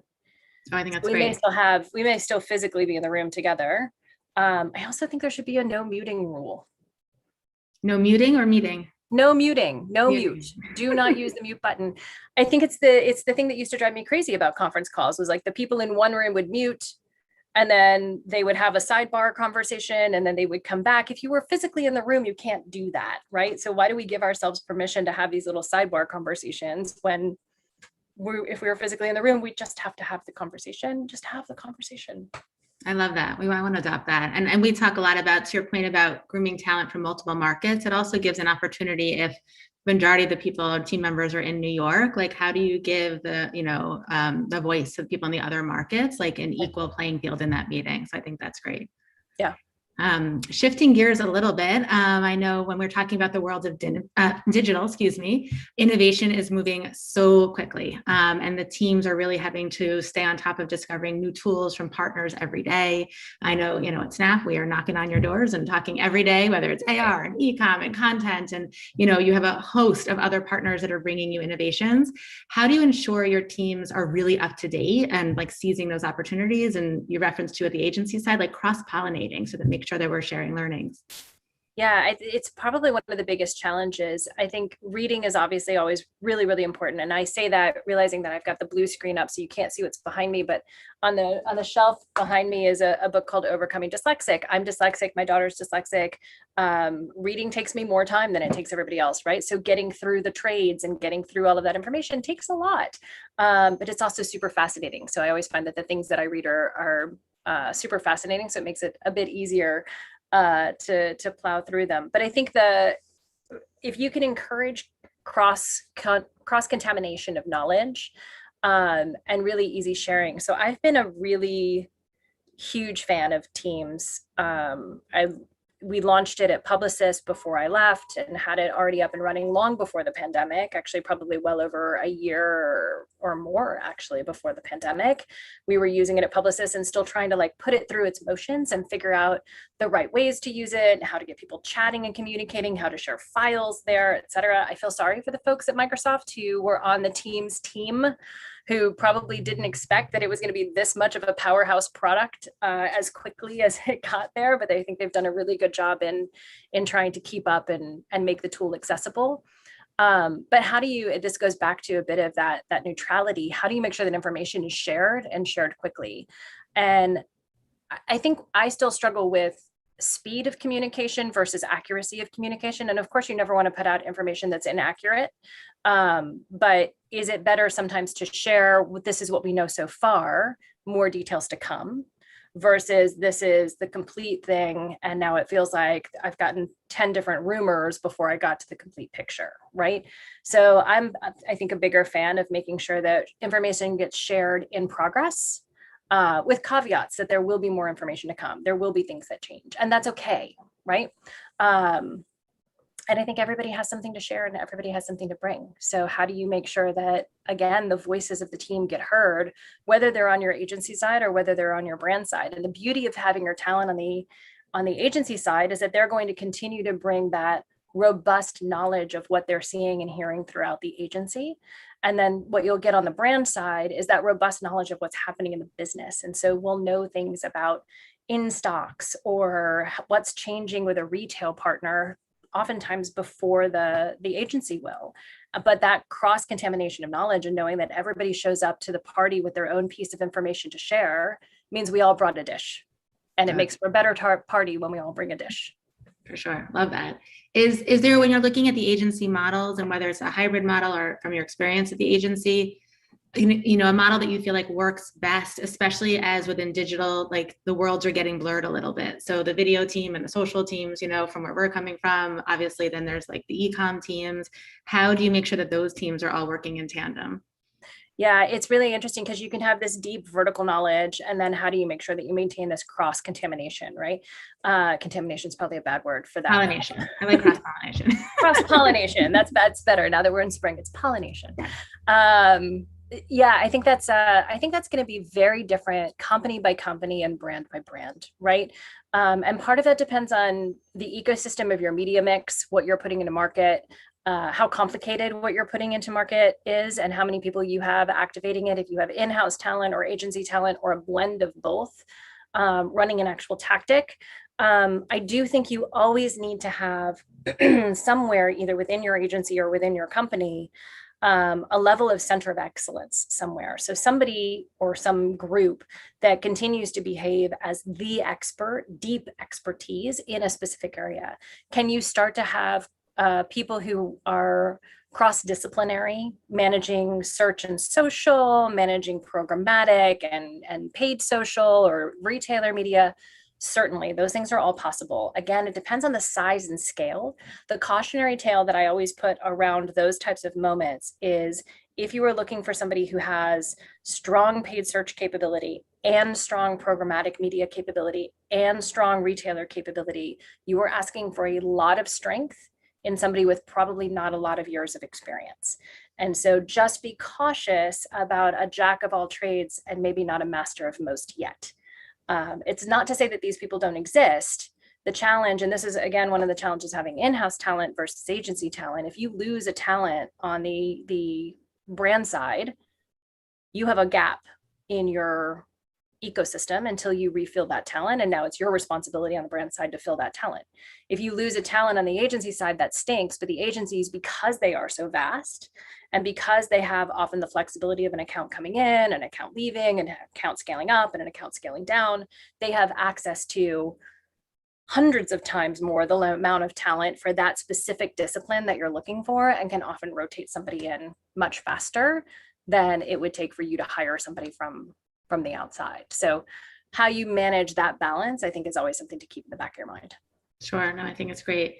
Another, interesting topic, I think, is also how there's new ways of going to market and engaging consumers with immersive creative, and coveted innovation is so important. And we've even seen ways that can inform product development in some ways. Can you talk a little bit about how an organization can seize on those learnings? And again, a little bit of the pros and cons of it's a hybrid model with the agency or you're doing things in-house. Yeah, it's interesting. Sorry, my screen just decided it wanted me to update Flash. Why? Okay, great. So I think using the creativity or using the insights that come out of the media is always super important for how you continue to drive innovation. And it can be really fascinating. I'll use a story from many years ago at Morpheus, where one of our clients, years ago, so I don't think anybody will mind the story. One of our clients was A&E Television Networks, and they were in the process of launching a new show, and they had a few different titles at hand, and they were trying to figure out what the best title was. And one of the very smart questions they asked of the agency, which was us, was SEO value. If we're going to launch this new show, what can we own? What can be a space where we're not competing with other companies or competing with other brands or competing with other titles? Is there a title that we can own? And ultimately, through search engine optimization and research, we were able to help them land on a title for the show, which was really exciting. And that show ultimately ended up being Duck Dynasty, which is pretty cool. So not a small show in the world of A&E Television Network. So that was very cool. I think those types of moments you can't expect that the insights you get from media are always going to launch a new product. They're not always going to launch a ship, right? However, by keeping tabs on them and keeping listening, and again, it doesn't matter if it's the in-house team or the agency team, it's about the connectivity. It's about making sure that those teams are in constant communication and partners, is when that proliferation of information becomes really valuable and helps lead to those new ideas. I'll pause there. No, I think it's great. I mean, as you're speaking, you're giving the example of TV. I mean, I was thinking, I'm bringing it back to Snap a little bit, but in terms of how we feel like there's this massive untapped opportunity for brands when it comes to AR and how you can learn about your products and how consumers are engaging. So I know that's just kind of as we're looking to the future, other opportunities, that we can share data back and be able to kind of inform product roadmaps. Well, and I think all of that comes down to what are consumers using and what are consumers doing, right? So AR is really always one of those fantastic, fascinating moments where you truly get to see a customer play, right? A consumer gets to play with your product, with the colors. I remember the early Warby Parker stuff that was done where you could change out the glasses, and that was really cool. Has to lead to somebody considering, okay, maybe we need to have a little bit more stock of this particular frame because this is the one people are landing on, or enough self-knowledge to know that people are always landing on this one because it's funny. It's not because they're going to buy it. It's the one that they're screen capturing and sharing, right? So just so you know which one of those you're working with. No, I think it's great. I'm being mindful of time and quickly looking at the chat because as we've been speaking, a couple of questions are coming in. Let me get that. Okay, this past year, we've seen incredible innovation across all industries. Tell us about new innovative ways your brand is connecting to consumers today. Sure. I think some of the great stuff that's happening at L'Oreal, and it's one of the reasons I just joined L'Oreal last August. I think it's one of the things that got me really excited about being a part of. Yeah. I know. Crazy how time flies. It's been really exciting. There's, if you spend any time on our sites or with our partners, you'll see we do a lot of virtual try-on, and we bring a lot of what we call services to our consumers. And I just think it's a really wonderful way as a brand and as a business that we help consumers have a little bit of fun with the products, but also ensure that they're making smart decisions that work for them. And I think in the age of COVID, we had this really amazing moment, as many brands did, where we had to rethink how consumers were going to test and try before they buy. And no consumer, with all of the wonderful return policies that retailers have out there, no consumer wants to make a bad decision, right? Like you want that foundation to work when you get it in your door. You want that lipstick to look just as good on you as you expected it to from the moment you bought it. And so how do we bring those experiences to life in a way that the consumer has that level of confidence before they purchase? And I think there's just been some really beautiful, with MotiveFace and some of our partners, some really beautiful executions of that. Oh, that's great. This is an interesting one. We talked a lot about kind of the media buying in terms of agencies and in-house. As leaders, you're always developing your abilities. What skills would you like your marketing team to develop this year? And I think that's interesting as marketing teams, especially in the world of digital, some are leaning in a lot more than they have in the past. Yeah, I think the things that I would love the marketing team, somebody said to me earlier today, I was on a different conference call, to really be a student of the data. And I caution that only slightly in that we can get stuck in analysis paralysis. So I certainly don't want anybody going down the rabbit hole if I just have to dig into every single number. But I find that, and this going back to my agency days for a minute, and then my brand side for a second here as well, the best customers to the agency, and to me, the best marketers to work with, even within my own organization, are the ones who have enough knowledge about the data to have confidence in making decisions with the data that's presented to them, and understand how the numbers work or how that methodology works, not to the level that you're going to be able to write formulas with coefficients in them. Like, I'm not expecting, I've got literally calculus notes from my son in my notebook sitting in front of me. I'm not expecting our marketers to go into calculus. But I do think the more you can understand how the data comes together and the functionality of how it all works, the faster you'll be able to have the confidence in making decisions behind it and be able to do something at speed. I think that's great. We touched on this a little bit, but I want to ask it because you're someone that I've always admired as a leader, in all of your roles. And someone is asking, has your leadership style changed over the past few months? And, related, have you been able to develop more personal relationships with your colleagues or partners? Leadership styles have definitely had to adapt. I don't know that it's necessarily changed. It'd be interesting for me to go back and talk to some of the folks that I've worked with, to see if they've seen any massive changes. But the adaptation is tough. I'm a very in-person, I love being with the team. I never really had much of an office. My office was always a conference room, and I would sit out with the team and kind of float from couch to conference room to meeting room, et cetera, et cetera, et cetera. And I liked kind of being out in the hubbub of things. And of course, we just don't have that right now. So I've tried to recreate that. My team of the GSK business, I think, rolled their eyes at me initially and then kind of got on board. And then I brought it with me to L'Oreal. We have a 5 o'clock party line. I do intentionally call it the party line. I bring a cocktail, bring your dog, bring your kid, whatever it is. But there was, especially at the beginning of the pandemic, there was so much happening so quickly that we all needed to respond to, and we needed to get on the same page quickly, that there just wasn't time to have a weekly status meeting for an hour and a half. It was much faster to have 30 minutes every day, 5 o'clock. If we use it, we use it. If we don't, we don't. If we just catch up and talk to each other as humans for half an hour, that's okay too. And so I think that was really beneficial for a lot of us to just continue to have that human connection, especially in the very beginning when we had team members who were home alone, not knowing when they were going to get out of their complete isolation. So it was a chance to just connect with other people.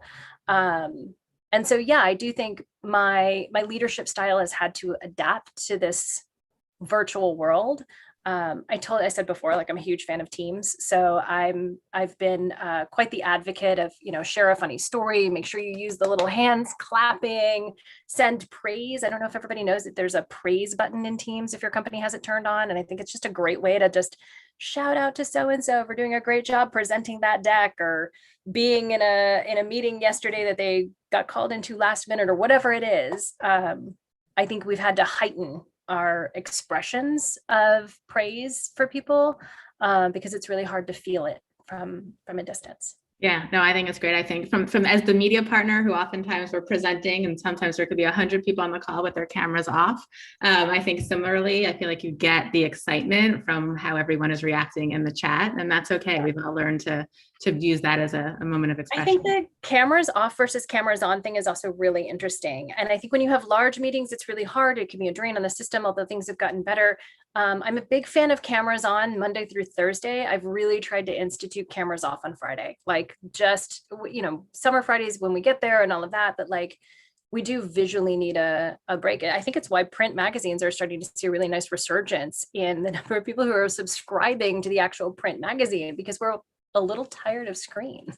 No, I as a former print person, that makes me happy to hear you say that. But yes, in the two, I have, the fun lightning round I was going to do with you. But do you have anything else that we haven't touched on that you want to talk about? No, I think we've covered so much. So Good. hopefully So it was now we helpful. get the fun personal stuff. All right. So thinking back to our in-person days, I'm always envious of your amazing shoe collection. I'm even wearing heels right now in your honor, first time in a year. What's your favorite purchase? I have, you can't see them because they're actually behind me, but I have a pair of Prada Hot Rod heels from a collection that they did in 2012. So if you Google Prada Hot Rod 2012, you'll find them. I'm a bit of a car buff, grew up wrenching on cars with my dad.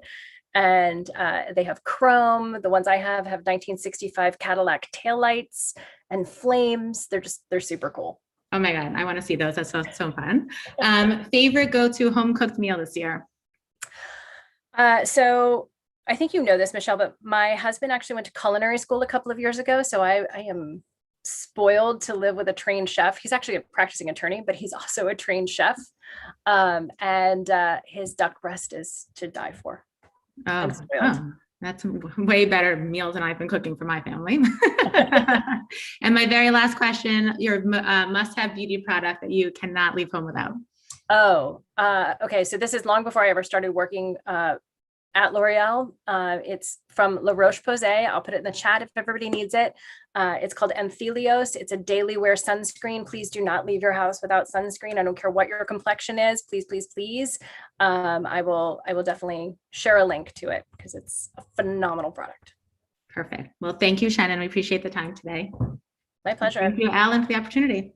Oh, my pleasure. My pleasure. Thank you guys so much for this. It was great. On behalf of Macintosh users worldwide, though, I do need to point out that Teams is not very Mac friendly, nor are any Microsoft products, even in the year 2021. And so, while it probably is a good product, it a lot of times we sit there on calls going, no, it still doesn't work yet.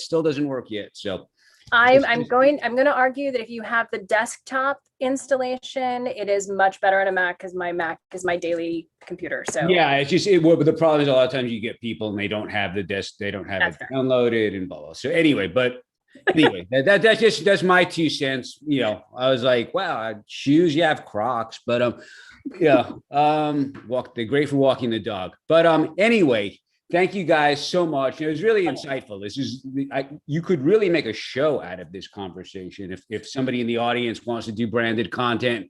No, it's really like a career and how to manage people it was really insightful. So thank you very much. Next up, though, I do want to welcome Rebecca Panico, who's the Senior Director of Media Strategy and Planning at Hilton. So we're going from clothing to hotels. And the session is going to be moderated by Sean Riegsicker, who's the CEO and founder of Centro. So welcome, Rebecca and Sean. I see Rebecca and I see a picture of Sean. Let's see if he pops on. Here he is. Okay, and that's my cue. Take it away. And I need to let me hang on a second. I need to get this. I don't use Zoom. Where's my settings for my awesome background? Oh, under preferences. Go to the little arrow up under the video by video, and you can see Oh. it there. Background. No, I know I'm not a big background fan, but I'm going to do it just for you guys today. If it's under zoom.us, you want a Mac or a PC? I'm on a PC. Oh, well, it's under preferences. I'm probably assuming it's on both. But this is horrible. I hardly use Teams all the time. Dude, just you have a nice background. Just go for it. All right. Well, I have no clue why that's actually not working. So I'm sorry about that with everyone. Oh, wait. Hang on one moment, please. I just figured it out. Hang on. Okay, we'll get there. Rebecca, good morning. Yeah. I'm very excited to Good afternoon. or good afternoon. I was up late.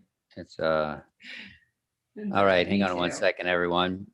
I'm already off on a bad foot this afternoon. There we go. Okay, Nice. so everyone, I like we're matching good too. We didn't even coordinate that. Perfect. I know. Well, I'm really excited. So I have Rebecca Panico from Hilton. And as you guys can imagine, given what's going on in our lives and the world over the last 12 to 14 months, she's got a lot of information and really just sharing a lot of the experiences that they've gone through in the travel industry. And so with that, I'm really happy to welcome her. Rebecca, if you don't mind, let me just turn it over to you for just a minute or two, give a quick intro, as well as your responsibility today at Hilton, and then I'll jump in with some questions. Yeah, sure. So hi, everyone. I'm really excited to be here, and thank you for inviting me to speak about our experiences overall and just a little bit about me. So I am the Senior Director, Elite Global Media Strategy and Planning at Hilton. It's a really long title. And basically what that means is that I lead our media strategy, specifically really thinking through how we build our brand and build a portfolio for Hilton. So I've been at Hilton for almost 2 years now. I started June of 2019. So right before the pandemic hit. We can get into that, I think, a little bit more later. And prior to that, I've been in the industry, in the media industry, for over 20 years. And I worked a number of years. I started my career on the agency side and then moved over to the brand side at Capital One about 5 or 6 years ago, and then moved to Hilton about 2 years ago. So I've been around in the media industry and seen a lot of change, and just excited to have this chat with you today, Sean. Yeah, same here. Well, you already outed yourself, because as I was doing research, and my first question was going to be from reading your background and experience. It appears you started your career around the age of 10. Back in 1998 with Saatchi & Saatchi. And then you proceeded to do some tours of duty at MPG, Havas, Hill Holiday, before moving to the brand side with Capital One and now Hilton. I love just stories on kind of careers and lives. And let's begin with just, what was that transition like? Did you always want to get on the brand side? Was it a tough decision? And, how did that happen? And what's been the experience? Yeah, definitely. Well, it's really funny. I mean, if I even take a step back from that, marketing wasn't even on my radar growing up or thinking through as a career. I want to be a professional musician.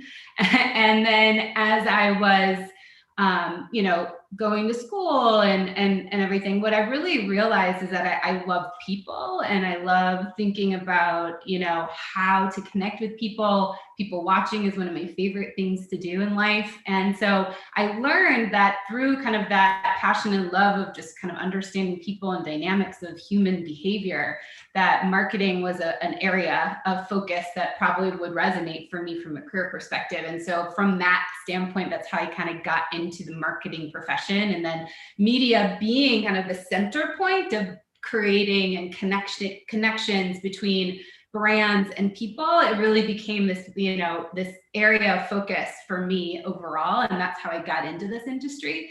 And what I love about it is that it's just constantly evolving and changing. And so, I think that's what most people hate about it, though. Isn't that what most people hate about the industry? That it just never seems to stand still. Yeah, I guess so. But for me, I mean, it feels like that evolution is just really interesting and cool, and it keeps me on my toes. It makes me, have to think a little harder, and that keeps life interesting, right? Of like the evolution, because if we kind of stood in the same place, it wouldn't be a very interesting life to live, in my opinion, right? So that's what I love about it. It's why I stayed in the industry. And that's why I always I've never understood that. I'm like, look, the only constant in life is change. I mean, we have to learn to embrace it. And my phrase is, I want everybody to get comfortably uncomfortable. If we're not always changing, we're not learning, we're not growing. But that's great. Yeah. So then, keep going, and then into the brand side of it. Yeah, no, totally. And so then I moved into the agency life. And I think I've had the benefit through my agency experience, starting off of kind of test driving different industries, right? I've had the pleasure of working with a number of huge brands and key marquee names out there. And I think it allowed me to really test drive what the different industries were in the start of my career, and just digging into their businesses and digging into how to create media solutions for those businesses, because they're all very different from one another. And I think it just grew my arc of knowledge overall, so that I kind of created this bank of insights that I could draw upon. And then, I did always at a point in my career, I think every agency person kind of has this moment of like, okay, what's next? Do I stick it out in the agency world? Do I go brand side? Do I go sales side? Like, you kind of have that moment, that midlife moment, right? And I always felt that going brand side was the direction for me, mostly to be able to, I think, linger a little longer in a specific industry and dive more deeply into that, versus the agency side where you kind of are ping-ponging. So while I appreciated the opportunity to test drive, I think leaning in on the brand side has really been awesome. I draw upon that agency experience a lot in the industries that I've worked in on the brand side, because frankly, there's a lot of things that I learned in like getting my stripes agency side that I draw upon today for Hilton, and even when I was at Capital One. But I do like right now that I can, you get more access to information. There's just more data to work with, and you're having, I feel like, a front row seat at the table and influence in making decisions for your particular brand. So I really enjoyed the transition quite a bit. By the way, interesting. I was with you. I was I wanted to go into music and theater, and my parents wouldn't let me.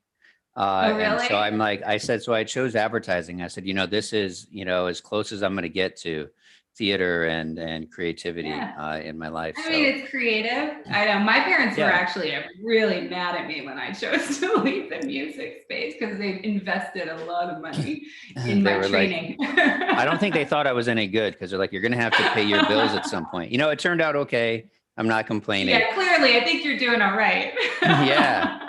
So let's talk about your, I love this discussion on, individuals and executives who've worked their way, really through the agency and really serving the clients on the other end. And you've worked with McDonald's, you've worked with P&G, trying to think of some of the other big ones, but I mean, it's marquee brand names, as you said. Marshall's is, I think, another one. So talk first about what it was like when you were at the agency. How did you think about my brand clients? Okay. And now that you are the client, what knowledge or advice do you see it differently from this point of view? Do you have more empathy for the agencies? Just talk a little bit about your viewpoint and just any advice you'd have for folks at brands working with their agency. Yeah, it's a good question. It's funny because I have more empathy. I have a lot of empathy for my agency partners, and I actually have a lot of empathy for my former clients. So when I was on the agency side, there were times where I felt like, oh, my brand clients are, they don't understand how long these things take. They don't understand the complexity of the things that they're asking for. They're telling me that I need to deliver more innovation in the media and thought leadership, but there's not a lot of time and space for us to ideate as an agency to come up with those solutions. And it frustrated me that I felt like my brand's clients didn't understand that aspect of it. And I always felt that those clients that I worked with that treated our relationship more like a partnership versus this kind of client vendor push and pull, there was always much better work that could come out of that type of overall relationship. And so I think drawing upon that, as I moved to the client side, I really felt that I wanted to be a better client. I'm going to be that better client. And frankly, I hope I am. I hope my agencies feel that I'm a better client as a result of knowing that frustration. But I do find that, at times I get it now as a client, as someone who's in these brand discussions, the complexity of influence that's required with our executive leadership, and how quick the pace at times is moving, and those need to kind of get the quick turn. So I get why my clients were sometimes the way they were, and I appreciate that now. So I think just in terms of advice, for me, what I try to do is over communicate as best as I can. And I find that context is king, and giving a rationale and explanation for what we're trying to solution for, and invite my agency to be a part of the solution discussions and not just servicing what I need. It's really more about a collaboration. So I try to do that as much as possible, and ask my agencies to, tell me when I'm not, or asking, giving them permission to ask more questions and be more curious about what we're trying to accomplish, so that we feel like we're in it together as a collaborative relationship. I don't really like the idea of being a client who's just like, you're my vendor, but that's not the way I like to run things from my perspective. And inside of that, and I started a few years ahead of you, but you coming at the dawn of the internet and digital, you've seen this industry from every perspective. You've seen every innovation and thematic movement that we've had. Yeah. If you go back to 2000 and you would read the trades, they'd say, look, it costs us 20 times. Agencies say it costs us 20 times to place $1 of digital than it does $1 of television. Just because of the work. And that was in 2000, and the complexity has just continued to expand and expand. And it's as we continue to add new things, nothing ever drops. We're still buying print, right? We're somehow still printing yellow pages. So inside of this, as you think about this increase and explosion in complexity the last 20 years, and it's not like the brands are paying their agencies more. In fact, we actually, are seeing brands trying to pay their agencies less, as the work increases. And do you believe brands actually see that at the agency side, or is that something that's just not known? Is there anything, because I get it on both ends. The brands like, look, we got to move. This is happening. We need strategy. On the flip side, agencies are like, guys, like we are just like, there are so many platforms we've got to be dealing with right now. Just your thoughts on how to create that better connection and understanding. Yeah, it's a really good question. It's a hard one to answer, because I think cost constraints are a real thing on the brand side, right? We're trying to ourselves do more with little, especially now, and are asking our agencies to do more with less. And it's difficult. I've been seen a lot of evolution. The thing is, though, I would say that the acceleration of digital and technology, bar none, has really revolutionized and just, taken this whole complexity to a different level. But it's not a new concept, right? There's always innovation in the media landscape, and there has been for, centuries, right? Or a century. And I think it's how well we can, pivot with the evolution. I think that appreciation for the complexity, and as a brand, recognizing how complex that is, and figuring out how we, again, going back to partnership, how can we partner together to create more, less goo in the system, to figure out how to reach our audiences effectively, efficiently, in a highly fragmented, highly distracted, highly automated way. And it's hard. I don't have a silver bullet answer. I think it's just trying to ensure that, one, we want to make sure our agencies are paid well to do the work we need them to do, but we also need to and expect, right, that there's more efficiency that we can put into the system so that we can maniacally manage our costs. And so I think it's trying to find that balance of achieving what we need to do, but doing it in a way that allows for less goo. And that's the best way to say it. Yeah, I and get stuck I in mud, agree. but And I think that, I do feel that we're still trying to find that place of equilibrium. What's the brand responsibility, agency responsibility? What's the right cost structure, pay structure to achieve what we need? And I want to get to kind of the deeper stuff here, but I want to ask one last more of a industry question, then we're going to move on to Hilton. And I'll say that if I gave you a magic wand, and you could, talk, and you could pull in every tech vendor or vendor in this industry, and you could wave a magic wand and fix one thing about it. What's the thing today in our industry that just is the thing that either it's a challenge that hasn't been solved, or it's something you're like, I just wish this could get fixed. Like this is just painful for all of us. Yeah. Can I have more than one wish? You can have three. I mean, honestly, like from a tech perspective, I think there's a lot of, I want the systems to work better together, right? Like they nothing talks to each other very well or seamlessly, and it creates that creates more complexity in the way that we can measure and do all the things we want to do, make sure it's brand safe and all of the things. But I feel like there's a lot of, I don't know if it's just competitive advantage that needs to happen, right, with the various vendors and tech partners out there, but I want them to work better together, and they don't right now. And I'm hoping over time we can figure out a solve for that, because I think if they work better together and talk to each other better, it'll allow for more working dollars to run into the system. And it allow for, like, again, it goes back to the goo. I use that word a lot and people laugh at me. I'm like, there's a lot of goo in the system, and I want to clear out the pipe so that we can just create more working media to reach our audiences, right? Because it's a hugely fragmented marketplace.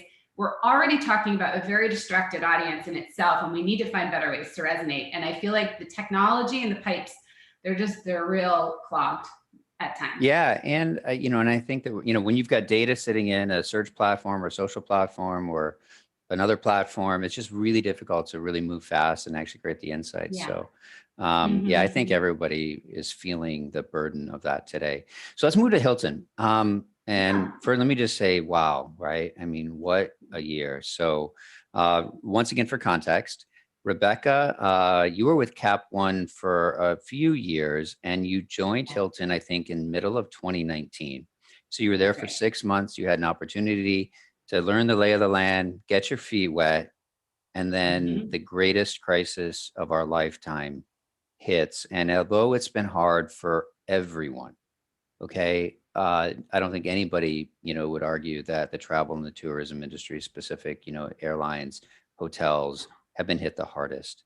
So if you don't mind, I'd love for you just to share with us, what was that? I mean, we're sitting almost a year, to the month away. What happened? Like, what was going on? Oh, yeah, as we've already established, I've been around for a while, and so we've seen a lot of different, crises, right? But nothing obviously compared to this. And I'm not going to lie. It's like, really, wow, I joined the travel industry during the biggest crisis that's going to hit this industry ever. So you're right. It was exciting. I love to travel. I love the idea of traveling. And I love Hilton in general. Like, it's just one of the hotel brands that I've always been a loyal fan of.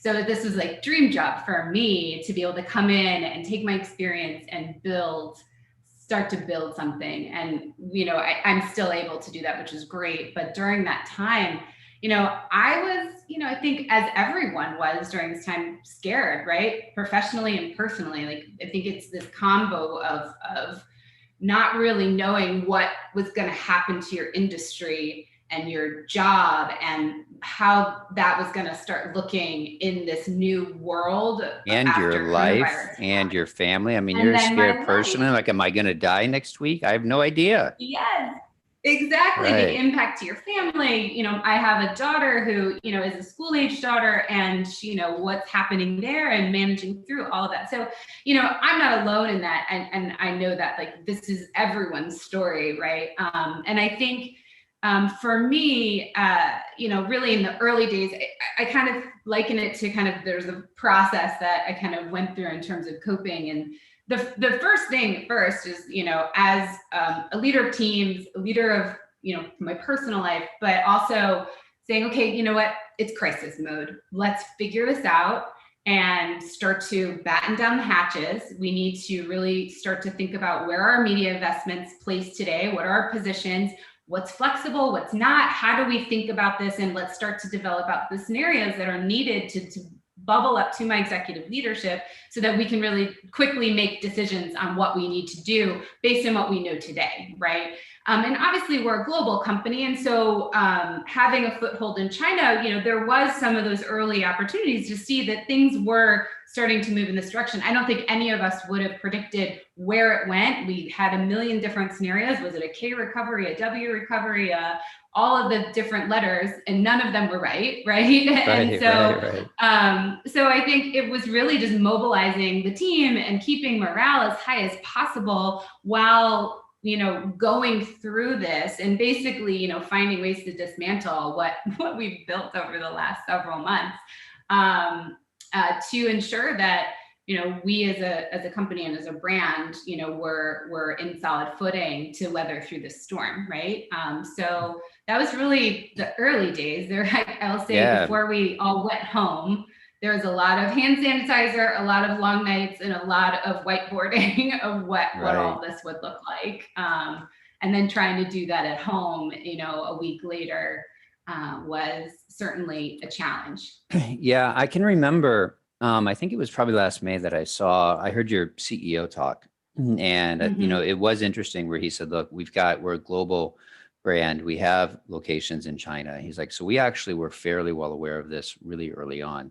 I do just want to mention one thing, that through this all, as painful as it's been, as much as people have, been hurt, I have to just say, and I talk about this a lot, that I don't know how parents do it. And I definitely have no clue how single parents do this, have, what they've gone through this past year. It's just crazy to think about. And so I've always said to our team, look, if you know of a single parent in our organization, help them out, pick up some slack for them, because they've just got to be upside down right now in their life and trying to manage everything. So when you guys are sitting at the whiteboard, you have no idea what's going on. The way I always say, it's like, I felt like I was, trying to play darts and hit a dartboard in the dark, blindfolded, trying to reset a budget in 2 weeks. I have no idea what the world's going to look like, or if I was going to die. And all those were possibilities at the time. And so now, it's,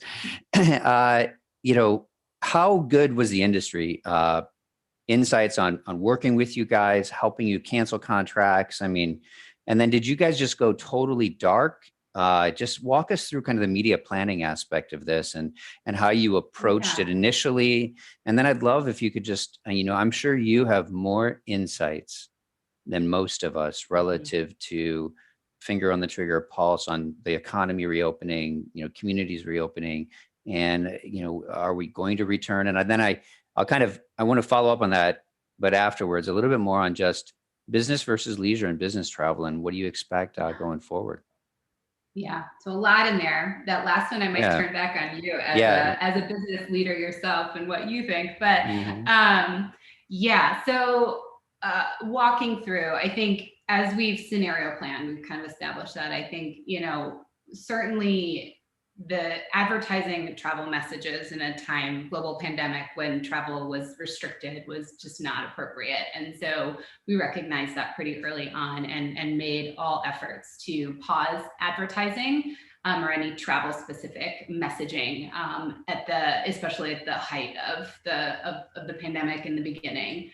And I think and to do that, it required a lot of partnership and a lot of conversation with our media partners and, helping, I don't think it was like this is why we need to do it. I think everyone understood that. I think it's really more about like, here's where we are. And I think it goes back to that collaboration and the partnership, mobilizing our agencies to support us and our media partners as well. But there, after we kind of established crisis and batten down the hatches, if you will, I think it was about, okay, how do you stay engaged, right, with your audiences to keep Hilton top of mind? And I think there's and also how do we create, that trust and provide a space at our properties, on our properties that are safe and people feel comfortable, visiting. And so I think, there's a number of things that we were able to do through launching our Clean State program with Lysol and how do you communicate that, to working with our partners at American Express to donate 1 million rooms for frontline care workers. So I think we were able to mobilize some really critical programs to help those in need of a place to stay, especially the frontline workers, to quarantine away from their families when they are doing a critical service to our country and our society. So doing that, and then also starting to think about how do we create more value to our current customers and audiences by, again, staying engaged. So maybe what we ended up doing was saying, okay, we sit on some pretty iconic recipes that were founded and created by many of our properties and brands. So we released, our DoubleTree cookie recipe, which had never been released before. Waldorf salad. There's a lot of iconic recipes and things that were created at our hotels that we were able to at least give that access to people. So I think really thinking about those kind of opportunities during this time to connect with our audiences, so that our Hilton brand is still out there, but we were not in a position at that point to communicate like travel again, and I think it was really around gleaning insights, tapping into our partners as well. As you can see, a trend, partnership is a critical lesson learned around how important partnership with media suppliers and our agencies were and are during this time, because we sit on insights ourselves, and we have a great insights team who are constantly looking at what's happening with the customers that we currently have in our honors membership base, but also just more widely spread, and looking at social listening opportunities of what's happening in the market. But we are just one brand, one company, and there's a lot of other data out there that we want to tap into, and we were able to get from our partners. So how do we leverage that to create an opportunity to communicate with our audiences more broadly? Yeah, the one thing that's interesting, right? First of all, being a global brand, you have a lot of access to data, right? That you guys sit on top of. Mm-hmm. And I'm just curious, with the vaccines rolling out, some countries are doing well, other countries aren't doing well. Can you just talk maybe globally, like where you see the lights turning on again? And then even for the US, what are you seeing? Are things starting to pick up? Where are we at from Hilton's perspective? I think from an industry perspective, I think the recent news of the EU opening their borders was a really big win. I think vaccine distribution is, creating optimism. So I'll say this, there is a lot of optimism, I think, in the system with a lot of these regulations lifting, borders opening up, people getting vaccinated, to create more freedom of movement. And I also think because of this work from home scenario, people aren't tethered to location like they used to be from a working perspective. And so I think seeing, we just see it even in our own corporate, team members where, maybe we pick up and go for a week somewhere, 600 miles down the road and put up shop there for a bit, while we still work. And so I think we're seeing a lot of that kind of stuff. I can't really speak too much to how we are personally doing. I think, but we're seeing a lot of optimism for sure in the system, and excited about the vaccine rollout continuing, because I think that's just a moment of optimism that we all are looking forward to, because it just creates more freedom for people to move about. And, at the end of the day, people still want to travel, right? Like travel is pent up demand for travel. Revenge travel is actually a real thing. Vaxications, like all of the things that you hear in the headlines, that's absolutely true. So it's a matter of how do we, when the demand continues to rise and pick up, how do we ensure that Hilton is top of mind in the planning process, and they're choosing us first. And then just curious, I'm going to do maybe a lightning round. We've got just a couple more minutes. Mm-hmm. Just a quick hit, really quick on creative and messaging today in the media world, and how have you guys need, and what's the big message today? I see a lot of the memories commercials, coming out. Just walk us through messaging today. Yeah. So the Two New Memories campaign, so we launched that in Q4 of last year, and it's running again right now. And I think really it's around the insight of, when you're ready to travel, Hilton has the experience for you in our 18 trading brands, and we have, an option for everyone. And so I think it's really around not us saying travel, it's really us saying when you're ready to travel, we're here. And we have an experience where you can create those new memories with yourself, your family, your loved ones, or a moment of reconnection in some way to either, that location you wanted to go to, or being with the loved ones that you haven't maybe seen in a while. It's funny. I say that I love to say that to me, life is all about the stories that we generate in our life. And if I think about the lack of stories, which would, meaning the lack of memories, that we've had the last year, I think it's a great messaging. All right. So last question for you, just let's end it on, when crises hit, it's an opportunity to sit back, take stock, reflect, and innovate, change, or whatever.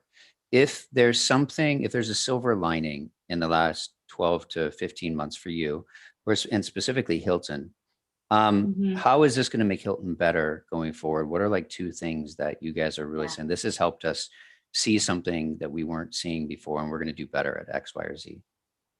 Yeah, I think it's for me, I think it's led us to this idea of agility that I don't think we've ever seen before, about being more comfortable making decisions faster, because we have to. And I think that's really something that, I've personally seen. I think it's also opened up, amazingly, communication and teamwork across various functions, where it's breaking down silos. Even when we're in our own homes, I've found that our silos are breaking down, because when you're mobilizing as a group under crisis, you kind of lose the noise of hierarchy, and you lose the noise of this is my lane and your lane.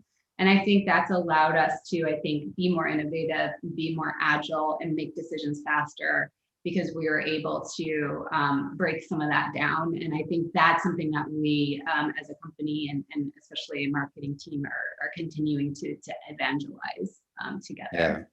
Yeah. Well, Christine, I appreciate it. Thank you. Yeah. And I just want to say best of luck as you guys kind of go forward. Thank you. Thank you very much. I appreciate very much the opportunity to speak. Thanks. Sure. Well, thank you so much, Rebecca and Sean. That was really inspiring. As a Hilton Gold member, it was particularly inspiring to hear that my favorite hotel brand is well and good. So no, and really, it's again, we could make a TV series out of these things. This is, how does Hilton survive during the pandemic? I mean, that's a great story right there. Anyway, our next session is going to be a keynote, and it's presented by Noor Nasir, who's the Vice President of Media Innovations and Technology at Centro. So Noor will be coming on any second now, and I will welcome her to this. Here she is. So welcome to the stage, Noor. I think you have to unmute and take it away. Thanks, Alan. And thanks everyone for joining today and for making time for this conversation. I'm going to go ahead and throw my slides up here.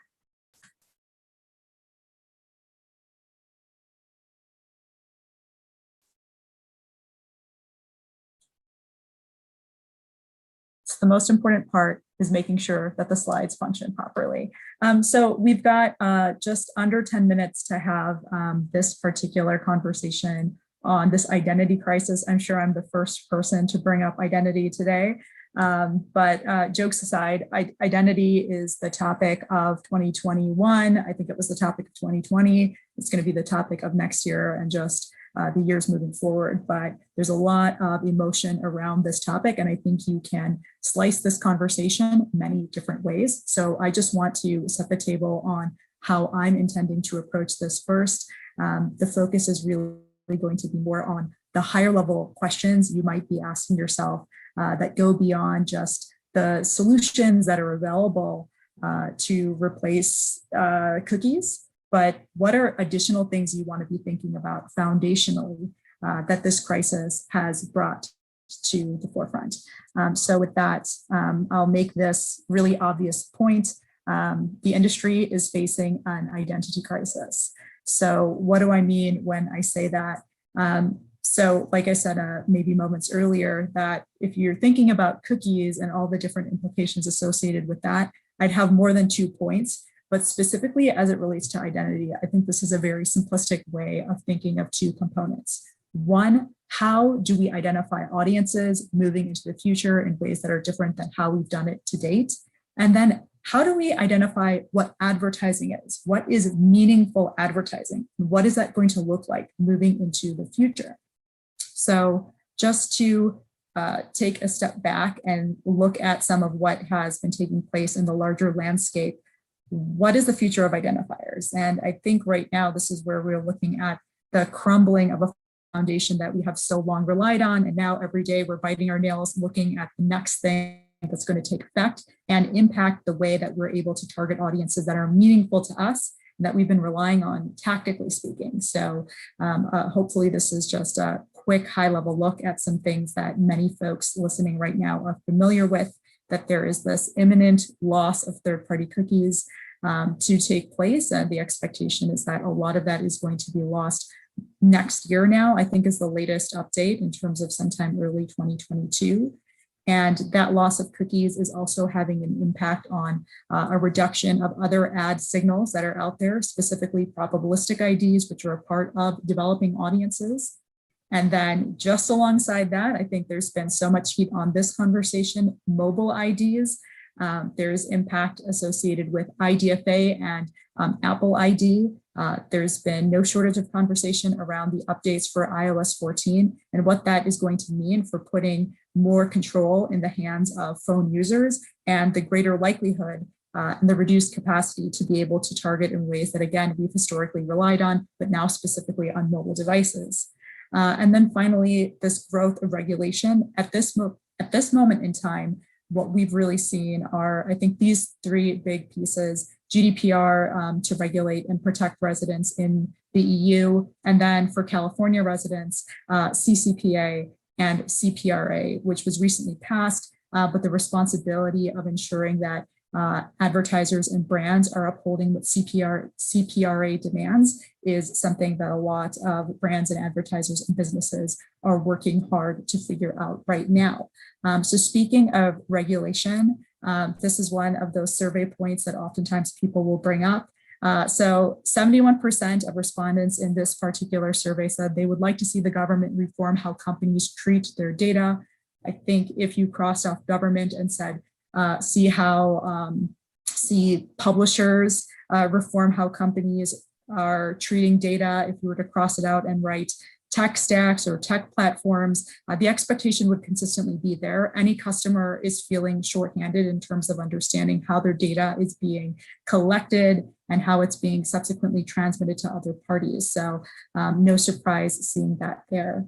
But in terms of higher level impact, and not just who is impacted as written on this slide, but also who are all the players that are impacting this identity crisis. We have marketers who are obviously impacted because of the limitations that are going to take place, impacting the way that they target, the way that they're able to measure their attribution solutions. So that's where really the core of the crisis is stemming from.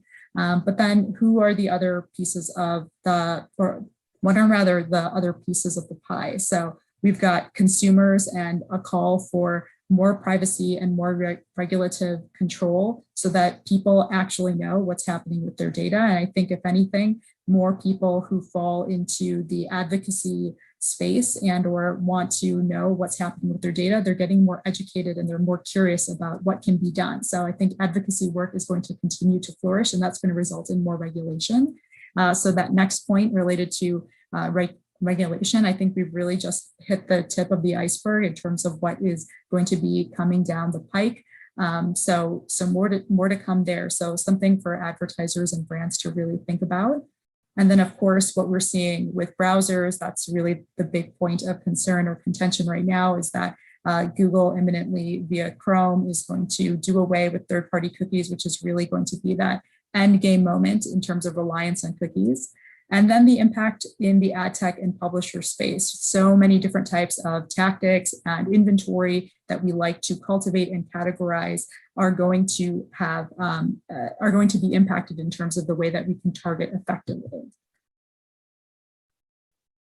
So I think this is an interesting stat. 30% estimated percent of impressions are already unreachable due to existing privacy changes. This is expected to increase 2 to 3 times over the next year, given impending changes. So this is kind of that doom and gloom point that I think is making so many of us in the marketing and advertising space so uncomfortable. Unreachable impressions that we've historically relied on. How are we expecting to move into a world where we're going to be dealing without them?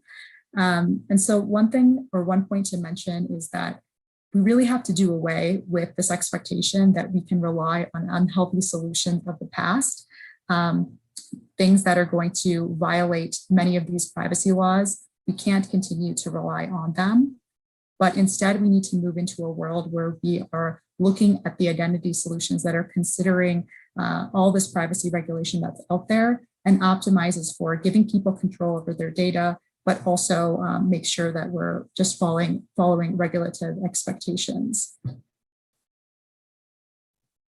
And as far as where we can go from here, where can we go from here today? There are a variety of different solutions in addition to some of those points I made on the previous slide, as far as identity solutions to look towards and consider and beta test as soon as you can, but also other things that aren't as far of a leap include just leveraging machine learning, ingesting more types of first-party data and thinking about how you can action on those, and then also not losing sight of the importance of brand recognition, getting people into the top of that sales loop, finding those new customers, and or just engaging with existing customers. Incorporating contextual targeting and semantic targeting. I think too often people will downplay the importance of it. And then adapting performance tracking as well. You have to amend your expectations around what it is that can be done in this future that we're moving into. And I don't think there's going to ever be an apples to apples comparison to what we've been able to achieve in the past with cookies. So just managing our own expectations and understanding what it is that we can achieve. So 10 minutes blows by very quickly, but just wanted to share this high level look. And just in closing, I also wanted to mention that there are additional tech solutions that are out there that need to be considered in addition to thinking about tactical considerations. We're really obsessed with how do we replicate what we can do from a targeting perspective. We also need to be thinking about everything else that's in our tech stack as well. So I'll leave it there because we're already 10 minutes in. Thanks everyone, and looking forward to the rest of the afternoon. Okay, so thank you very much, Noor. Those were some really great insights and really well-designed deck too. As somebody who often designs decks, I am always appreciative of a well-designed deck. I just wanted to throw in a little bit of TV rev knowledge in there. We've done a lot of stuff around privacy and identity in the TV industry. And one of the interesting things is with television, people don't really care that what they're watching. If anything, they sort of feel like, okay, on digital, they track my entire life. So if somebody knows the shows I'm watching, maybe they won't cancel them, or maybe I'll actually get better recommendations. Where it all falls apart is then when you explain the whole process and you get to the part of, and then they're able to see if the ad was effective because they have your credit card data. And that's when people freak out. They're like, oh my God, what do you mean they track my credit card data? And even if you and this is people outside of the industry, of course. And then once you explain, okay, well, it's anonymized and all. So we think there's good, once Congress kind of figures this out, because Congress is always a few steps behind, that could become a real issue over the next few years. The fact that they're actually able to track location and credit card data, and off of ad served. So just something to keep a heads up on. Anyway, that's my 2 cents. We only have 2 sessions left in our programming today, so be sure to stay tuned and ask our speakers any questions you may have. But right now, I want you to please join me in welcoming our next session to the virtual stage. We are very excited to have Christine Lustig, who is the Media Investment Lead of North America for Facebook, which we learned earlier today is your Boobies social network, and her moderator, Sean Reixiger, Chief Executive and Officer and founder of Centro, who is back with us again for this session. Welcome to the stage, Sean and Christine. There you are up there. Are we all set? And good to go. And Sean has fixed his background, so I got it. I'm in. For those of you who didn't know, it took me like 2 minutes to figure it out the first time. Christine, hello. Welcome. We're so excited to have you here. Christine, do you want to just, maybe we can do a nice bridge. Do you have a perspective on Noor's presentation on the data side of this thing right now or not? I mean, I have multiple perspectives. A, from just being a general marketer, very much aligned. But I also think it's like, going through media, that's why media marketing is always so interesting. Things are always changing and always evolving, and that's what keeps you on their toes. So yes, definitely makes a lot of us in the industry sweat, but I think there will be a solution. And if it gains, better brand trust, or, it's all about the consumer at the end of the day. So if this is a consumer-driven initiative that will improve brand trust, then we're all about that. And I think sitting at Facebook, that's definitely how we feel. And we're in an interesting place. We have a lot of first-party data on our own platform. So yes, some of our day-to-day will be business as usual, but I sit on a unique team that is, a brand marketer for Facebook as well. So it will make my job a little bit harder. Absolutely. When I'm trying to target people off of Facebook and Instagram platforms. Yeah. Well, great. Well, Christine, so excited. Happy you joined. You represent Facebook. So it was really hard to come up with questions for you today because, there's nothing to talk about. Just kidding. This should be a really fun and exciting topic. I'll just, put in my 1 cent on this, which is, I actually think the cookie thing, it's just sucking way too much oxygen out of our industry. We got to stop, gnashing, weeping and gnashing of teeth relative to it. The ad industry has been a great industry forever. It's going to continue to be a great industry for a long time. It's a level playing field. And at the same time, as Noor mentioned, that the algorithms are coming in, that's actually a lot better performance than third-party things. So I just ask everybody to take a deep breath. Everything's going to be just fine. We'll all figure it out. There might be a little bit of shuffling of chairs, but other than that, we're going to be in good position. So we keeps it interesting. We're all here for a lot of reasons, but it's not to be bored. Yeah, well, we could have chosen a lot more boring industries than advertising over the last 2 decades. So Christine, so just for background for Christine. So Christine started her career on the agency side. I think you were at 2 or 3 different agencies. Yeah. Before joining MasterCard, where she was the vice president of, I think, all marketing. Yep, right? US media. For US media. And then she joined Facebook in 2019. Right. And so she's kind of, been at the forefront and at the center over the last, 18 months with what's going on.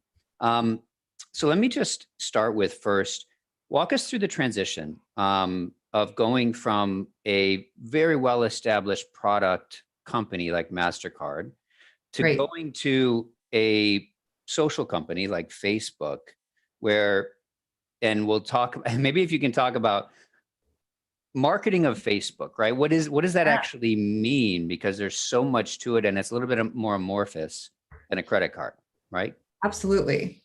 Yeah. And I think the presentation before is all perfect tee up to a lot of this. So yes, started my career brand side at MasterCard. I kind of fell into financial services when I was on the agency side working at Digitas. I worked for the American Express account. And, that's where my intro to financial services started. And then wanted to see how the world was on the other side of the table. Got a great opportunity to work at MasterCard, was there for 6 years.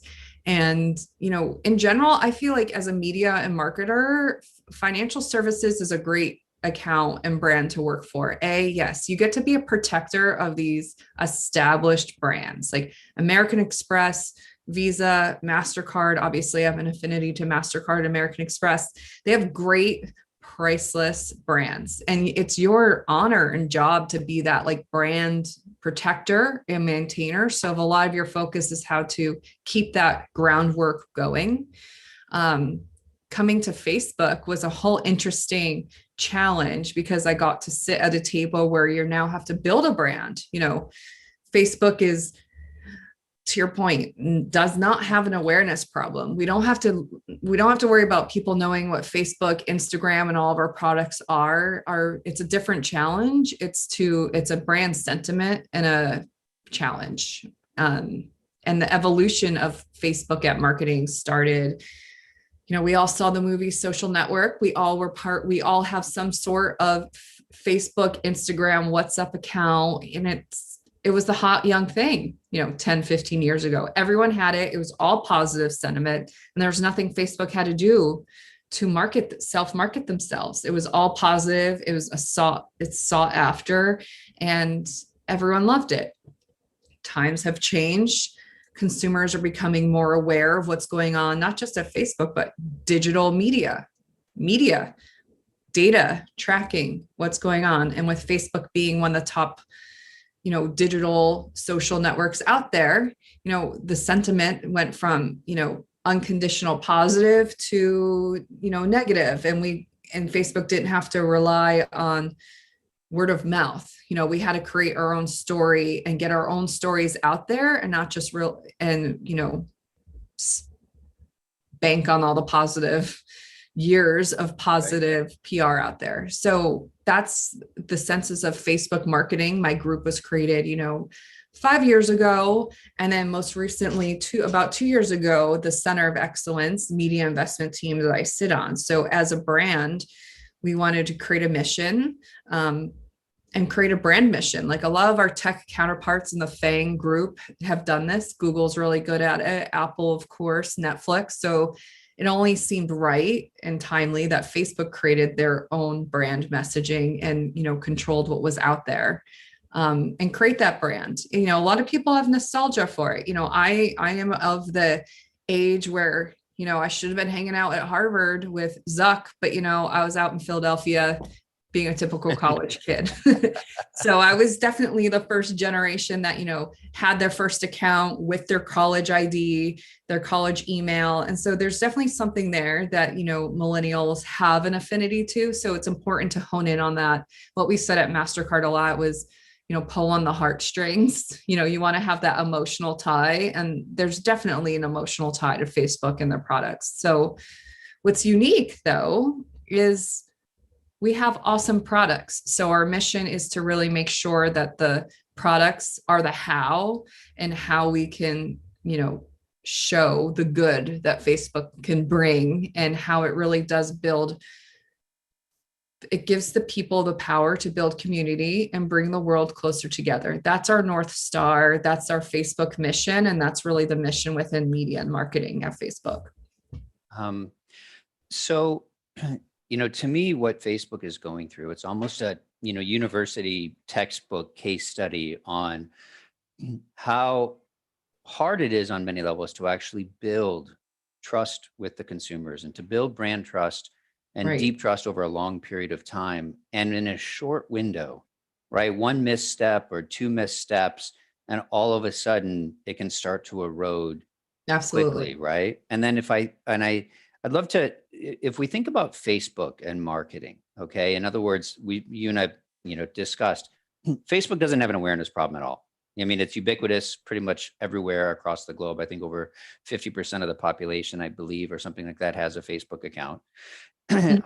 But that's the social platform. That's what we know.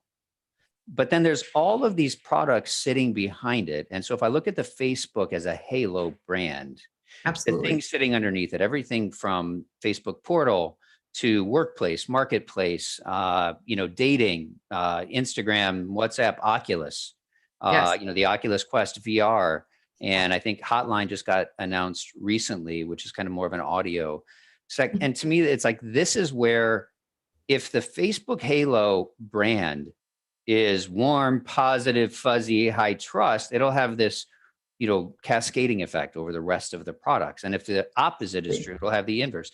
How, as you guys sit around the table and think about how important is that halo to the actual real kind of, new non-social platform products that you guys are coming out with?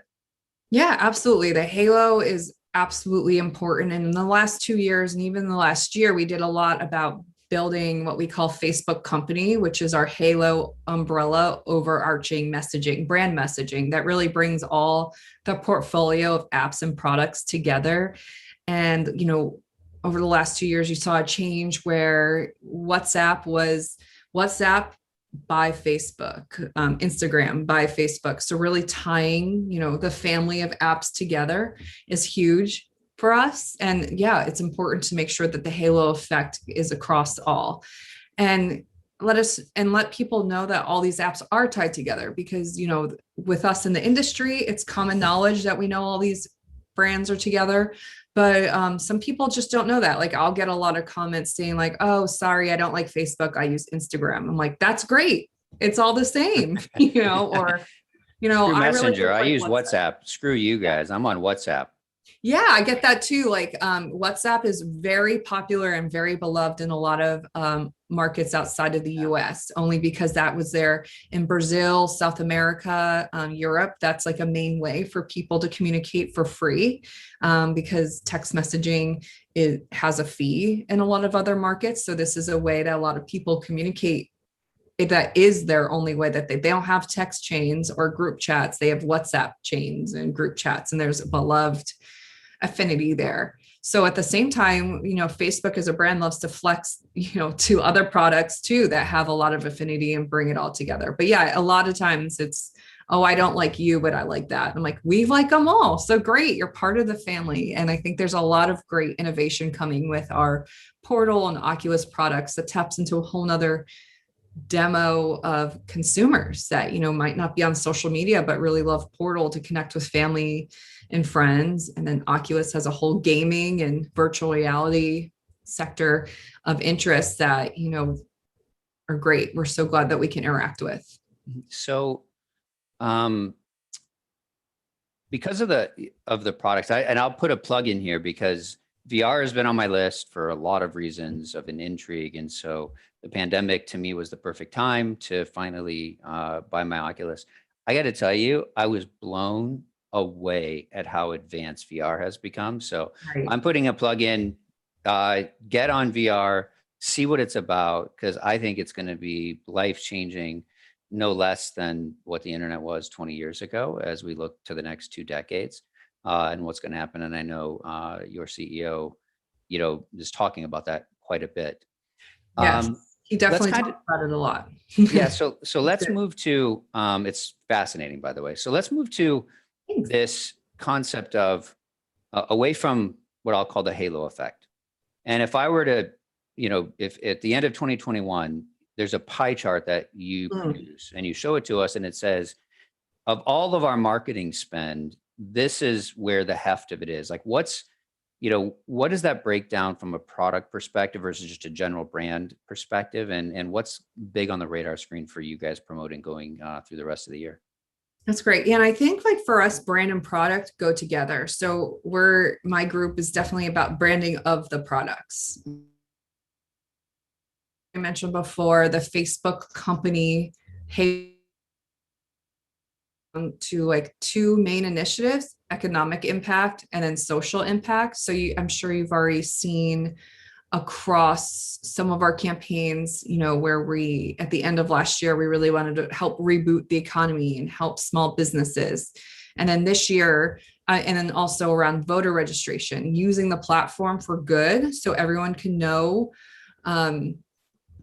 where to go get voted, how to get registered, where to go. So that was a big thing. And then using the platform for social good and impact is a big initiative. vaccine awareness right now. You can go on Facebook and Instagram and understand where you can get vaccinated and get all the facts from the CDC, the WHO, real facts. So that's huge for us. Two, Blue app, which is that blue app that sits in your phone. There's a lot of parts to that. Facebook groups, Facebook Watch, Marketplace, all those things are very important to us, and they each have a campaign coming down the line. And of course, I mentioned Instagram, lots of importance there. Messenger, really pushing our messenger apps. We have a lot of messaging connection between our Facebook and Instagram apps. Also messenger rooms, which is similar to a Zoom meeting, but it's for anyone. You can quickly build a room with all your Facebook friends or Instagram friends in a quick, easy way to get together. And WhatsApp, of course, is super important, more in our other markets outside of the US, but gaining popularity, definitely a huge priority in the pie. Great. I want to move a little bit, drop down a few, 1,000 feet and a bit more tactical. And I want to talk about KPIs, media KPIs, marketing KPIs. And as you know, right, effective marketing measurement and is of paramount importance to all of us. And it's also something that Facebook takes a lot of pride in promoting, using Facebook for advertising purposes, relative to just performance, relative to attribution. Now, we all continue to struggle with figuring out exactly what's the ROI, exactly what the ROAS is. You guys, to me, have to be one of the most advanced technological companies the globe has ever seen. How do you look at ROAS? I mean, what's the advice, or what knowledge are you seeing inside of Facebook that other brands could learn from? Or do you look at it and go, gosh, we actually still, struggle a little bit with the media we place and trying to figure out exactly what's happening? What's it like for you, and kind of any advances that you can see coming up, or things we should be aware of? Yeah. I think we sit in a unique spot, especially in my group, where the consumer marketing, and it's a tale of two cities. One, we when we look at our media plans, it's kind of talked about in two ways: on platform and off platform. So on platform, as you can imagine, our media within Facebook's platforms, and then off platforms, all the traditional media that we buy that's not on Facebook platforms. So we're with every brand in both sides in the off-platform world, meaning how do we connect the journey? How are we going to track everyone? And also brand metrics is, like I mentioned, the North Star for us. And we really want to make sure we can understand brand sentiment, how we're going up or down, and how we have message pull through, brand recall. These are all very much the same brand type of metrics that everyone has, and it's always a struggle to find the right third-party tracker who's giving you the data that you need, how to make it consistent across all of our campaigns, all of our channels, all of our whole platform. So we spend a lot of time on how to connect the two, the offline and the online there. So I think a lot of us are sitting in the same situation. In the on-platform world, all I can say is, the power of first party data goes a long way. And especially in the recent changes, how can each brand can build up their first party data in a safe, non-invasive way? And I think that will really give us the power. The more you know about your consumers in a safe privacy way, or understand their insights, or how your product or brand can help their day-to-day journey, that will be the key to the success. So I think we do a lot about that. Why are users on our platform? What do they like to do? What do they want to do more of? And how do we optimize our products and platforms to make those experiences better for our users? All right. So what I'm picking up, a couple of things of this. If you walk into the CMO's office, and the number one KPI they're going to look at is, how's our brand sentiment today? Are we trending up? Are we trending down? What's going on? And then I'm assuming then each specific product will have its own KPIs that, will fall underneath that. But moving to, where was I going with that one?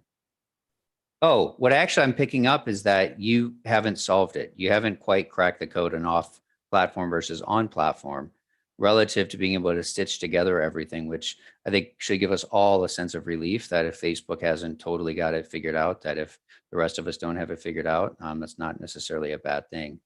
But let's move to a topic relative to it seems to be this the big discussion right now that's taking place, and I know that I'm not going to wade into anything that's sensitive or too sensitive relative to the geopolitical and or kind of the big tech wars that are going on, but it is a media question relative to back in December, right? Facebook decided to really utilize traditional media, full page print ads. There were a lot of radio ads, out of home ads, TV ads, to really just put out the message that, look, personalization is a good thing. Personalization of content, personalization of advertising, and you're really trying to help consumers understand. Can you just walk us through of the mindset behind that campaign and, what's the objective? Yeah, absolutely. I think it all goes to our North Star in marketing is that we want to build brand trust. And so in order to do that, we want to make sure consumers and users trust us. And so if that means, stronger internet regulations, then we support that. We want to be of a place where people feel comfortable and happy to be. So we'll adjust and be agility to the times. Sorry. In terms of personalized ads, that's really honing in on like small businesses, creators who Facebook and Instagram is a lifeline to them. There's so many small businesses and creators and, Instagram stars who built their businesses on our platforms, and they're not going to be able to do what they were able to do without those personalized ads. If I'm a small baker out here in San Francisco Bay Area, I don't need to buy national Facebook. I want to buy a very select geo-target region and a specific interest group. And I only have a limited budget. I don't have a lot of, inventory or media budget. So Facebook helps these small businesses grow because they're able to personalize their ads and target exactly who they want. So think of all the Etsy shop creators. All of them have a plug into our social media campaigns. And that's how they are able to build their business. I think we've all been targeted a product that, how'd they know I like this? And I end up buying it. And that is a way of making these businesses strong. So that's what we're really talking about. It's the small business. We're not talking to the big brands that can afford mass buys. We're really helping businesses grow. And we have a lot of use cases around that where, personalized ads are a good thing when used correctly. And how can we help educate everyone to know what that really means? We're not stealing your data. We're not using personal information, just based on your, how you interact on our platform will help you get ads that will make your experience better. If I'm a mom of two, I'm getting very personalized mom ads. I don't think my neighbor next door, who's a really cool 20-something-year-old, wants the same ads I'm getting. And it's relevant. It's all about saving, that space, consumers space. I only have so much time to consume things, but also small businesses. How do we support them? That's great. And I'm going to combine two things and specifically related to your purview and what you're responsible for. You used traditional, and I believe that's audio, print, and out of home. And for audio, that includes both streaming audio as well as linear radio or satellite radio, things along those lines, and podcasts. I think that's all under your purview, right? Yes. So you chose to use print, you chose to use, audio, you choose to use, broadcast and out of home relative to the messaging. At the same time, these industries have been hit the hardest, and specifically out of home. Absolutely. With the pandemic because of the lack of travel. Now, I know you are sitting on top of a lot of research. You're paying very close attention. For marketers who, have omnichannel, right? We're advertising in out of home, print, broadcast, and digital. What are you seeing relative to the use of traditional forms like out of home? Is it starting to pick back up? I mean, what's happening inside of that industry? And to the extent that you have information on how you track the efficacy of the work that you guys have been doing over the last, 6 months, utilizing those forms would be wonderful to hear. Yeah, I mean, speaking specifically to out of home, I think at the start of the pandemic, everyone, as a marketer, you're not sure what to do, right? We kind of like wait and see a little bit and let's pull back. And each industry, depending on what brand you sit on, had to pull back dollars. I think everyone had to go through some kind of exercise last year. Who sits on the brand side of like, okay, we're not sure we're not sure what's ahead. We have to make sure, our company sees through this. There's some kind of budget cuts, and sitting in media, we all know the budget cuts come from us first. So I think it was just a matter of process of elimination, right? What can I do without, and what can I kind of wait and see where things turn out? And I think that's just kind of like where out of home print and audio sat at first. I need my search. I need my Facebook. I have an upfront buy I cannot cancel. What can I cancel? This, I think it's just a process of elimination of what happened.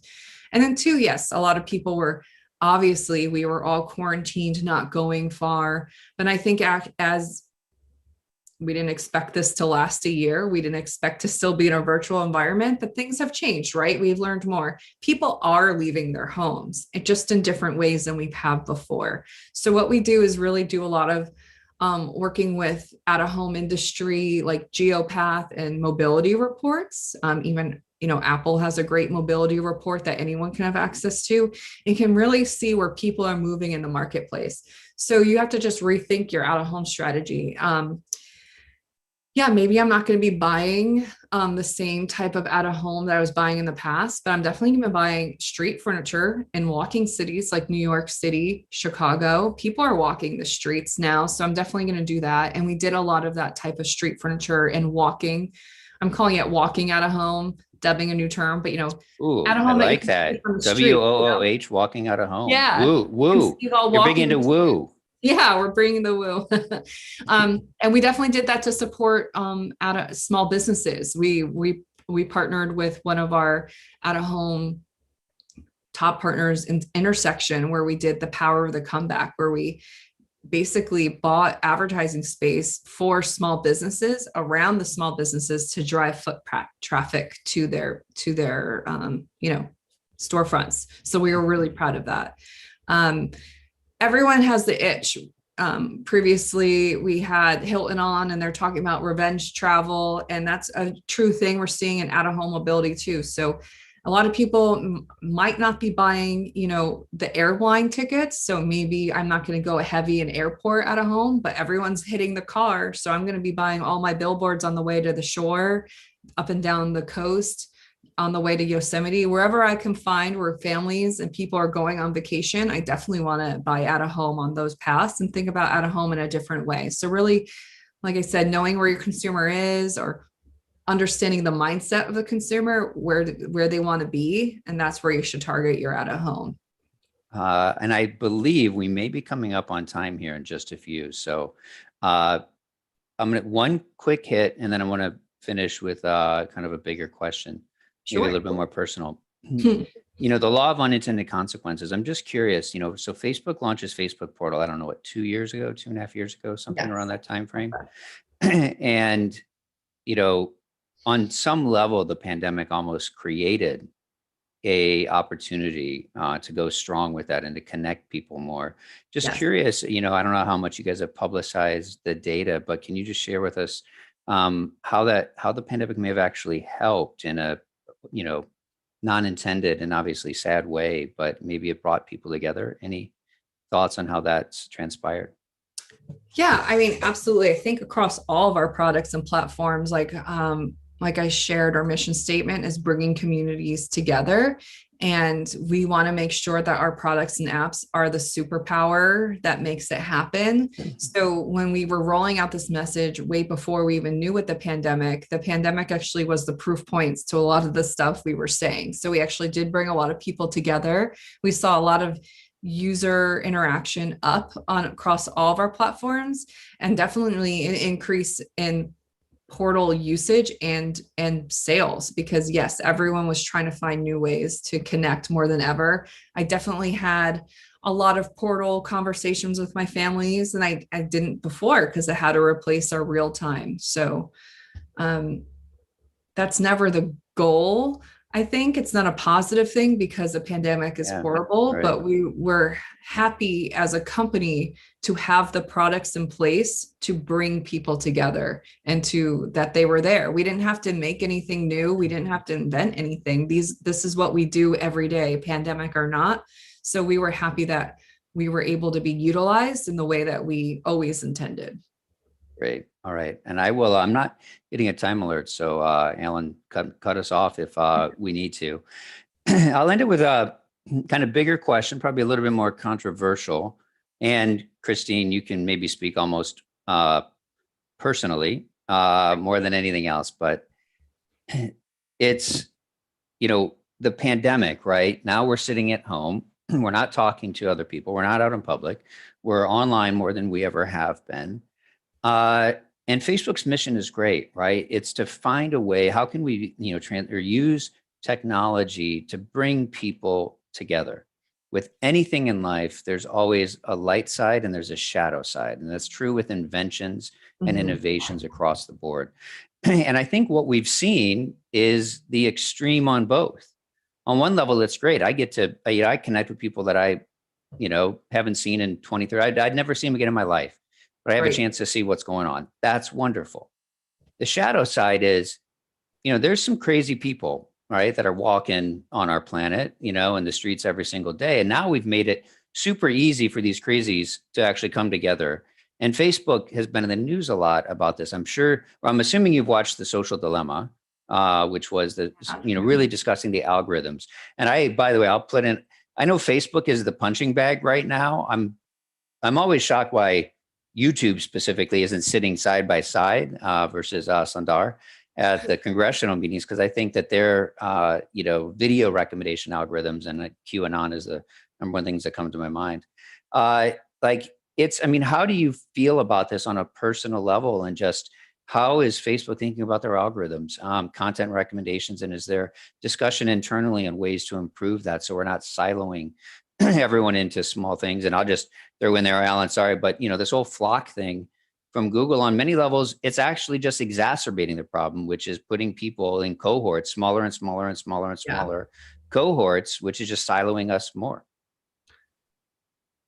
Yeah, that's a huge thing to discuss. And I think it could be broken out in a lot of ways. And obviously I can't speak to everything from the official Facebook stance, but personally working at Facebook, there's so much I've seen internally that I did not know exist before working there, meaning there's so much effort into stopping the evil, and that everything that has, from the very start, Facebook was always created for the greater good and from a positive and to do the best. And everything that's done is for a positive and good intention. And unfortunately there's, bad intentions out there. And unfortunately the platform is a place for bad intentions to happen, but there's so much that's happening behind the scenes in terms of censoring and blocking content and updating things. So it's combated that's just not stuff that unless you really sought it out, you would know about it. And I think, unfortunately, Facebook is a punching bag, but it's the one of the biggest platforms that people can identify with.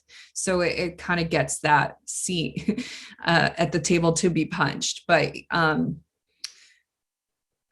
I guess what I'm saying in respect to The Social Dilemma, I think definitely take it with a grain of salt. There's definitely a lot truth in there, but there's also a lot of things that are exaggerated. And there's really not that real-time selection. I don't think someone's really sitting there 24/7 ready to target you or push your user behavior. I don't think it's that calculated. I think it's just set up. Well, you don't have two guys in a room sitting there tracking my every move. I just assumed that The Social Dilemma was great. We really don't. We're not trying. We don't have guys in a room somewhere targeting you, trying to make you on our platforms more. It's all user generated actions that trigger what you get. So it's not pre-planned. It's reaction to what you do. Great. Right. on the platform for the benefit of you. But you Yeah. know, anyone could go into your settings and set up your account so you can receive anything the way you prefer. You can do a lot of things to make it your custom experience. So I think that's what we want to do too. A lot of education around that. We're not here to manipulate you. We're here to serve you and make your experience better on our platform. So there's a lot that happens behind the scenes, but it's definitely for the greater good, not to control and manipulate. Great. Well, Christine, you are sitting front and center with everything going on. We really appreciate you coming, and I'll just end it and saying I really do believe that this, the power of the algorithms is going to probably one of the greatest existential, issues we're going to need to solve here, over the next, 2, 3, 4, 5 years to get us to a healthier spot where we have more of a shared reality. So, thank you so much for being part of it. Thank you. Thanks for having me. It's been a pleasure being here. Yeah. Well, thank you for coming, Christine. And thank you so much, Sean. And thank you for asking that, because I think that was on your last question, because I think everybody spent the last half hour thinking about that. So thanks, this is the elephant in the room. So thanks for bringing it up. And if you haven't got enough Sean yet, we have him on for the next panel too. We're going to keep him up on stage with Suquan Kelsey, who's the Senior Vice President of Marketing, Technology, and Operations at HBO Max. So Suquan is going to be on, and here she is. And take it away, Suquan and Sean. Thank you. Wonderful. Well, Sue, you are the capstone conversation for us today. So you've been busy today, Sean. You must be exhausted.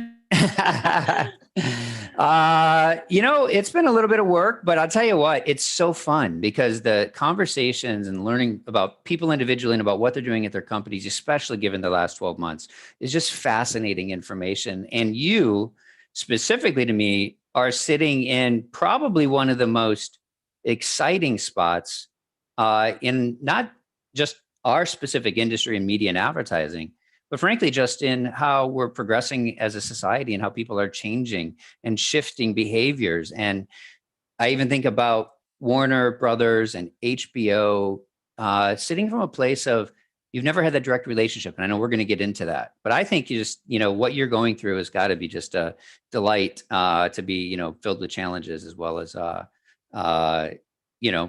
great, wins and successes across the board. Yeah, I do feel fortunate to be both in the streaming industry and also in the data marketing industry. It's a crossroads of things that are very, very, hot in the industry. And it's a lot of fun. Great. Well, Sue, let me just so everyone knows, let me do a quick little background. So Sue began her career as an analyst with McKinsey and Company. I think she began her career at 10 years old too, from what I can read, if I do some quick back of the napkin math. And then she was that's gracious of you, Sean.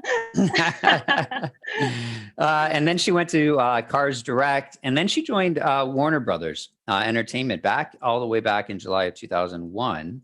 And as we know, Warner Brothers is the owner of HBO Max. And so she's been really with the company from 20 years. And it hasn't been a boring 20 years with what's going on with everything throughout it. So we're going to get into a little bit of that.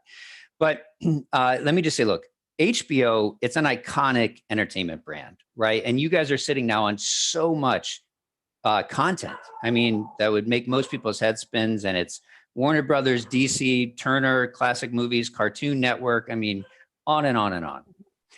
And so and before we get to kind of the HBO Max, I'd love to just begin you joined back in 2001.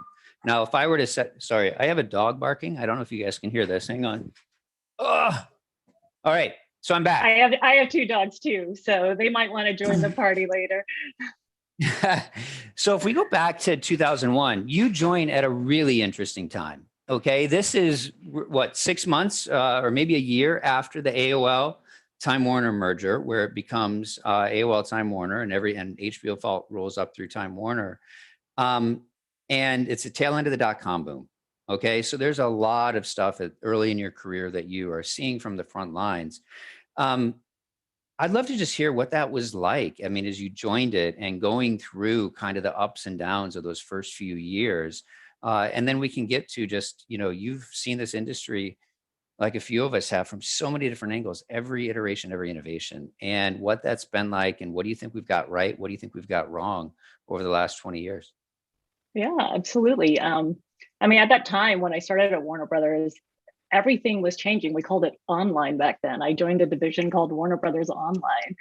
And, like you were saying, it was kind of the era of the dot-com boom and bust. I had just left an internet startup that had a huge boom. It didn't quite go bust, but, it was all starting to settle down.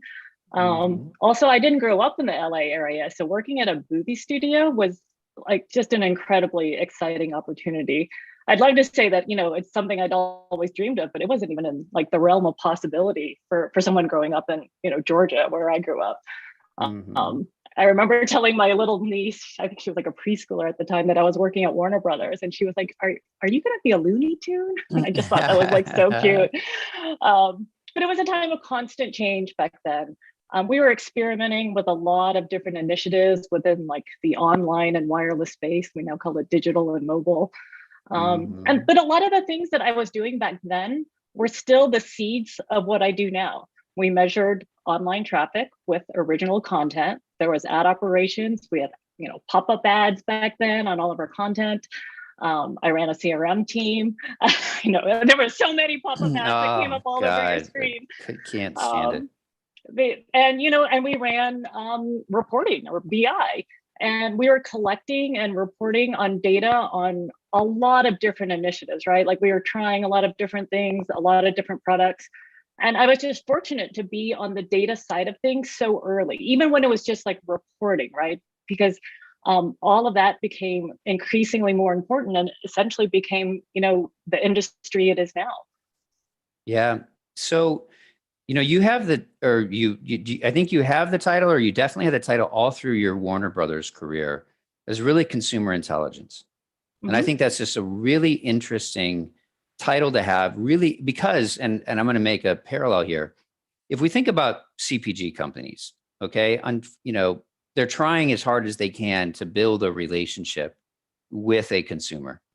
And in many levels, HBO and Time Warner or Warner Brothers was in the same position. It's, people always access your product through someone else's product.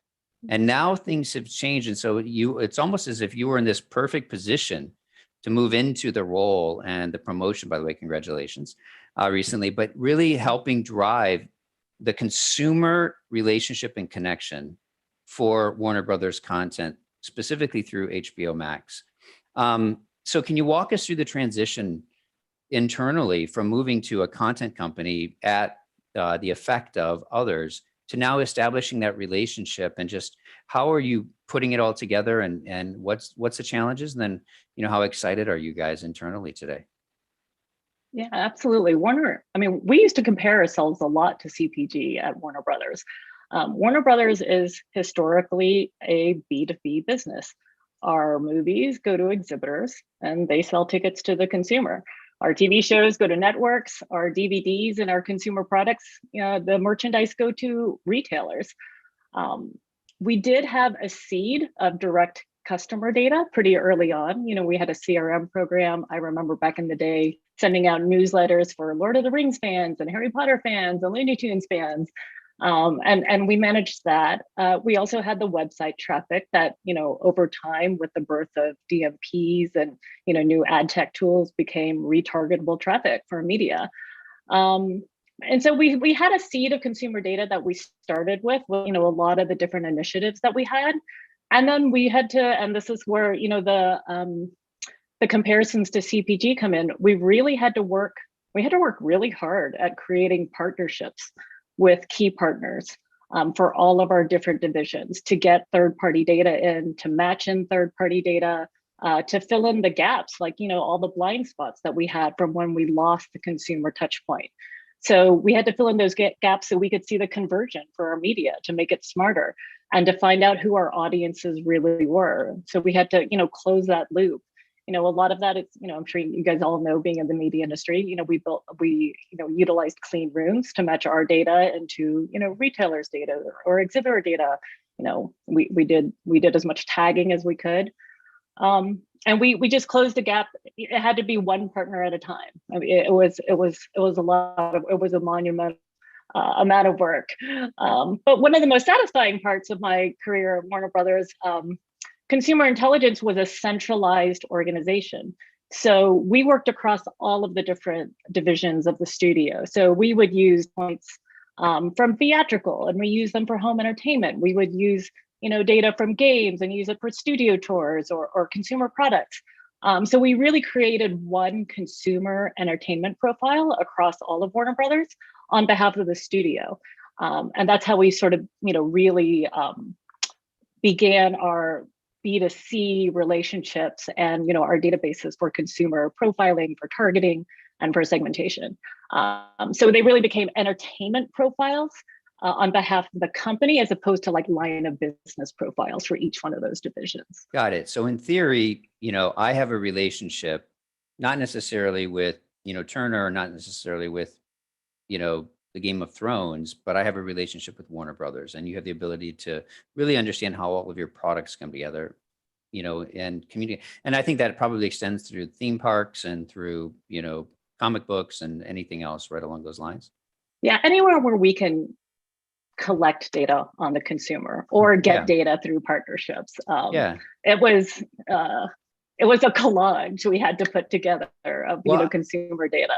Well, that's what I want to ask you, and I may actually have two just quick questions on this, but yeah, as I said, you've built the infrastructure. I mean, you've literally been every single new innovation in this industry hits your desk. Your bosses are saying, "Hey, Sue, walk us through. What's a DMP? Do I need a CDP? How does all this stuff going to come together?"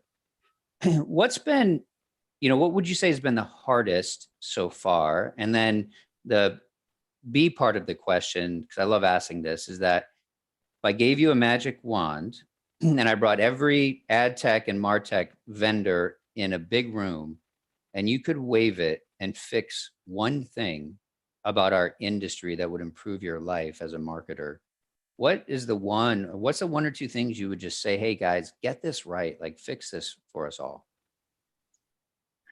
I mean, I think every company you go to, we've done a lot of recruiting for people who work in the space, right? And they all work with slightly different, a different version of an ad tech or a MarTech stack, right? Like everyone kind of is trying to strive to do the same things, but they have, maybe a different mix of companies.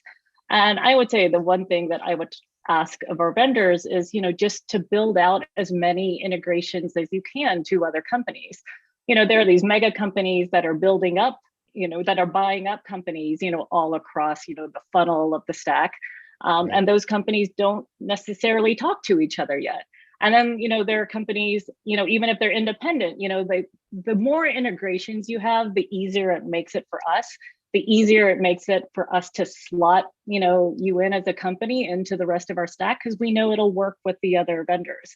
And I think they're increasingly starting to do that, but it's still hard. When they don't talk to each other, it just creates more work for our marketing technology team, more work for our data engineering team. It just takes longer to get things up and running. Yeah, and I think that's the lack of interoperability today, I think tends to still be one of the Achilles heels of our industry. And then when we've got data sitting in different spots, and not only creates more work and, reduced efficiency, but at the same time, it opens the door for inaccuracy. So I think we tend to see that quite a bit. I want to move into, or I guess follow up last piece on more the CPG analogy. As you've really worked hard to get to that last mile and touch the consumer, if you were working for another company who was in a similar role, what's the number one piece of advice you could do that you've learned, and how to really establish a relationship, not just a transactional, "Hey, I've got your data sitting inside of me"? What are you guys looking at in the future? I mean, I would say you always start with your goals and requirements, right? Like if you start with the data and just start doing things, I mean, there's so much that can be done, and it's just, it's a never-ending list of things that you could do, or that you could try and match, or that you could try and track. And so that's why I think every company has a slightly different stack. And maybe different companies that work in that stack, because each one is different based on what the goals are for the company. So at HBO Max, our goals are acquisition and retention. We're a streaming service, we're a subscription service. So we have to get folks in the door, we have to get them to sign up and subscribe. And then once they sign up and subscribe, we want to keep them for as long as possible. And knowing that that's what our goals are, that's what I build the MarTech stack around. I have to build it around, tracking the media in, tracking our marketing in, knowing what's working to get them to hit that subscribe button. And then, I want to be able to track what they're doing once they're in our service and find what those key drivers are to keep them in our, what content makes them want to stay. What types of features make them stay longer and have longer lifetime value. So I think it all starts with really the goals of the company and what you're trying to achieve. Great. I think HBO Max, I believe, was announced in 2019 or 2018, I think, something along those lines. It rolled out, I think, officially in 2020, right? May 27th, 2020. Yeah, May 27th. The date that's like ingrained in my head.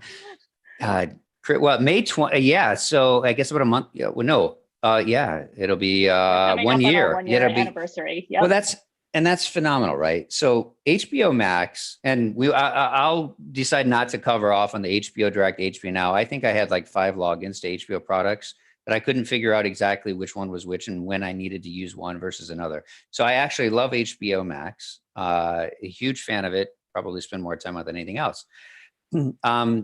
In the last announcement you have, there's 44.2 million subscribers, which I think would be just considered a smashing success in any new product launch within a 12-month window. Now they say I think there's something like 18 million of those were direct activations, meaning that they weren't accessing you through others. The rest of them came from an AT&T relationship or possibly a cable-based relationship, if that's correct. And it's generating already. I think you're on the run rate of close to $4 billion. Relative to this relationship, which is fantastic. As you look at HBO Max's position in the industry relative to all the other streaming services, how does the executive team feel? Are you guys on track today? How do you see the ability to continue to grow because it's a premium brand? And then I'll just also ask, competitively, if you guys look at the matrix, Disney's obviously come out now with their streaming service. I don't know how many ungodly amounts of streaming services I'm paying for.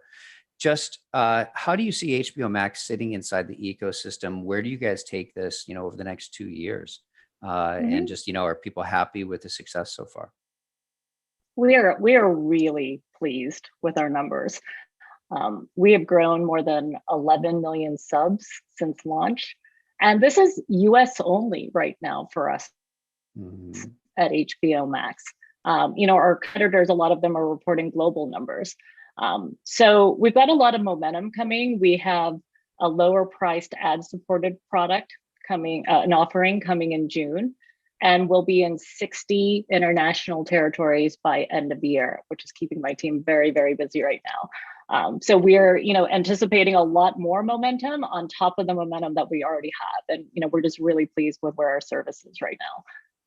That's right. I thought for a reason I maybe wasn't allowed to ask you that question, because that was a topic that I really wanted to dive into a little bit, which is that, Well, life is I can't go into too many details. I get it. Coming officially, but I get it. But the fact that you said that because it is something that's, I'll just put it out there that and this is for everybody on the phone who's in advertising, right? We talk about the purpose. One, you could say we work in digital advertising or we work in advertising. And a lot of people say, well, that sucks. I hate digital advertising and blah, blah, blah. And we go into reasons why that's true. But if I always look at it, I go, look, the beauty of the advertising industry is to think about what the world would look like if advertising didn't exist. Advertising and brands specifically fund journalism. And through that, we have really democratization of news and content for everyone, which is a really good thing. But now, as we're cutting the cord and I'm adding up all of my subscriptions to my streaming services, to my news and information services, it's incredibly expensive. And so I was going to ask about just HBO's perspective on ad-supported content so that more people can have access to it. But it sounds like you guys are already on your way, and that's already in the plans.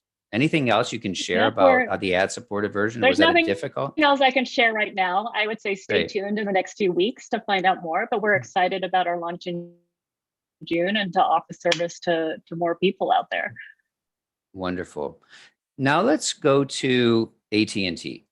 Okay, so let's see here. What was it? 2017 when this was officially approved? 2018, I think, officially approved by the Fed or the FTC. So AT&T now owns, what is it as a marketer? Okay, what's it like? You know, what are the benefits to being actually underneath a telecom company with, you know, tens of millions, if not hundreds of millions of people to be able to have access to that you didn't have access to before? What's that change for you? Yeah, I mean, it's not just AT&T, right? It's our sister companies around Warner Media. We just have a greater pool of first-party data to tap into, a greater pool to, you know, look at our customers, our customer profiles, what they do, what their entertainment profiles are, but not just even entertainment profiles, like what their households look like as a whole. That helps us build out prospect models. That helps us build out, you know, models on where the opportunity is to, you know, get more subs. So just as a whole, across AT&T and Warner Media, it just a large pool of data that we can pull from direct consumer businesses. On top of that, you know, AT&T has a huge network of retail stores. I think there's one on. My daughter broke her phone a couple weeks ago. She like dropped it into the pool, and so we had to walk into an AT&T store to get her a new phone, a very expensive new phone. And you know, we walk in and there's HBO Max promos everywhere. And you know, she's so cute. She's like, "Mom, HBO Max," and I'm like, "Yeah." And it's, you know, it's great to have that sort of support across AT&T and their retail stores. You know, also across their media. It's just a great benefit. So I do look at this world in which, and I still think that we don't know exactly globally what is going to equal first party data. It still actually isn't totally defined on who actually can have access to or what that means, and then what we purpose with it. But if you look at this tie up, right, there's so much that makes sense about it, from everything from I have the cell phone information, right, and the traffic in the apps and what's going on there. I have Uverse, which actually can understand what I'm consuming. I have the app, which allows me to actually customize content and really personalize that and all of that. That it feels that if you can bring all of those things together, that there's a big advantage today for this tie-up, you know, which I guess was probably sitting behind it. But, you know, as you guys think about just bringing all of that together, and if we're at a baseball game, are you in the first inning, second inning of being able to tie it all together? Oh, like, you know, we have an amazing team at HBO Max. We've brought in a lot of really experienced and diverse people from multiple industries and multiple walks of life. And this is what we've been working on from the beginning. You know, data, having a group like mine that is focused on data, consumer data specifically for the use of media and marketing. And you know, it wasn't just starting at HBO Max. Again, you know, we started a lot of this work even when I was at Warner Brothers. But we've been looking at, you know, the consumer data across our landscape for some time. And so we're pretty far along. I would say we have a best-in-class marketing stack, and we have access to a lot of data.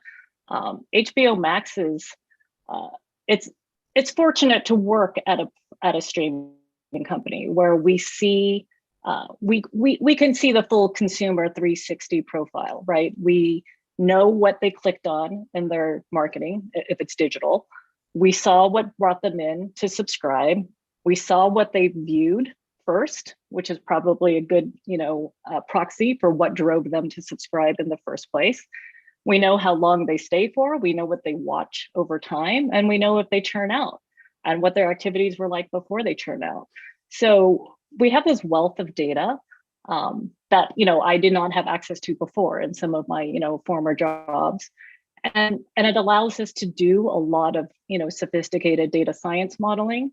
And so I feel like as an organization at HBO Max and across AT&T Warner Media, we're very, very sophisticated in what we do in the data and marketing space.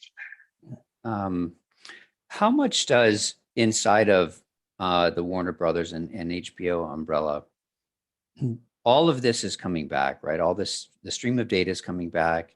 You have the ability to use that for communication purposes. From the media perspective, as you look at kind of the omnichannel approach to reaching people who, may not really be aware of the benefits or why, or I should choose this over this, as this is, really just an innovation summit relative to brand marketers. Do you have insights into omnichannel? What's working really well for you? What hasn't really worked well? And how do you enact that first party data to help define where you're going to spend your marketing dollars? I mean, off your properties. Yeah, obviously. I was tuned in, to a few of these sessions earlier, and I know someone from your own company, was talking about identity. Identity is key for omni-channel marketing, right? Like you have to know that you're targeting the same household and the same user across multiple devices. Otherwise, it's wasted media impressions. It's wasted marketing everywhere. It also helps to put together, to have that identity as a backbone to really be able to look at your media across, to do multi-touch attribution, because otherwise you can't tie those together. So, our goal is to always make our media in particular, right? Media as efficient as possible, as efficient and targeted as possible. I mean, really, that's everyone's goal here in the digital marketing space. And so we just, we have to do everything we can to tie it to a household and even a profile within that household, because we have profiles, within our HBO Max service. So you can see, what different members of the family or different people are watching in the household. And so it's just really important to be able to tie that all back to a person or to a household.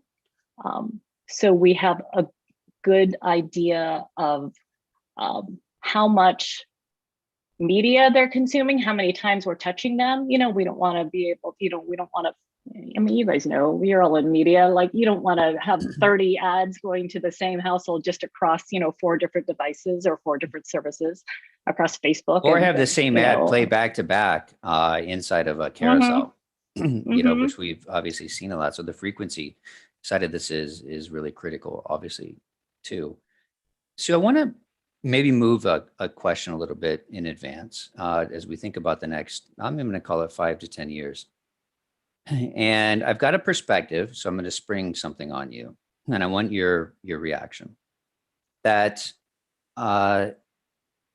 we have spent so much money and time on what I'll call the pipes and the method of delivering an ad and tracking the ad, and we haven't spent anywhere near the amount of time on the creative side of it. And I fundamentally believe that creative is the most important piece to anything. Doesn't matter how efficient I can deliver an ad. It doesn't actually matter how well my targeting is. It's really going to be about the creative and actually how the creative is actually accepted and received. Okay. And I believe creative tech and the investment in creative tech is going to be one of the biggest stories over the next 10 years. My judgment is this. I feel we're going in the wrong direction relative to television-based advertising. And you could call that programmatically enabled or broadcast. But because of the ability to now buy CTV or programmatic television, it opens up something that wasn't available to us before. And here's the contrast. When I was buying broadcast, okay, by definition, I have a lot of waste. Unless I'm selling toothpaste, okay, if there's any product that's at a certain audience, there's a level of just reach you're hitting and it's wasteful, but yet you have to pay for that audience because you're competing with other folks for it. And so because of it, we went from, 60s, or 90s to 60s to 30s to 15s. And we're seeing, I think 6-second things every now and then. That to me feels the exact opposite way. And here's what I'm going to put out, and I'd love your thoughts. And because of programmatic, there's a carousel, there's a spot, there's a time frame, whether it's 120 seconds or 180 seconds that sit in there. Now, because I can reduce my waste, okay, I can specifically target exactly the people and exactly the households and the individuals that I know I want to reach and talk to, and hopefully buy my product. I love short films. And if you've ever gone on and looked at you can make me cry, you can make me laugh, you can move me within a 3-minute time frame, and you can do a whole episodic commercial in that. I would love to see a world in which that commercial break isn't something which I try to ignore. It annoys me, but it's also moving in line with, why don't we have 3-minute episodic where I actually enjoy the commercial as much as I'm actually enjoying the show, and that the tenor and the tone and the feel of the commercial is actually in line with the feel of the television show that I'm watching. That, to me, I would love, and we're looking to test that, with a few of the clients we work with. What are your thoughts on creative as a part of the mechanism for you as you look at the marketing you guys are doing and the future? I mean, we're a content company, Sean. I mean, there's nothing more important than creative, right? It's the versions of creative that go out to represent the different content and the IP we have. I think sometimes people pit data and creative against each other, and that's not true at all. We use our data to surface the creative that resonates most with people. I mean, I know in our kind of pre-discussion with you, like, you're into documentaries and political commentary and shows.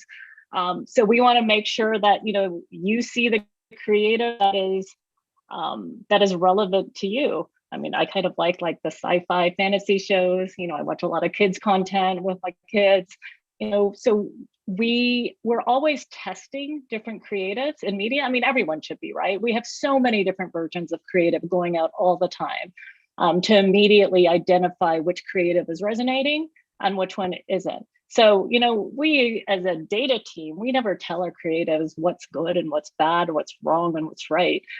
We would never do that, especially at a studio, at a content company. It's really about, letting them know which creative is resonating with different populations. And I think you were talking a little bit about linear.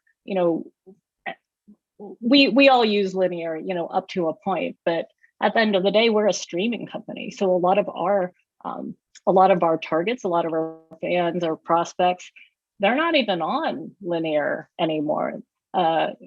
Streaming tends to be younger, certainly more digitally savvy. And so, over time, we've tried to replace, some of the linear with more digital ads, which is more measurable, and we can, swap out a lot more creatives. We can do it more real time. Because, once you send kind of your creative out to your commercials out to linear, there's not a lot you can do to change on the fly.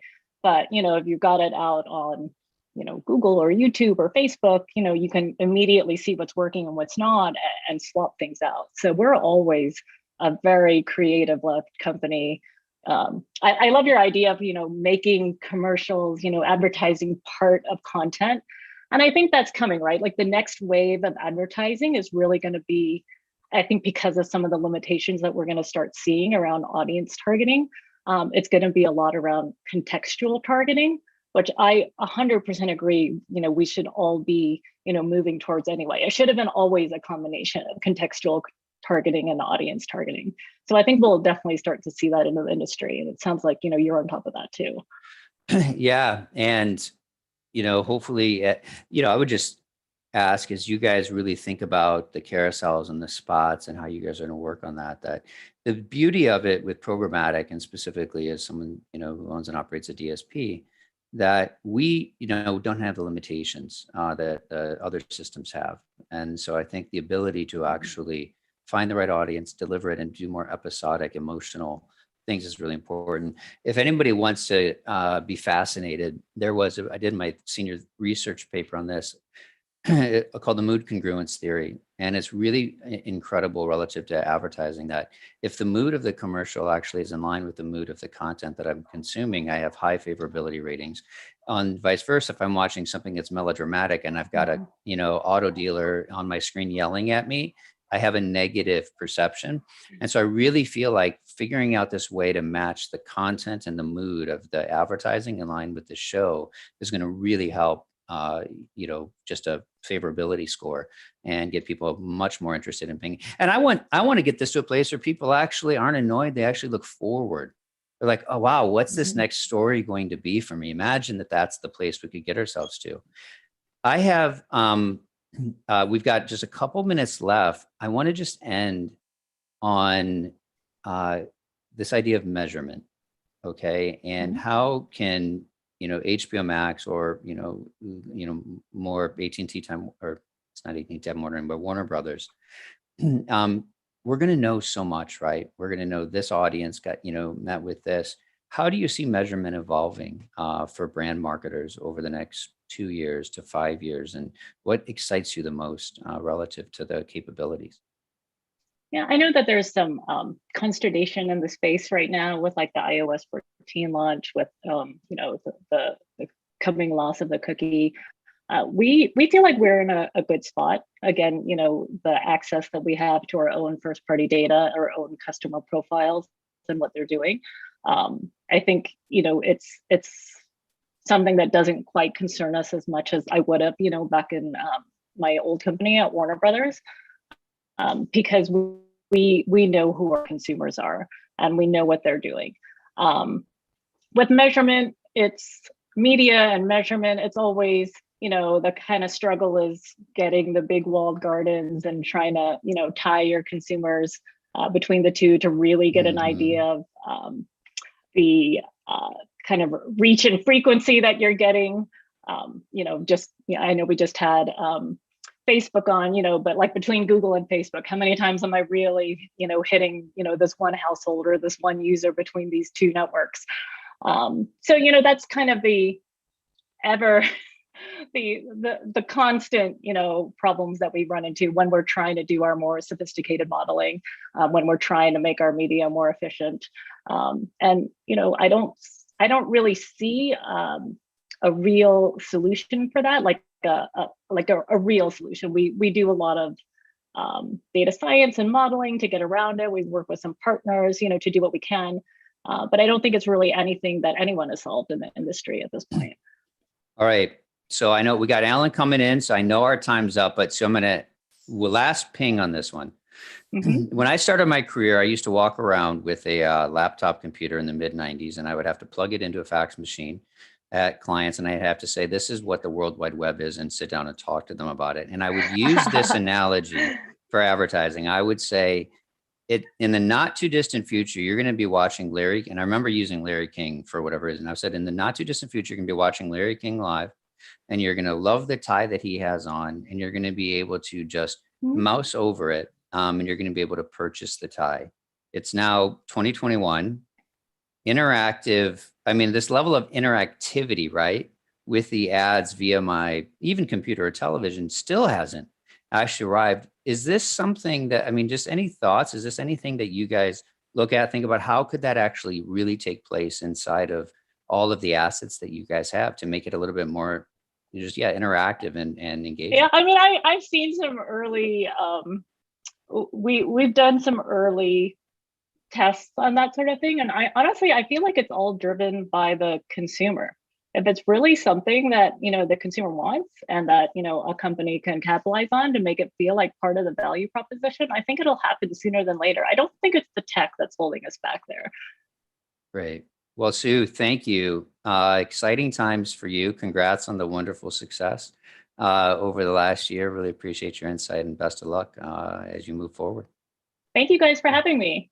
Yeah, thank you so much, Sue. And thank you, Sean. You did a yeoman's job. You moderated 3 panels there. I need to introduce you. I want to point out one thing. I need to introduce you to Zev Newmeyer, who's the product lead at Vizio, because he has a very similar idea to you.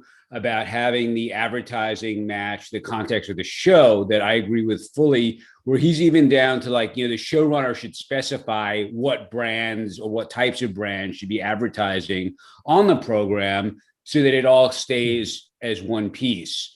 Right now, right now, the problem with getting hyper targeted with streaming is there often isn't the size of the audience isn't really there yet. In other words, give it a year or two, but a lot of times when brands try and use their first party data to match, it's like, and they get really specific. It's like, you've got 10 people that match this, but that'll change too. And they'll get smarter about how they target. But contextual, having the advertising sort of have the same emotional tone for the sort of the importance of creative in general is just so key. And I'm so glad you brought that up.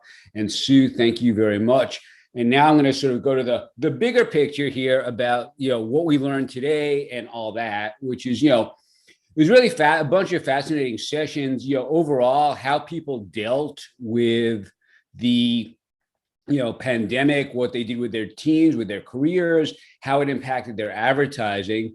On a sort of more macro level, we're learning that, there is all sorts of data out there and all sorts of access to data, but it's getting a little dangerous now, as the government is starting to become more aware of the issues around, how people are being tracked and marketed to, as consumers are becoming more aware of it. So we as an industry just need to sort of point out the value of it and make it sound less creepy, which, much easier said than done, but, it's possible.